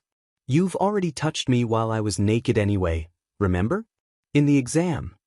Izuku took a deep breath and finally seemed to begin calming down. He was still being an adorable dork with his muttering though. Eventually, his comments started to shift toward artistic elements like the lighting and angle as he moved her around a bit more before stepping back. He'd check her pose against the light, only to step back up to her and adjust her a bit more. He finally settled her into a relaxed pose, laying partly on her side, her legs forming a sort of four shape as she leaned against one pillow near her head, holding her body up and half on her back against a second pillow. Toru ended up posing for longer than she thought, but was more than happy by the end of the drawing session. She also had no doubts left about how beautiful he thought she was.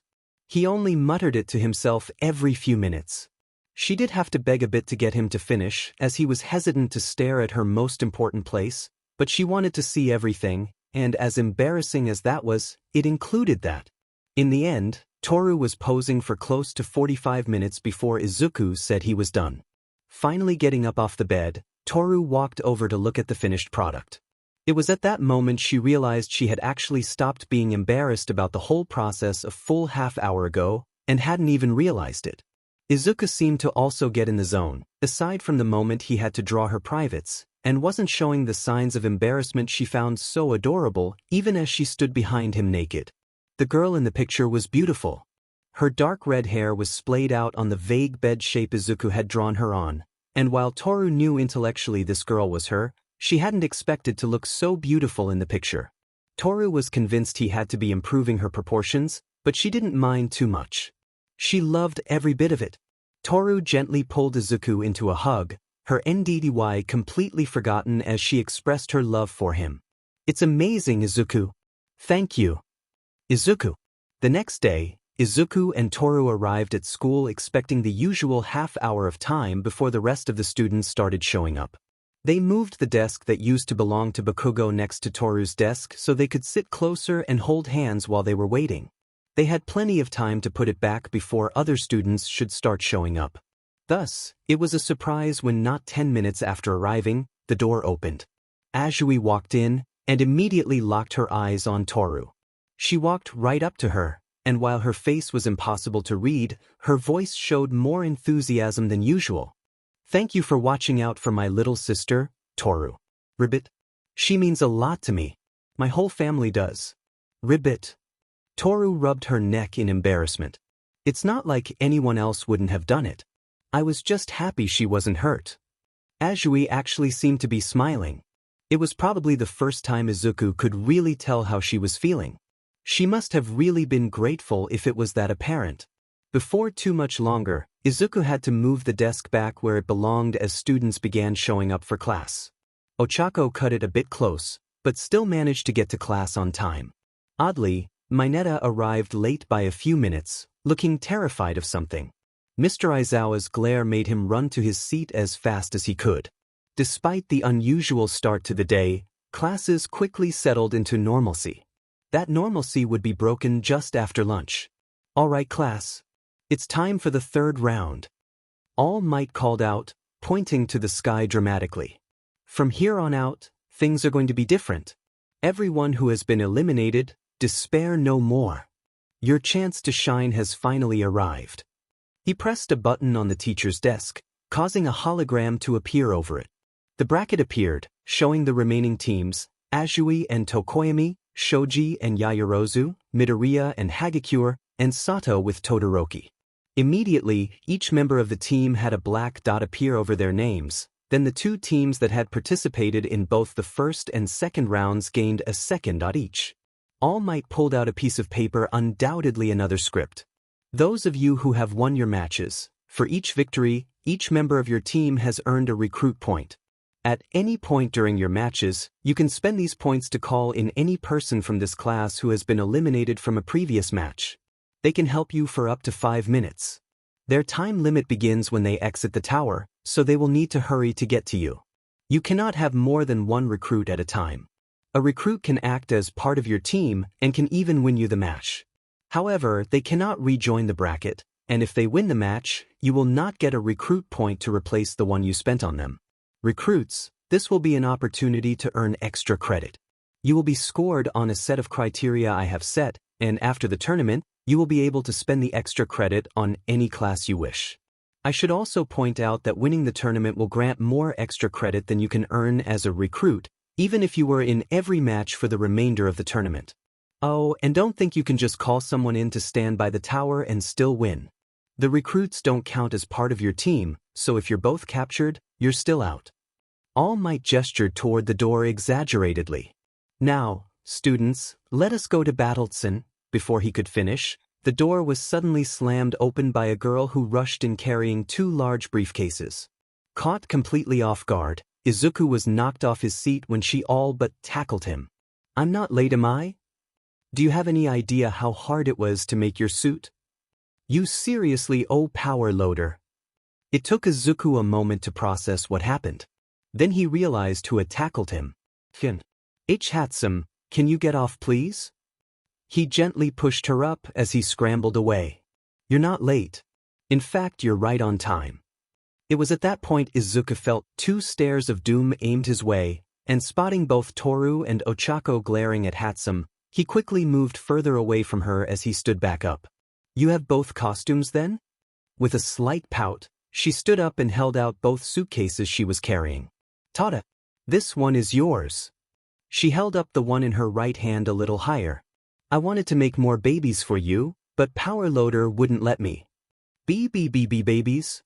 Izuku, explain. Now. Toru was all but growling at Izuku. "She's talking about her machines. I swear. She calls them her babies, pleased and third me. Izuku really wished he could make Hatsum stop talking before she said something else that could be misunderstood. He was rescued from any impending doom when All Might finally spoke up again. Young Hatsum, please calm down. You said something about new costumes? Izuku realized at that point that he hadn't actually mentioned the costumes to anyone but Toru. Hatsum grinned at All Might. Yeah, they're awesome. This one's for the naked girl, she said, holding up the other one. Mineta passed out, a pool of blood forming on his desk. Izuku watched as a blushing Toru grabbed the second case out of Hatsum's hands. I'm not the naked girl, I have a name you know. Hatsum just laughed. Yeah, sorry, I'm bad with names. Just so you know, we didn't have enough time to finish everything that was planned for your costumes, so expect some upgrades when we finish the rest. Anyways, good luck with the battle trials. She called out as Chaos Incarnate finally left the room, leaving the two cases behind. Izuku could barely contain his giddiness. He finally had the costume he had designed to work with his quirk rather than against it.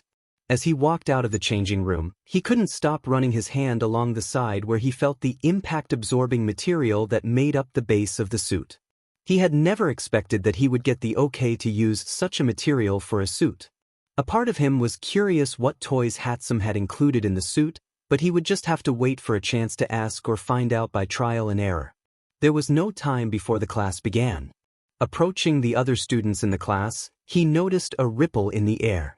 It was vaguely human-shaped and was heading for him. He blinked in confusion, not sure what he was seeing, until he heard Toru's voice coming from the direction of the ripple in a whisper. Izuku, did you have to give it the cat features? Apparently her suit worked even better than expected, if he couldn't even see her with his quirk. He focused his quirk into his eyes more, pushing it beyond his default level, and slowly Toru's new costume faded into view. Even then, it was vague and blurry, and he knew he'd have trouble spotting it at any significant distance. Sorry, I didn't design how it looks. That was Power Loader, I think. It needs the cat ears and tail for yours though, doesn't it? And if you were trying to keep it a secret, I think most of the class can already guess you're part cat. Toru squirmed in place, clearly not happy, before sighing. You're probably right, but it's not something I'm all that comfortable with. Kids always made fun of me when they knew, she admitted quietly. Izuku reached out and pet her helmet's ears, since he couldn't reach her actual ears. It'll be okay. I'm here, and these guys aren't just random students, they're future heroes. They'd be pretty bad heroes if they made fun of you. Izuku moved his hand to hers, giving it a squeeze. After a few more seconds, Toru finally stopped whatever was making her super invisible. The moment her full costume came into view to me, everyone else finally spotted it, and Toru took a half step behind Izuku. Fortunately, before she could freak out, Ochako broke the mood by running over. Wow, that's your new costume. It looks awesome. Indeed it did. The helmet was simple with a visor to protect the whole face and cat ears that stuck out of the top. Izuku squinted at the visor. It looked like there were two copies of Toru's face, though the second looked like a distorted echo of the original. The entire suit was very high-tech looking, with a mostly smooth appearance at first glance. A closer look revealed that the suit was actually thousands of tiny metal plates that were overlapping and angled. They were used to create the invisibility effect she had been using, Izuku knew, refracting light with the angled panels. Her tail was fully encased in a metal sock, perfectly molding to its movements. The entire suit was a mix of silver blue, dark navy blue, and violet highlights. Wait, is that your face? Ochako exclaimed as she got up close to the face of the visor. Toru grinned, a hand touching the side of the helmet. It's a hologram that is made by detecting my face. I don't think it's perfectly accurate, but it is really close. As she pushed a button on the side of the helmet, the second image over her face disappeared, leaving just her normal face. Though, probably to everyone else, it meant her face disappeared, leaving an empty visor. A push of the button again, and the hologram came back. How did you figure out the suit could do that? Izuku asked. Toru grinned at him. Power Loader apparently added instructions to the case. Made it easier to get the suit on, that's for sure. She flexed her hand, and suddenly the plates that made up the hand retracted, exposing her claws. It's not much, but there's definitely some features here I wouldn't have figured out on my own. Another twitch of her hand, and the suit closed back over her claws, making her hands look normal. That's when Izuku realized it was an extra layer of protection against accidentally using her claws. She had confided in him yesterday that she had felt kind of bad about clawing Bakugou, even if she felt he deserved it. All Might eventually called the class to attention and led the way to the tower in the battle center before taking the two teams away to start the new round. Uraraka. Ochako found herself staring at Izuku and Toru. She hadn't managed to make up her mind in regards to Toru's final question. She knew they had gone on a date though, and based on how happy they had been all day, clearly it went well. She was holding back on asking about it though. She didn't want to tease herself with the possibility of going on a date with him, not when she hadn't decided yet. As the match started, she forced herself to turn her attention to the screens. Momo had made some sort of odd-looking shield on her right hand and a metal staff in her left. As she and Shoji were running into the building, Momo turned and reached up to something on the door. Almost immediately, a massive metal slab slid down over the outside of the door and crashed into the ground with enough force to crack the floor. Ochako blinked, trying to figure out what Momo was even trying to do. Izuku decided to be helpful by muttering to himself.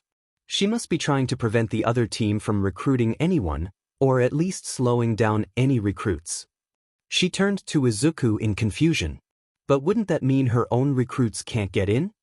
Izuku snapped out of his muttering as he turned to Ochako. Yes, but if she's not really planning to call anyone in and wants to save her points for the finals, it's a reasonable strategy. And if she already had a plan, she is probably trying to stop any recruits the other team might call in. All Might suddenly spoke up. Young Ida, the villain team has recruited you. Ida twitched. Again I must be the villain. Taking a breath, Ida turned and raced off, knowing he was already on the clock and had to find a way in on top of finding the heroes. Turning her attention back to the screen, she saw a timer had been started near the monitors, showing Ida's time limit.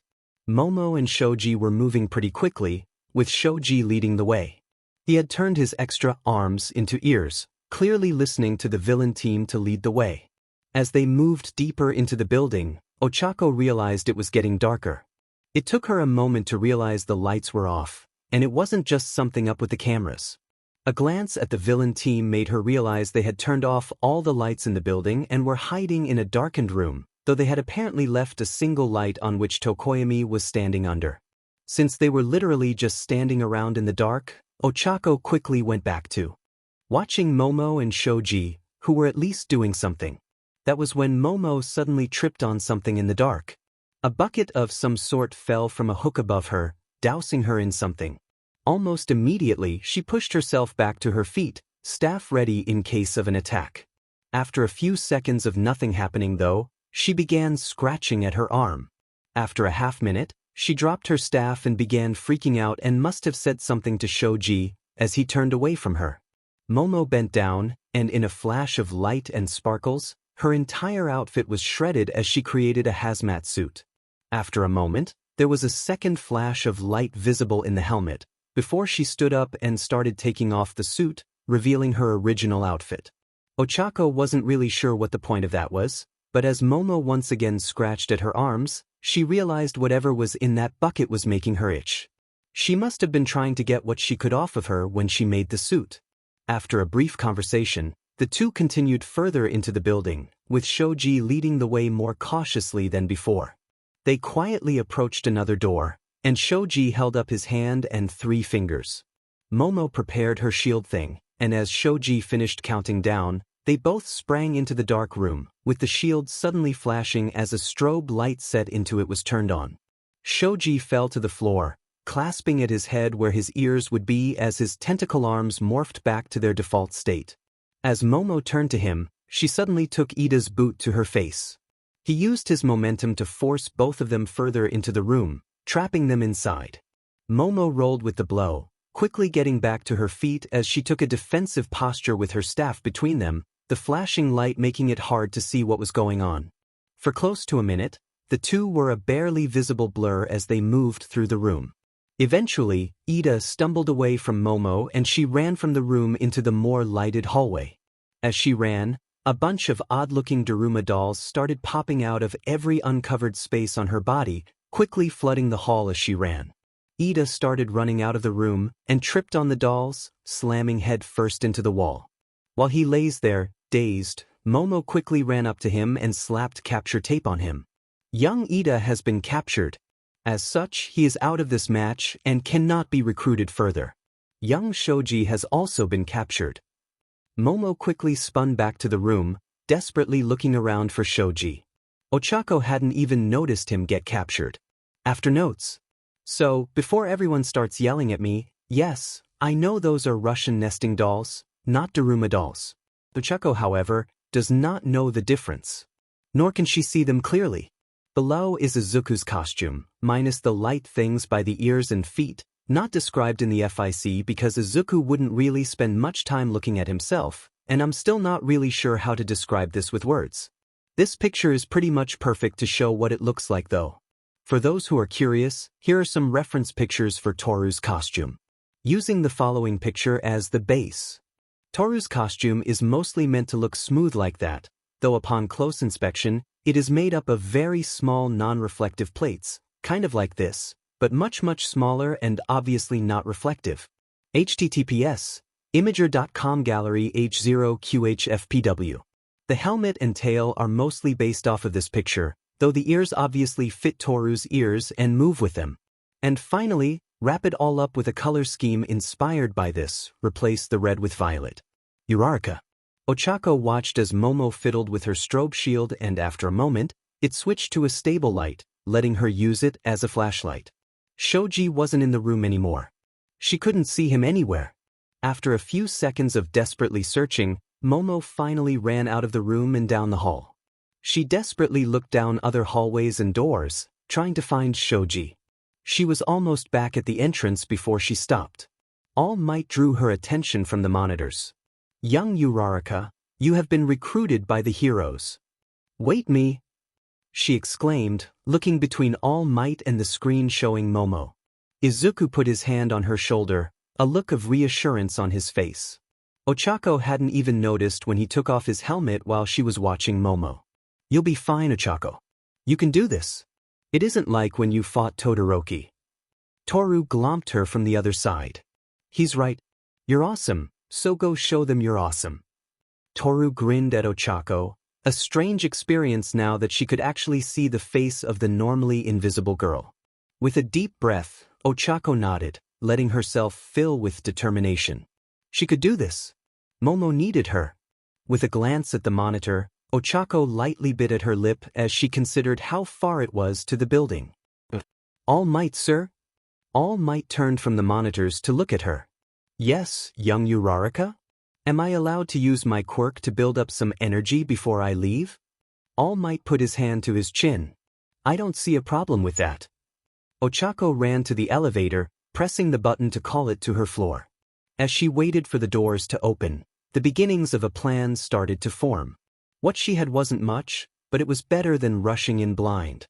The doors opened, and she hurried into the cab, while trying to press the button for the ground floor at the same time. The doors closed, and as the elevator started to descend she heard All Might start to speak again. Young Siro. It sounded like she wasn't the only one being called this time. Ochako had to hurry. As soon as the elevator reached the ground floor, she slapped her hand into the side, feeling her power spread along the entire cab, then the cables attached to it, and the counterweight attached to them. As she felt the gravity gathering in her gut, she rushed out of the tower, waiting for the right moment to use the energy. Just as the feeling began to become overwhelming, she gathered half of her energy to her legs. Her legs took on the same nebula-like glow as her hand did when she gathered power to it. Crouching down slightly, she jumped and pushed the energy down and behind her. She rapidly accelerated, flying upwards towards the sky as the air rushed by her, forcing her to squint her eyes. This felt very different from making herself float. It was more like what she imagined flying might be like. After getting used to the sensation, she realized the remaining half of her energy stores had disappeared to absorb the backlash, and she had nothing left. The sensation of flying changed into the sensation of falling, something a bit more familiar to Ochako. Before it could become worse, she touched her thigh with her own hand, negating gravity's pull on her and slowing her somewhat as she once again gathered energy. She knew this was going to be close as the ground loomed ever closer. She braced herself and closed her eyes as she finally hit the ground, her stored energy rushing to her feet just before impact. She tumbled head over heels for several feet before landing flat on her back. She was okay, if a bit dizzy. There was a crackle in her ear as her communicator turned on. "Ochako? Can you hear me? Please tell me you can hear me." Momo sounded a little freaked out. Ochako pushed herself to her feet unsteadily. "I'm here, Momo." A look around showed that she was more accurate in her jump than she expected for a first try. The building was less than 50 feet away. "I think the villains called in Zero, but I'm pretty sure I beat him here." She ran up to the side of the building and followed it until she reached the same door Momo had barricaded at the start of the match. "I'm coming in through the door you blocked." Ochako reached out and touched the metal barrier Momo had made, and as soon as it lost its weight, lifted it up out of the way. Momo was crouched down on the other side, a surprised look on her face. "You're here already?" Unable to keep the grin from her face, Ochako reached down and pulled Momo to her feet. "It's thanks to you actually. It's only been 5 days, but the help you gave me with figuring out my quirk has really made it a lot easier to get a hang of, though I'm sure I'm still barely scratching the surface." Ochako rubbed the back of her helmet. "Thanks for picking me to help you though. I'm glad for the chance to pay you back for helping me." Momo seemed to calm down now that Ochako was there, a small smile forming as she pulled herself together. "The entire building is trapped and dark. I was hoping to turn that back against them, but it's not really working, and now that Shoji is gone, we've got less than 5 minutes before the recruitment runs out to find the bomb and capture it, or catch both of the villains.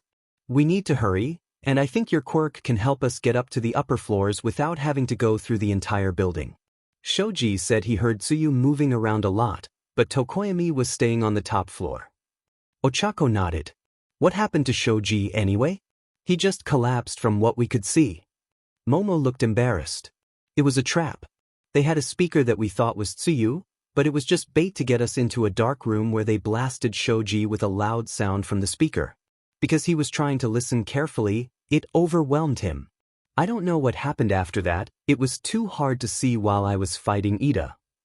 Ochako nodded, and now that they were away from the door, she touched her hands together, releasing the gravity from the door and returning it to normal, which promptly slammed back into place before she offered Momo her hand. "Well, if we're gonna scale this building, no time like the present." Momo smiled as she took Ochako's hand, and with all of her fingers gently gripping her, Momo began to float. Ochako unconsciously tapped her leg before pushing off. This needed more control than that massive leap she did before. Even as she felt her gravity stores growing, she knew that the two of them simply weren't heavy enough to really press her time limit that much. Momo and Ochako stayed silent as they rose, both watching out for Zero. They were just reaching the 4th floor when Ochako spotted Zero swinging over a building. With no time to spare, Ochako called out to Momo. "I'm throwing you." Momo turned to Ochako with a shocked face that Ochako barely registered before she threw her straight toward the top of the building. Ochako barely had enough time to send Momo hurtling through the air before a length of tape from Zero wrapped around her left arm. She grabbed it, pulling him toward her as she tried to focus on just the gravity being generated by Momo's weight, splitting it in two as she pulled half of it to her right arm. The moment Zero reached her, Ochako's right arm engulfed in the light of her quirk slammed into his chest, sending him flying into and through the wall of the building across the street, snapping the tape he had wrapped around her from the force of the blow. Ochako panicked for a moment. "Zero, are you okay?" she called out. All Might spoke over the comm in her ear. "Worry not, young Ochako, young Zero is merely unconscious. Though you might want to be more careful in the future. He's going to have a killer headache after that one." Ochako bumped into the building she was supposed to be scaling, remembered she had just thrown Momo, and quickly turned around to push herself up toward the roof. When she got there, Momo was on her back, panting with a climbing pick on the ground next to her. "Are you okay, Momo? You cut that a little close with the timing there, Cheiko, she panted as she slowly pushed herself to a sitting position. After a moment to recover, Momo reached to the book on her belt, the Yairictionary according to the label on it, which Ochako had to quickly stifle her laughter at, quickly flipping through it looking for something. Ochako walked over to the door while Momo was busy, touching the door to drain it. She started gathering the energy into her hand and was about to punch the door down when Momo grabbed her arm. "Hold on." Momo stepped around Ochako and up to the door. After a moment of staring, she grabbed the handle and turned it. Ochako face-bombed as she realized the door had been unlocked the entire time. As Momo started to push the door open, she paused. "We better stand back." After moving back a few feet, Momo made a pole which she used to open the door. A bucket full of some sort of slime crashed to the ground, splashing the stairwell. With the door now open, Momo made a bowling ball which she rolled down the stairs. As the bowling ball crashed down the stairs, a net fell down from the ceiling, and the sounds of other traps getting set off further down echoed up to them on the roof. It was only after there was a full 30 seconds of silence that Momo cautiously approached the door, looking down. "Okay, I think that set off most, if not all of the traps. We don't really have the time to try and disarm anything else though, so we'll just have to deal with anything left. I do have one last idea though." Izuku. Izuku couldn't help but be impressed with Ajui's trap. He could only assume it had some sort of sound element, considering Shoji's reaction. Dark shadow sneaking in from the door behind Ida and dragging him out was also well planned. The teamwork the villains were showing had improved even more since last week. With Tokoyami and Dark Shadow monitoring the heroes through holes drilled into the walls and ceilings of each room, and Ajui setting up and operating traps throughout the whole building, it was a simple but devastatingly effective plan. Ajui and Tokoyami clearly knew they couldn't win in direct combat against Momo and Shoji, so they resorted to stalling out the heroes and catching them off guard. With Shoji out of the fight, Momo was all alone and clearly freaking out as she tried to find her partner, even though All Might had clearly said he was out. Toru tapped Izuku's shoulder. "You're muttering again, Izuku." She was leaning against Izuku as they watched the monitors, her head resting on his shoulder and her tail partially wrapped around him along with her arms. He held his helmet in one arm, with the other around Toru. Izuku blushed, but before he could respond, All Might spoke up. "Young Uraraka, you have been recruited by the heroes." "Wait me," she exclaimed, looking between All Might and the screen showing Momo. Izuku and Toru both moved over to Ochako, standing to either side of her. Izuku put his hand on her shoulder, a look of reassurance on his face. "You'll be fine, Ochako. You can do this. It isn't like when you fought Todoroki." Toru glomped her from the other side. "He's right. You're awesome, so go show them you're awesome." Toru grinned at Ochako, the expression echoed by the hologram of her face. With a deep breath, Ochako nodded. With a glance at the monitor, Ochako lightly bit at her lip as she considered how far it was to the building. "All Might, sir?" All Might turned from the monitors to look at her. "Yes, young Uraraka? Am I allowed to use my quirk to build up some energy before I leave?" All Might put his hand to his chin. "I don't see a problem with that." Ochako ran to the elevator, pressing the button to call it to her floor. Izuku smiled. She was already forming a plan, he could see it in her eyes, along with the determination to succeed. The doors opened, and she hurried into the cab, while trying to press the button for the ground floor at the same time. The doors closed, and as the elevator started to descend, Izuku was distracted by All Might again. "Young Siro, the villain team has recruited you." Siro didn't respond for several seconds, before turning sharply to All Might. "Me? All right. But the elevator just went down. How my wait? Duh." Siro walked over to one of the windows. "I'll take the high road then." He aimed his elbow at the next building, and with a jump started pulling himself along with his tape. Izuku turned back to the monitors along with the rest of the class when Toru leaned over to him, lifted her helmet a bit, and kissed him quickly. He felt his face burning as he almost fell down, only Toru's arms holding him up for a moment. She had an impish grin on her face. She knew full well he wasn't used to her kisses yet, and had made it a game to ambush him with them all day so far. He had yet to keep himself from resembling a tomato. Toru broke out into giggles as she leaned against him. It took almost a full minute before he managed to reboot his brain enough to realize not only had Shiro and Ochako already fought while he wasn't paying attention, but apparently the fight lasted all of a second. Determined to not let Toru have the last laugh, so to speak, Izuku gathered his courage and kissed Toru's visor as close to her actual mouth as he could get. "Ah, l'amour! Magnifique!" Aoyama's voice drew the attention of the entire class, and Izuku realized they were all staring at him and Toru. Then it was just him as Toru turned invisible. The class was distracted when All Might spoke up again. "Worry not, young Ochako, young Shiro is merely unconscious. Though you might want to be more careful in the future. He's going to have a killer headache after that one." Izuku took Toru's hand and moved toward the back of the room, putting more space between them and the other students. After a moment, Toru returned to normal visibility, pulling Izuku into a hug. "Probably should keep the PD to a minimum for now," she said, even as she leaned her head against his shoulder and started purring again. "There is something we should probably talk about." Her voice was unusually quiet, and she tapped Izuku's ears with a finger. Her meaning was clear, and Izuku carefully shifted his quirk to his ears to hear better, nodding to show he was ready. "Alright, so first I'm sorry I didn't talk to you about this first. You know how there was that whole invasion of the press last week and everyone was all panicking and stuff and I went to talk to Ochako instead of sitting with you?"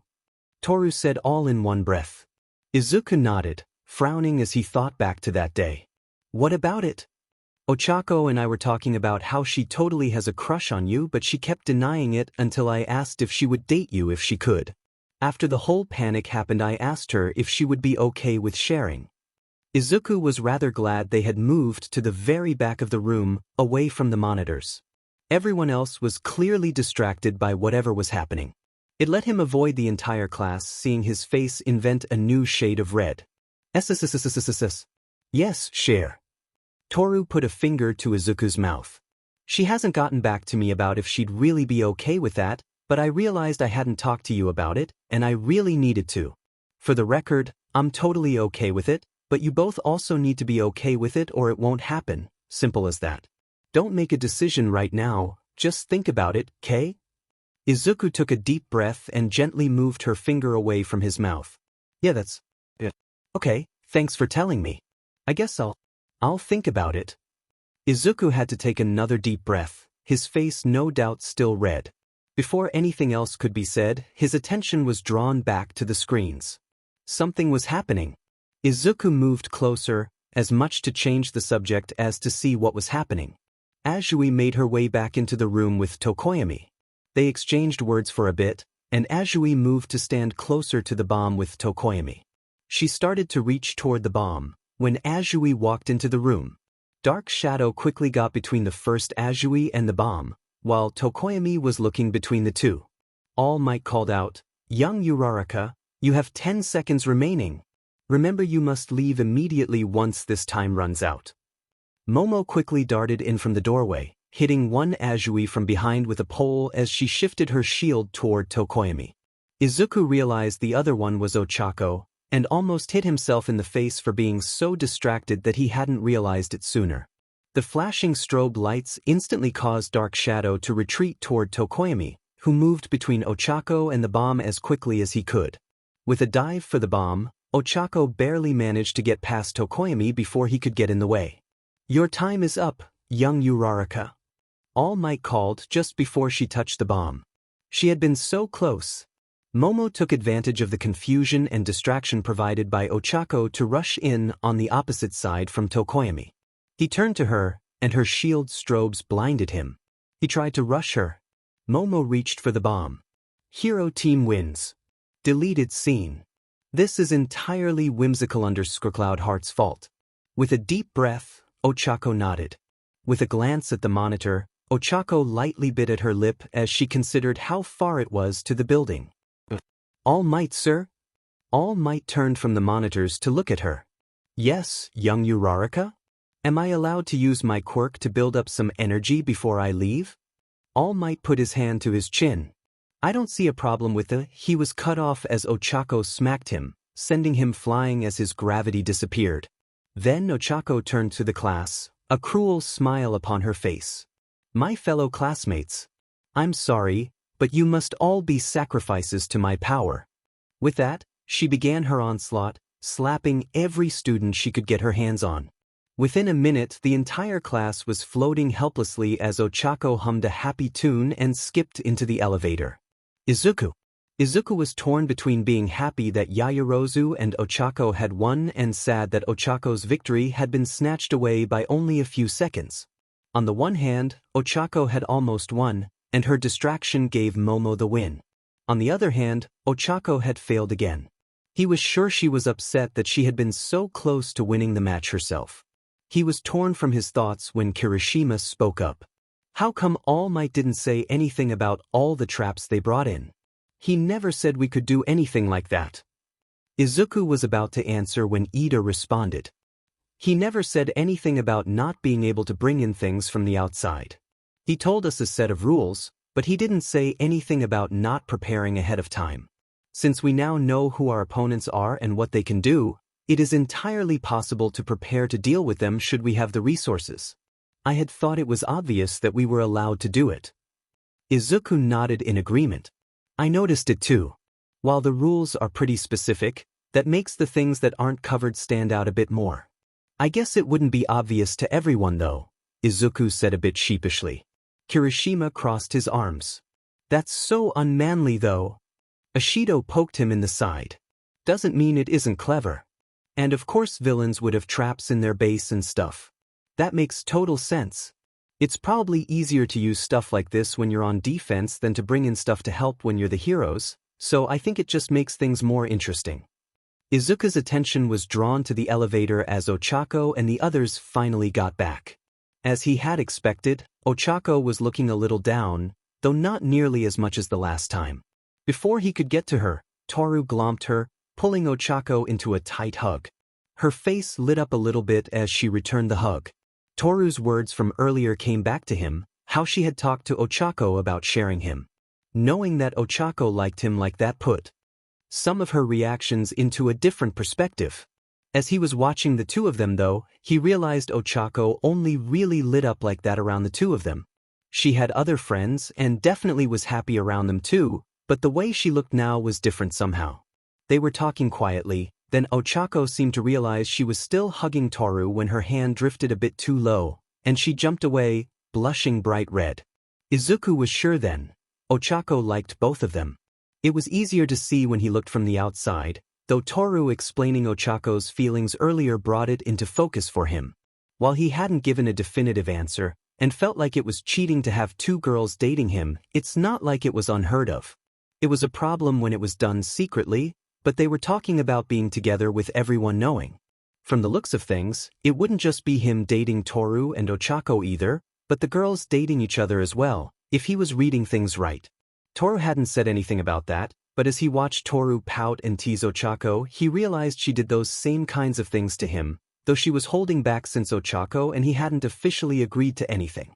Izuku only realized he had been muttering again when Toru turned in his direction and winked, the grin on her face growing even more as she dragged Ochako over.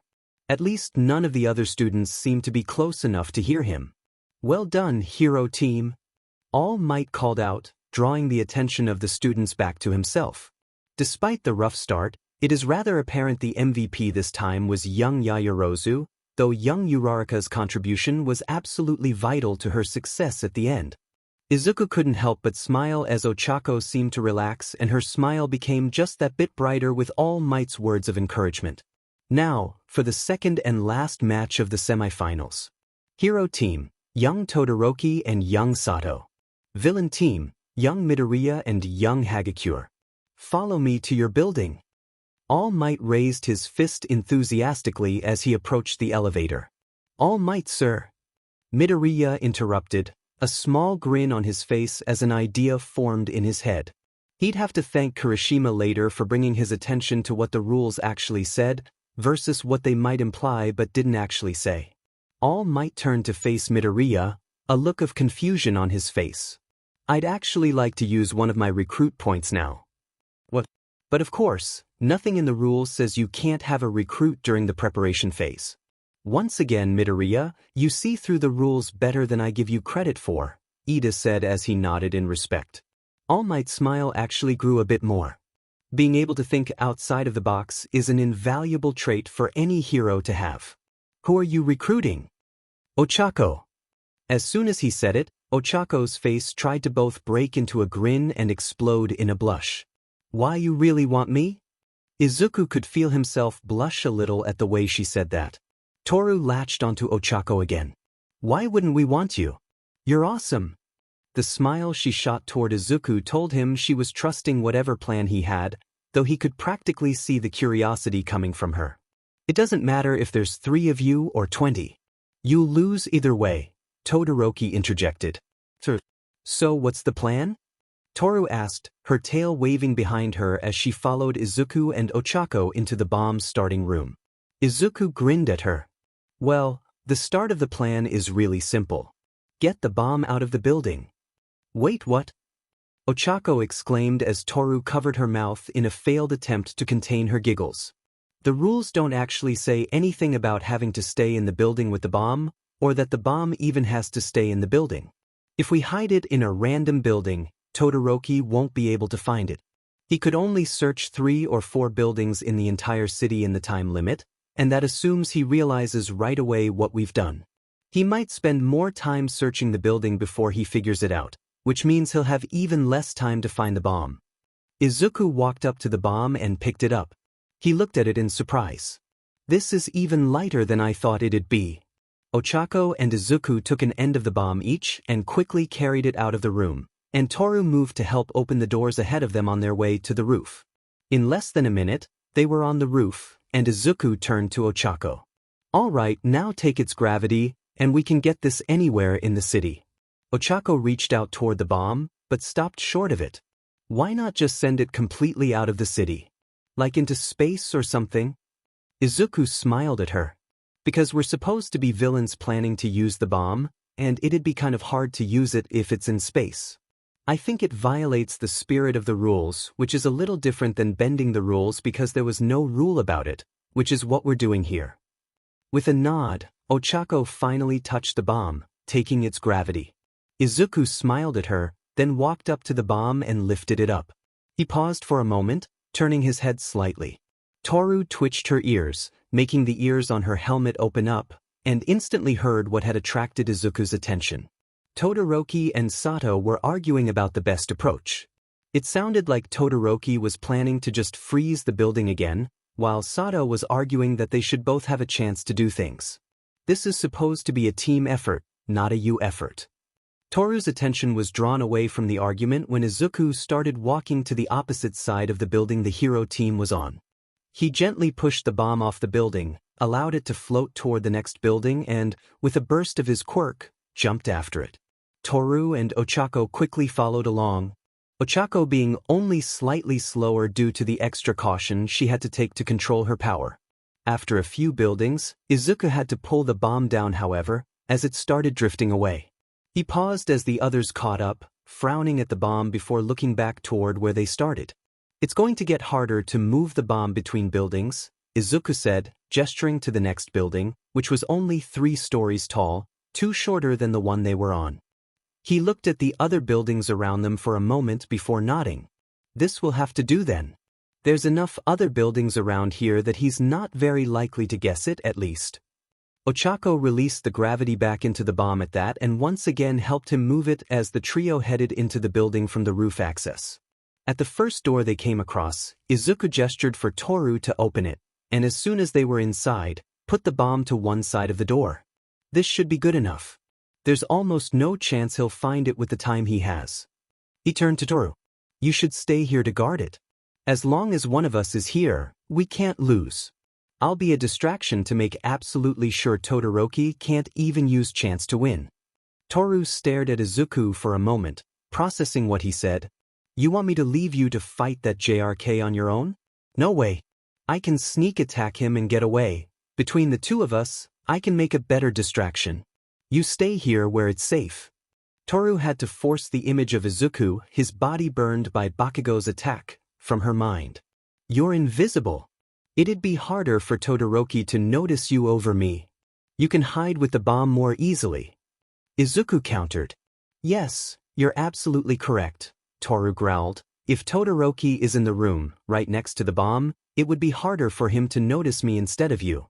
Her tail twitched in agitation as she glared at him. Ochako chimed in. You know you could both just hide with the bomb. I can be the distraction. Toru blinked in confusion at Ochako, her anger momentarily forgotten. But then he could hurt you. Ochako smiled at Toru. I didn't get a chance to fight him before. I want to get a shot at him. He got me with a cheap shot, but not again. She nodded with emphasis, her eyes shining with determination. Young Sato has withdrawn from the battle. All Might sounded annoyed as he announced. The battle will begin in 1 minute. I guess they couldn't get along, Toru commented, turning to Ochako. That improves the odds of this working at least.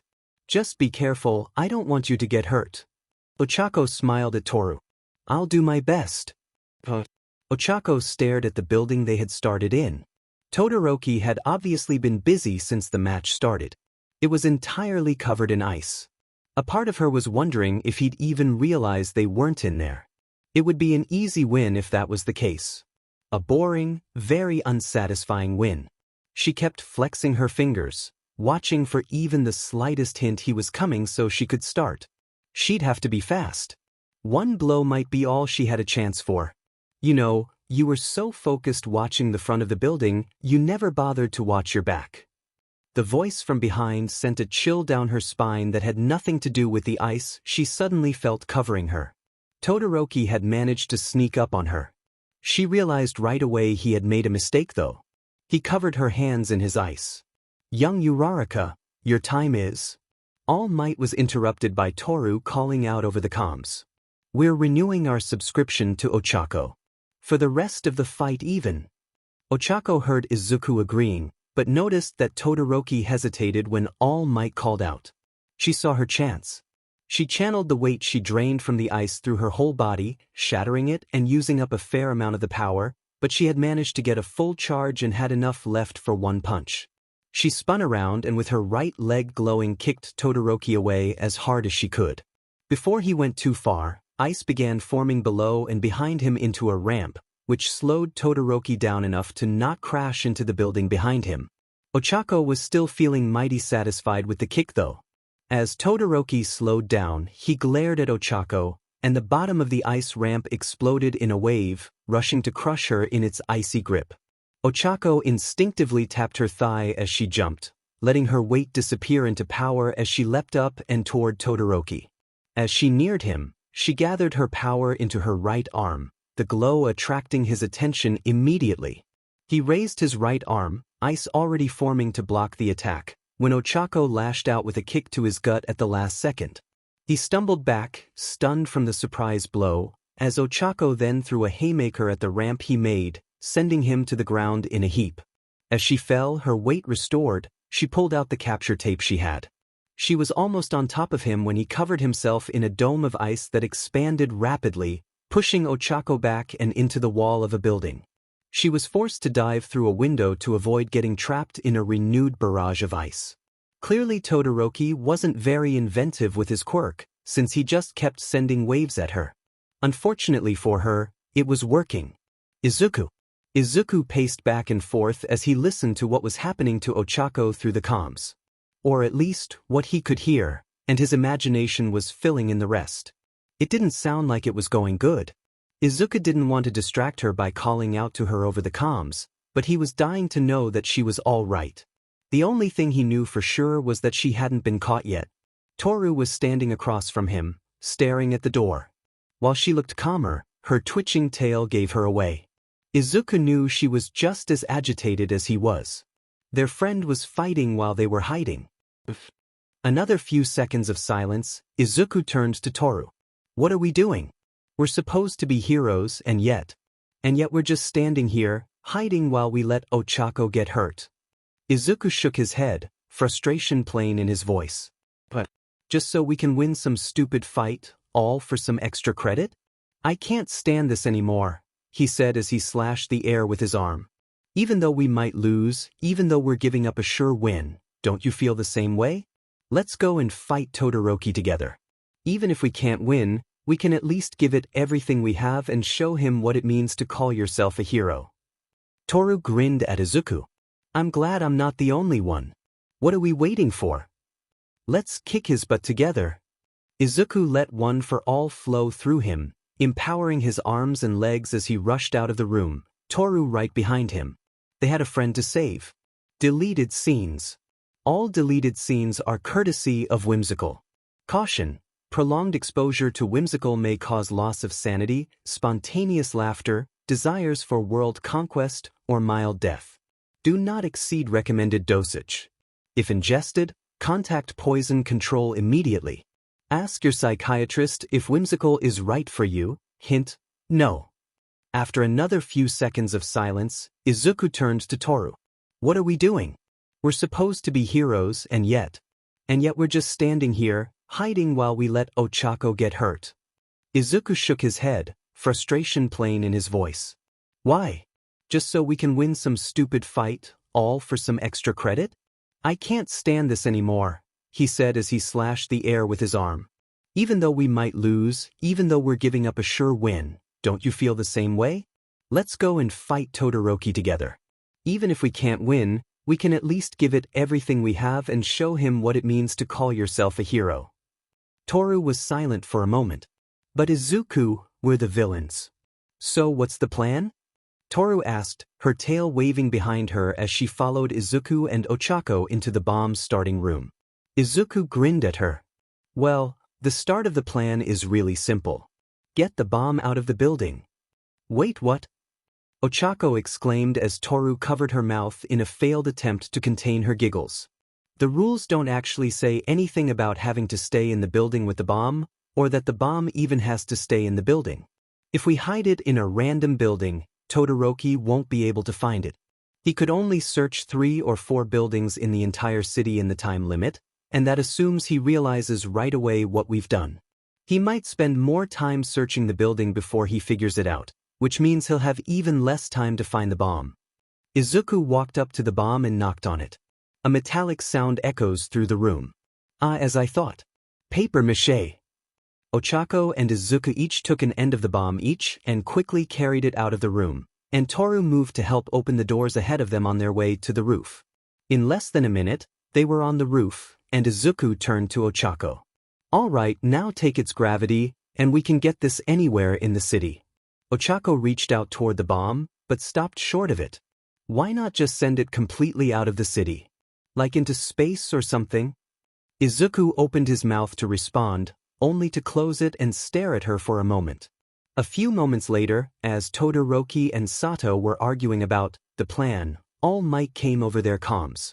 Young Todoroki, young Sato, it appears that the dastardly villains have launched the bomb into space, and it was actually an ICBM, which they will drop on some poor unsuspecting city. I know the odds may seem impossible, but I have the utmost faith in your abilities. I know you'll be able to pull through. Todoroki and Sato looked at each other. They looked toward the building. They looked back at each other. Sato grabbed Todoroki and, with his sugar-enhanced strength, threw him into orbit. Ochako was breathing hard as she ran down the corridor of the building. She was forced to dive and roll down a side path to get out of the way of the wave of ice from behind that covered the floor and walls, barely making it to the stairwell ahead of her. With a tap on her thigh, she jumped from wall to get to the next floor up just that little bit faster, bypassing the stairs entirely. The temperature of the entire building seemed to be getting lower and lower the longer she was forced to run from Todoroki. She had tried to escape the building, but Todoroki always seemed to be one step ahead. He had frozen the windows over, forcing Ochako deeper into the building. Ever since then, they had been engaged in a game of cat and mouse. She wasn't enjoying being the mouse in that game at all. She hardly had any time to think. She needed a way to escape long enough to meet up with the others. Todoroki was even stronger than she had thought, and she had lost her comlink as she was dodging his attacks.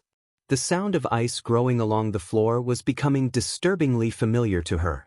She tapped her thigh again and jumped to the ceiling, then jumped off to redirect herself down an adjacent hall, just ahead of the latest wave.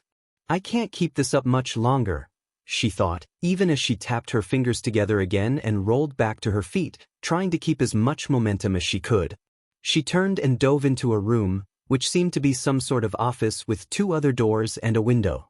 With a dive toward the window, she tapped a desk on her way and kicked it back toward Todoroki as he entered the room, skating on the ice he was making. The wave of ice he released pushed right past the desk and was going to catch her mid-air before she got to the window. As fast as she could, she pushed off the bookcase next to her while taking her gravity. She flew away from the bookcase as she expected, dodging the attack, but then she felt something she had never felt when using her quirk on herself. She was drifting downward as if gravity was still working, though a lot slower than normal. Without enough time to really think about what was going on, she rolled herself over mid-air to kick at the second door, using her meager stores of gravity to knock it down and roll back to her feet as her gravity was restored by using up the energy.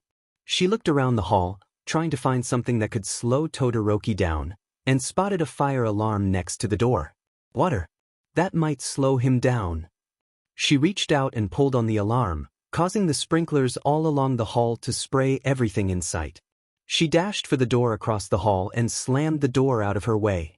With no time to waste, she tapped the desk and threw it straight at the window. As she dove for the hole, she glanced back and saw Todoroki, the right side of his body partially covered in ice. Ochako realized the water was being frozen by his quirk. If she could soak him in water, he would probably freeze himself. They stood aja. The ground shattered as Ochako slammed into it. Toru led the way through the building, following the smells and sounds of Ochako and Todoroki's battle. Izuku was following behind her, using his quirk to keep up. The signs of the battle were everywhere.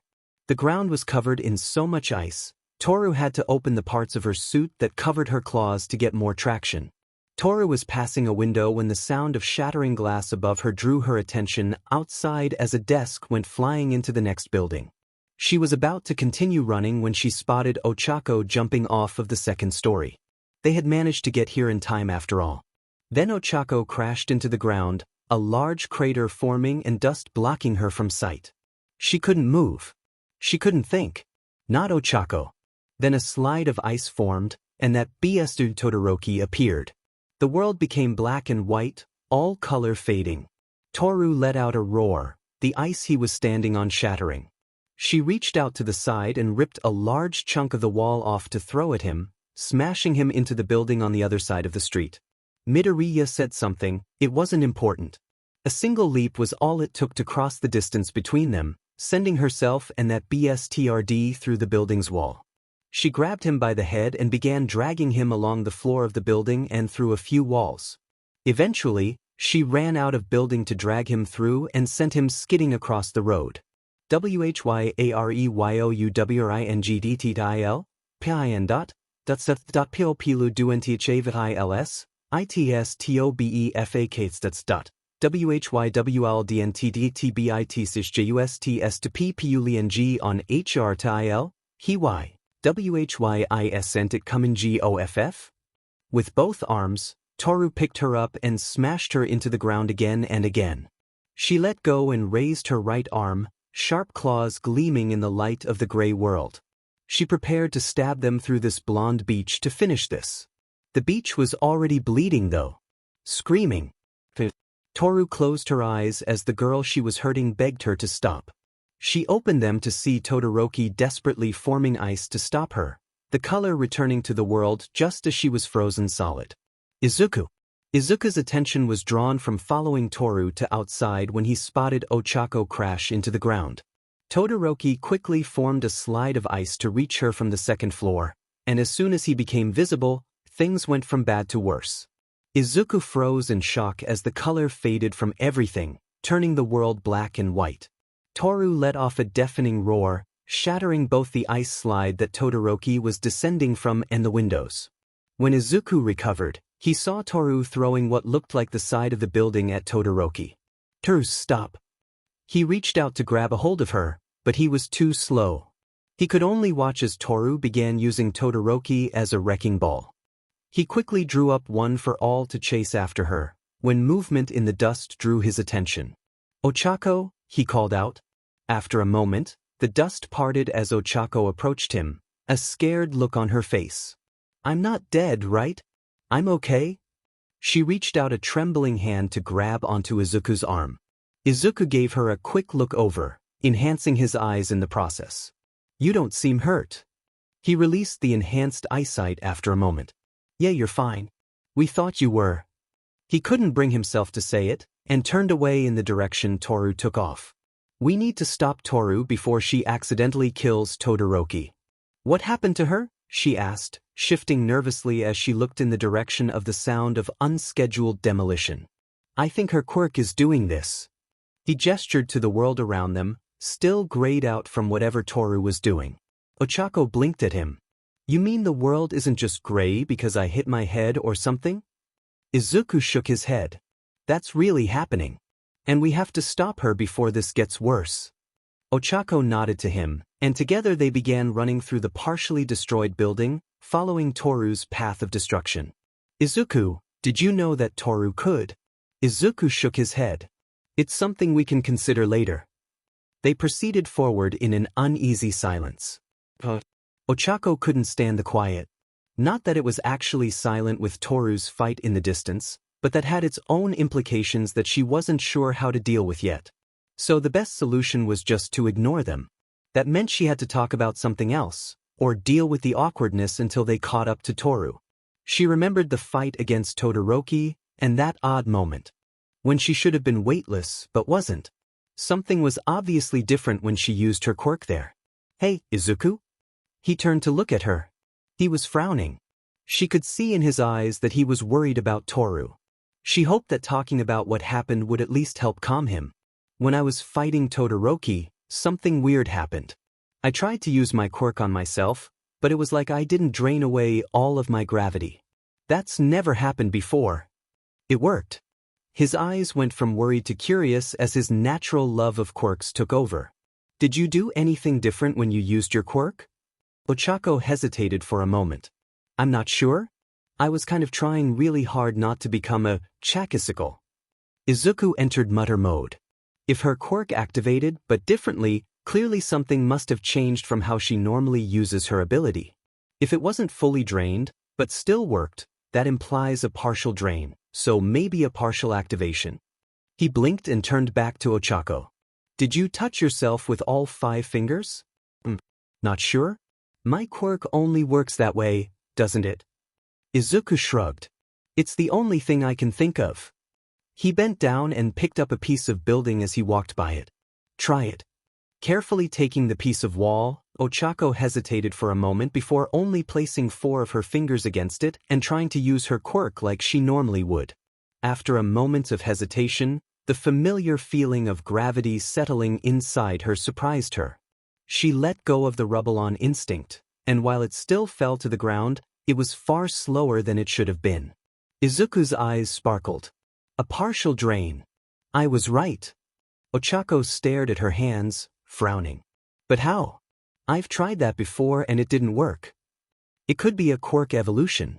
It could also be simply a matter of you becoming more skilled with your quirk, which in turn lets you do more with it. It's impossible to really know for sure. Izuku snapped out of his thoughts when the building shook, loose rubble falling around them. We can figure it out more later. We've got to hurry. As Ochako and Izuku began running again, she remembered what happened to Todoroki right before she jumped out of the building. Izuku, you should know that water might work against Todoroki. He started freezing himself when I got him wet earlier. It might help. Izuku nodded as he jumped through a hole in the wall, with Ochako following right behind. Izuku. The grayscale world made it somewhat harder for Izuku to see. Things blended in much easier when everything was closer to the same color. Even his enhanced sight didn't help as much as he would have preferred. He didn't need to see well to spot Toru and Todoroki when he finally got to the other side of the building. Toru was standing over Todoroki, her clawed hand raised. No. Don't do it, Toru. She blinked, and suddenly the world returned to normal, color filling in rapidly, and Todoroki immediately froze Toru in his ice as soon as she stopped. He slowly sat up, moving away from Toru as he coughed, spitting up some blood to his side. He laid his right arm on his chest and ice rapidly formed around him, visibly shaking as he supported several broken bones, which Izuku could see due to his enhanced vision. Todoroki grimaced as he pushed himself back to his feet, letting out a grunt of exertion. "We're not done. She was tougher than I expected, but you still don't stand a chance." Izuku glanced at Ochako, before reaching out to her hand. "4 fingers, quick." Ochako's eyes widened as she quickly tapped Izuku, draining his gravity using her newest trick. Izuku could feel how much lighter it made him. There was definitely still a little weight to him though, so he wouldn't accidentally send himself into orbit. He turned back to Todoroki, calling up 1 for all at 5% and enhancing his senses of touch, sight, and hearing. "Stay on the edges of the fight. Take shots when you can, but don't get too close." Izuku glanced at Toru worriedly before focusing all of his attention on Todoroki. He couldn't help her right now. Todoroki's right leg twitched.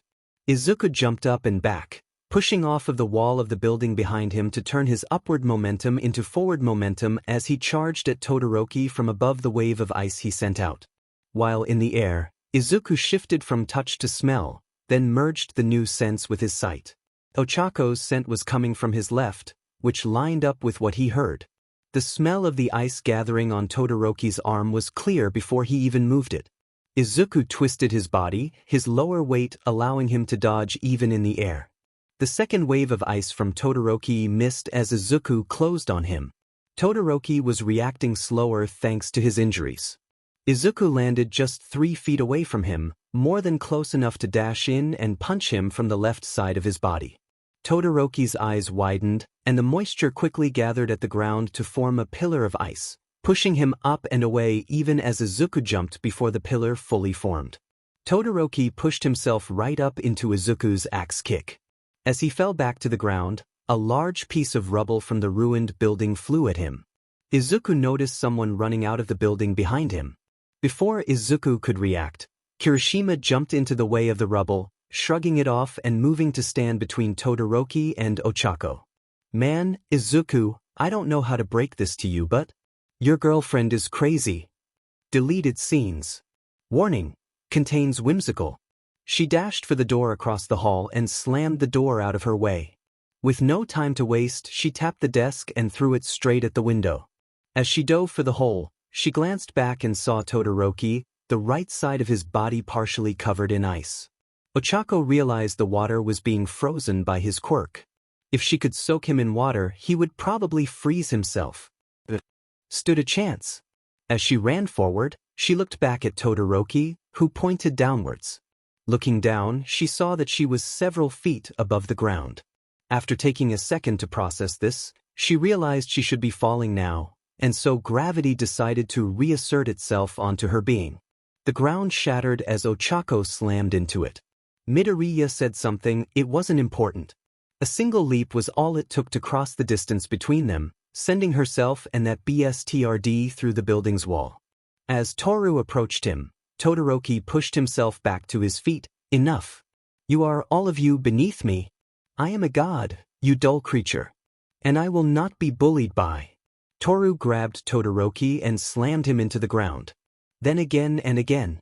After a few seconds of torture, she left him in a crater in the floor, walking away as he gasped in pain. "Puny god. Izuku. That's enough. I'm calling the match." All Might called out before the fight could resume. It took a few seconds for what All Might said to sink in. Izuku blinked in surprise for a moment before relief filled him. If the fight was over, then he didn't need to worry about Todoroki stopping him anymore.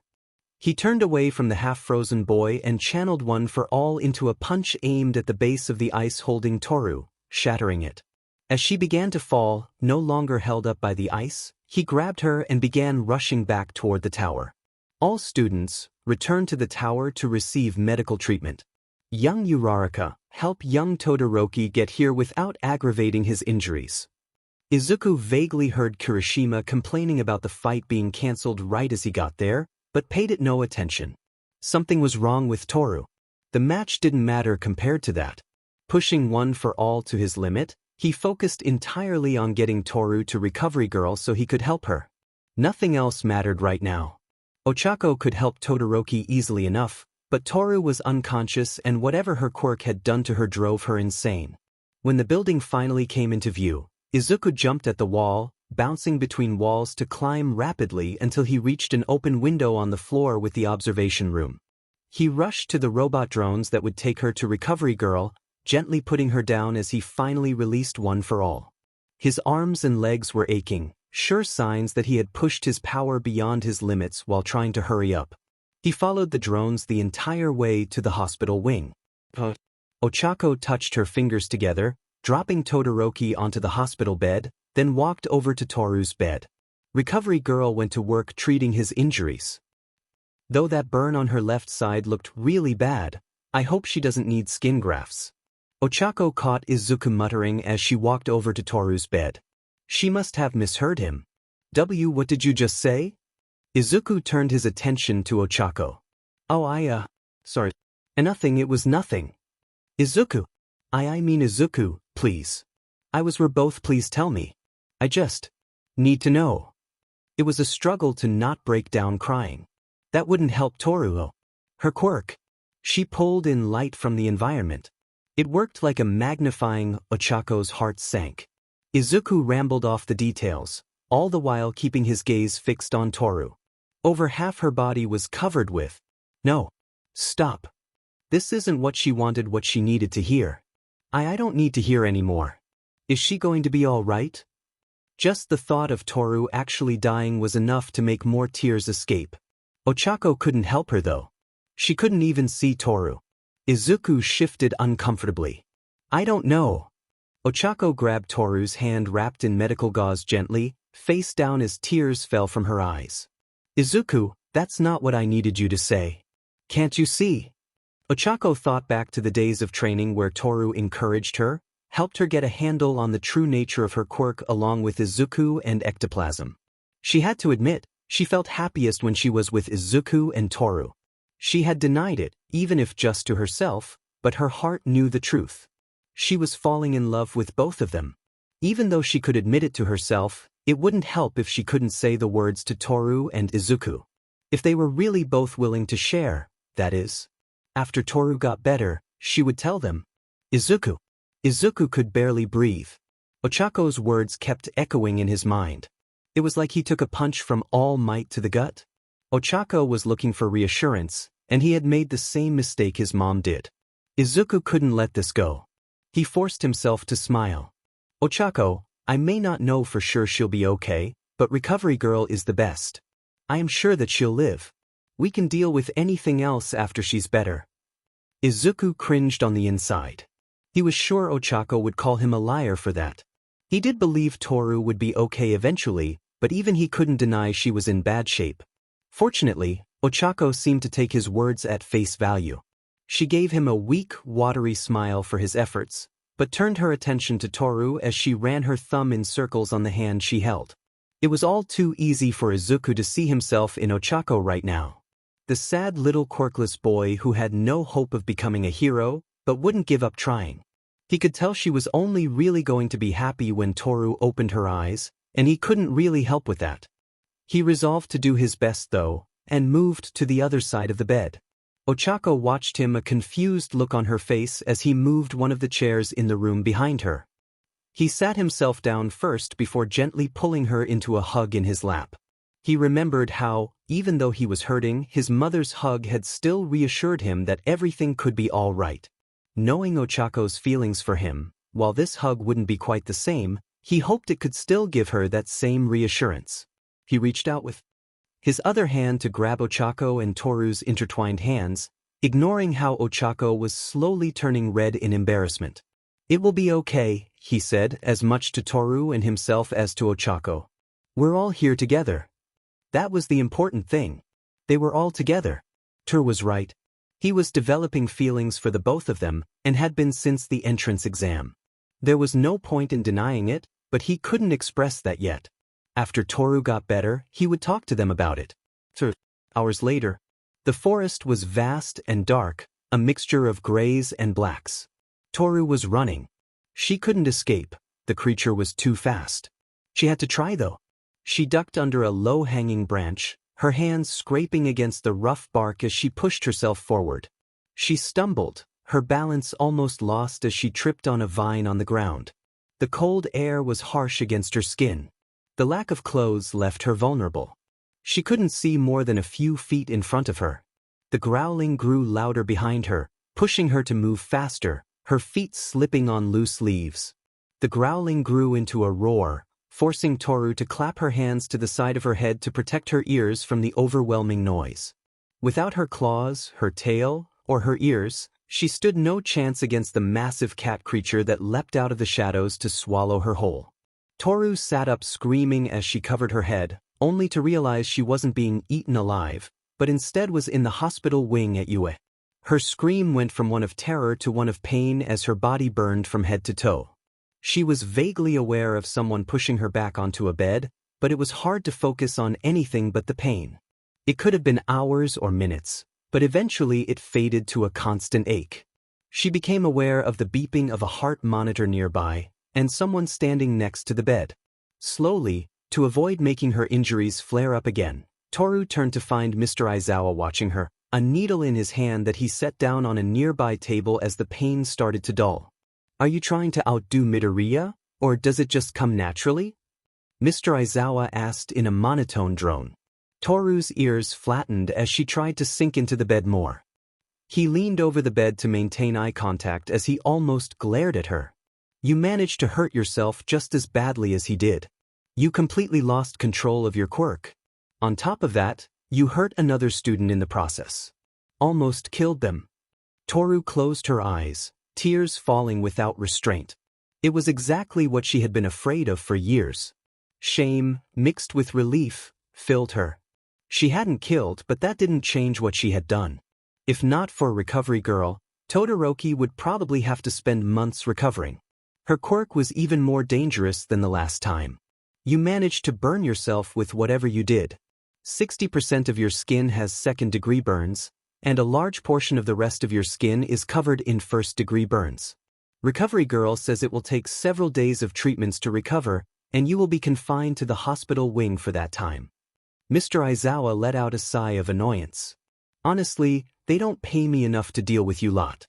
The entire class seems to be made of problem children." Mr. Aizawa finally leaned back, sighing as he eyed her for a moment.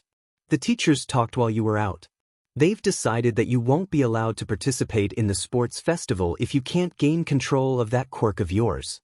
Toru nodded her head sadly. Of course she couldn't participate. She'd hurt everyone if she even tried. Mr. Aizawa rolled his eyes. "You're not going to say anything?" Toru's voice was quiet and rough from her screaming earlier. "What is there to say? What you said makes sense. I don't want to hurt anyone." He shook his head. "I said you can't participate if you can't gain control, not that you can't participate at all." He scratched the back of his head. "There's a whole 3 weeks before the festival, plenty of time to train." Toru tilted her head in confusion. "Wait, there's still a chance?" "The teachers did discuss expelling you, but they decided it was extreme for what was clearly a loss of control, not an intentional attack. Train hard, and you can earn your way back." Mr. Aizawa leaned forward, a look in his eyes that Toru couldn't identify. "Show them that Midoriya was right. Show them that you are a hero." Tears fell from Toru's eyes again, but that was okay. These were happy tears. Katsuki stomped down the street, trying to suppress the sparks in his hands. He didn't need to use explosion in public and get more people on his butt. It wasn't even his fault. Those stupid teachers at UA didn't know what they were talking about. He deserved to be there, not that cheater Deku. Deku was the worst of them all, though. Katsuki knew the idiot was quirkless before, so how did he suddenly have a quirk? He didn't buy that bullshit story he spouted about having a quirk all along. No way would he have been able to keep that kind of nonsense quiet. It didn't matter if Deku had some fake quirk or not. Katsuki knew he was trash. Deku knew he was trash. The teachers would realize he was trash eventually, and they'd let him back in. He turned the corner to his street, the people in his way moving so he didn't have to. When he finally got to his home though, something was off. The door was cracked open.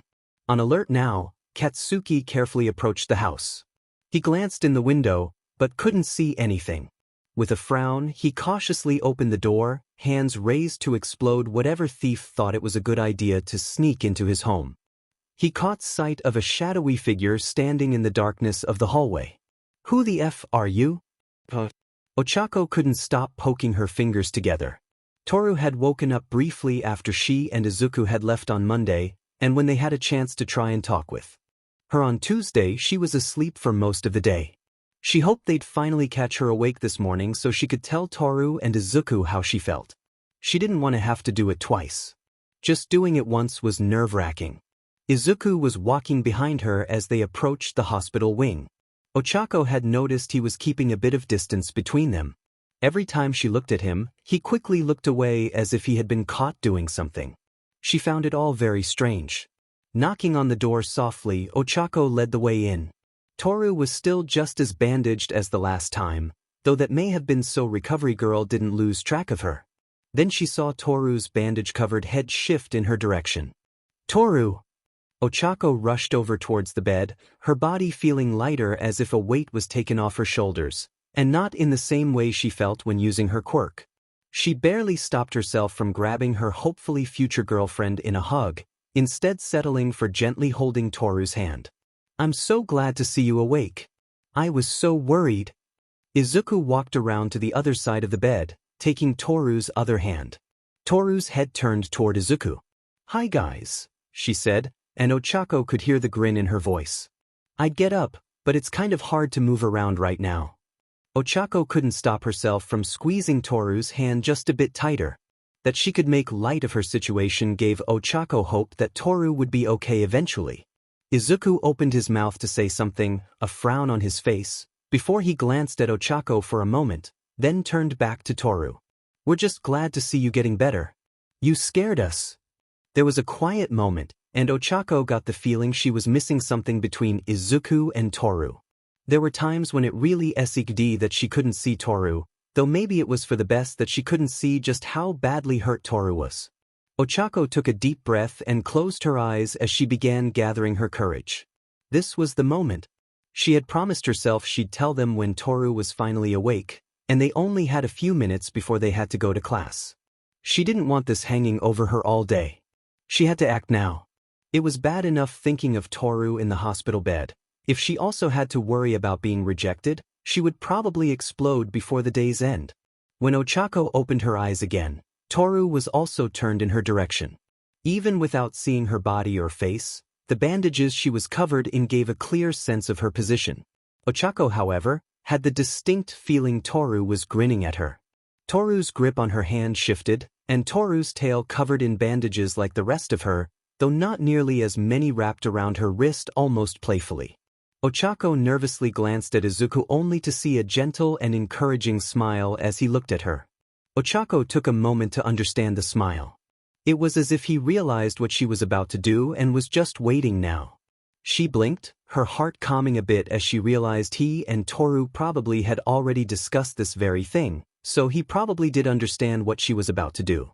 She wasn't the only one who wanted this. She could do this. She put her doubts out of her mind and spoke from her heart. "Is that offer still open, Toru?" Toru giggled quietly. "I wish you'd waited till I could at least hug you to officially welcome you to the party, Ochako." Ochako could hear Toru purring as her tail squeezed a bit tighter around her wrist. They both turned to Izuku to see his reaction. He let out a sigh of relief. "And here I was trying to figure out how to bring it up. Guess you beat me to it, huh?" A small grin spread on Izuku's face as he got up and walked to Ochako's side of the bed, gently pulling her into a hug. "I'll just have to give you a hug for the both of us." "Welcome, Ochako." The hug was everything Ochako had hoped. Warm, and safe, and happy, and perfect. She settled into Izuku's arms, returning the hug as a satisfied smile stuck itself to her face for the rest of the morning. Izuku. After spending a few minutes just chatting and reassuring themselves that Toru really was going to be okay, Izuku and Ochako had to leave for homeroom. Izuku decided he would do his best to make Ochako feel welcome as his new girlfriend. He didn't want to treat her differently than he did Toru, after all. He wanted everyone to be welcome and equal. It took a minute to work up the courage, but he managed to take Ochako's hand and spent the entire walk to the classroom holding it. He knew he was blushing the whole time, the same as Ochako, but her smile was worth a little embarrassment. When class finally started, it was a bit hard for Izuku to focus on the lesson. Not even ectoplasm could make math that interesting. Izuku's thoughts kept drifting to Ochako and Toru instead. They really were going to do this. He knew he wanted to take Ochako on a date on Sunday, but he needed to figure out what they would do before asking her. He didn't just want to take her to a movie like he did with Toru. Toru seemed to love it, but that didn't mean Ochako would love it too. Sadly, he just didn't know Ochako quite as well as Toru. He spent the next few hours thinking of ideas in his spare moments. The only graphing he wanted to do was plotting the exponential increase in love between him and his girls. When lunch rolled around, after getting their food, Izuku led Ochako outside rather than to a bench in the cafeteria. At her confused expression, Izuku smiled. "I figure we can have a quiet lunch together and just talk. Get to know each other better." Ochako nodded in agreement and Izuku reached out a hand toward her. "Can you make us lighter?" "Just 4 fingers though." He had to suppress the slight grin on his face as Ochako tilted her head in more confusion, but he wanted to surprise her. Shifting her food tray to one hand, she carefully tapped first herself, then Izuku. Unable to suppress his grin anymore, Izuku passed his tray to her, then scooped her up in his arms, drawing out a surprised squeak, before he carefully leapt up to the top of the cafeteria roof. As he hoped, the partial drain brought them down to a gentle landing. He knew he had a slight blush on his face, but he was feeling more confident for once. He had a plan on what he wanted to do, and he was going to do his best to make Ochako happy. His girlfriend deserved it, after all. As he lowered Ochako back to her feet, he couldn't help but notice her face was starting to resemble the morning sunrise. He carefully took his food tray and sat down so he could look out at the grounds of UA, patting the ground with his other hand for Ochako to sit. The spring air was nice, and it was relaxing after all the stress of the first week and a half of school. Once Ochako finally settled down next to him, she spoke up for the first time since they had left the cafeteria. "It's nicer out here, but you could have given me some warning, you know." Her accent was coming through, something he had noticed usually only happened when she was particularly flustered. "I wanted to surprise you." Izuku grinned at her as he began eating. They settled into a peaceful silence for a minute as they both started on their food. "You know, you don't have to hide your accent when it's just us. I don't mind it." Ochako's eyes jumped to Izuku, her nervousness obvious in her blinking eyes as she processed what he said. "You don't mind?" she asked shyly. "You don't think it's weird?" Izuku shook his head. "It's just the way you talk. I don't mind it. It's kind of cute actually," he admitted as he scratched his cheek. The grin Ochako gave him, much like the rest of her face, was like the sun. "Thanks." They spent the rest of lunch just talking about anything and everything that came to mind. It was relaxing, and gave Izuku some ideas on what to do for their date. After lunch, they rejoined their classmates. Mr. Aizawa announced that the class was taking a trip to another part of the campus and took them to a bus. Throughout the trip, Izuku was distracted thinking about the date with Ochako and working out different ideas to make it fun for the both of them. Before he knew it, they arrived at a large dome-shaped building, the Unforeseen Simulation Joint, or USJ as 13 put it. As cool as it was to see 13, Izuku was more interested in listening to Ochako mumble about her. Clearly, mumbling was contagious. As he split his attention between Ochako's mumbling and 13's speech about the dangers of quirks, he began to feel a strange pressure building in the air. It was as if the air itself was thickening, or the gravity of the world was increasing. He glanced around in concern, tense as he tried to understand the feeling. It was like the world was fading out in front of him as everything faded to black. Out of the darkness walked a man, his body covered in hands. He was soon joined by a dozen others, then another dozen, and soon hundreds of people surrounded him. Behind the man, a strange monster appeared, with a beak for a mouth and its brain exposed on the back of its head. It was massive, easily 12 feet tall, with muscles that looked to rival that of All Might. Izuku blinked, and it was fighting All Might. It looked like All Might was doing well against it, but then it lashed out at him, and he began coughing blood. Another blink, and Ochako was crouched down in front of him, protecting someone who he could only see as a shadow, with at least a dozen shadows behind him heading for her. Izuku closed his eyes, trying to shut out what he was seeing. This couldn't be happening. No, that wasn't it, it hadn't happened yet. This was like what happened with Toru, but he was seeing further, seeing more. He could stop it. He would stop it. The last thing he saw was a blinding flash of white light, and a phantom sensation that felt like his body was on fire. Ochako couldn't stop mumbling.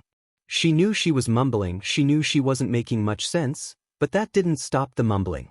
She blamed Izuku. That blame didn't change the fact her favorite hero, 13, was standing right in front of them. Was this what it felt like for Izuku? She was snapped out of her mumbling when 13 mentioned how their powers could kill. It was definitely a mood-killer line to drop and something she was all too aware of. Ochako shuddered as the image of a grayed-out world came to mind, the image of Toru standing over a bloody Todoroki, still as vivid to her as the day it had happened. Her attention was drawn entirely away from 13 the moment Izuku fell to the ground screaming. Ochako bent down, turning him over so she could try to find out what was wrong. He was clutching at his head as if in pain, his eyes wide but unseeing. She could see green electricity sparking in them, like the lightning she had seen him call up before, but it was like it was only in his eyes. She vaguely heard the teachers and other students freaking out, but her attention was entirely on Izuku. She saw his lips moving but couldn't hear what he said. Leaning in closer, it became clear he was whispering the same words over and over. Gotta save her. Gotta save her. Deleted scenes. Warning. Contains whimsical. Meanwhile at UA IT department, Adarashi Otoko was staring at a blinking screen. He may have only just started on the job, but even he could tell this was out of the ordinary. Ms. Joshi, we've lost contact with all of the sensors at the USJ. Is there some kind of planned maintenance today? His supervisor, Ms. Joshi, looked back at him. I'm sure the system admin is aware of this. If there was anything wrong, he would have already sent out a support team. That seems highly unusual. Surely we should just ask to. Adarashi was cut off. No, I don't think you understand. The system admin has run the servers since the very founding of. They say that he alone kept the system online during the Great Coffee Truck incident of he was able to uncover the recruitment director's plan to cut our funding. He is great, and knows the server as if he were of them.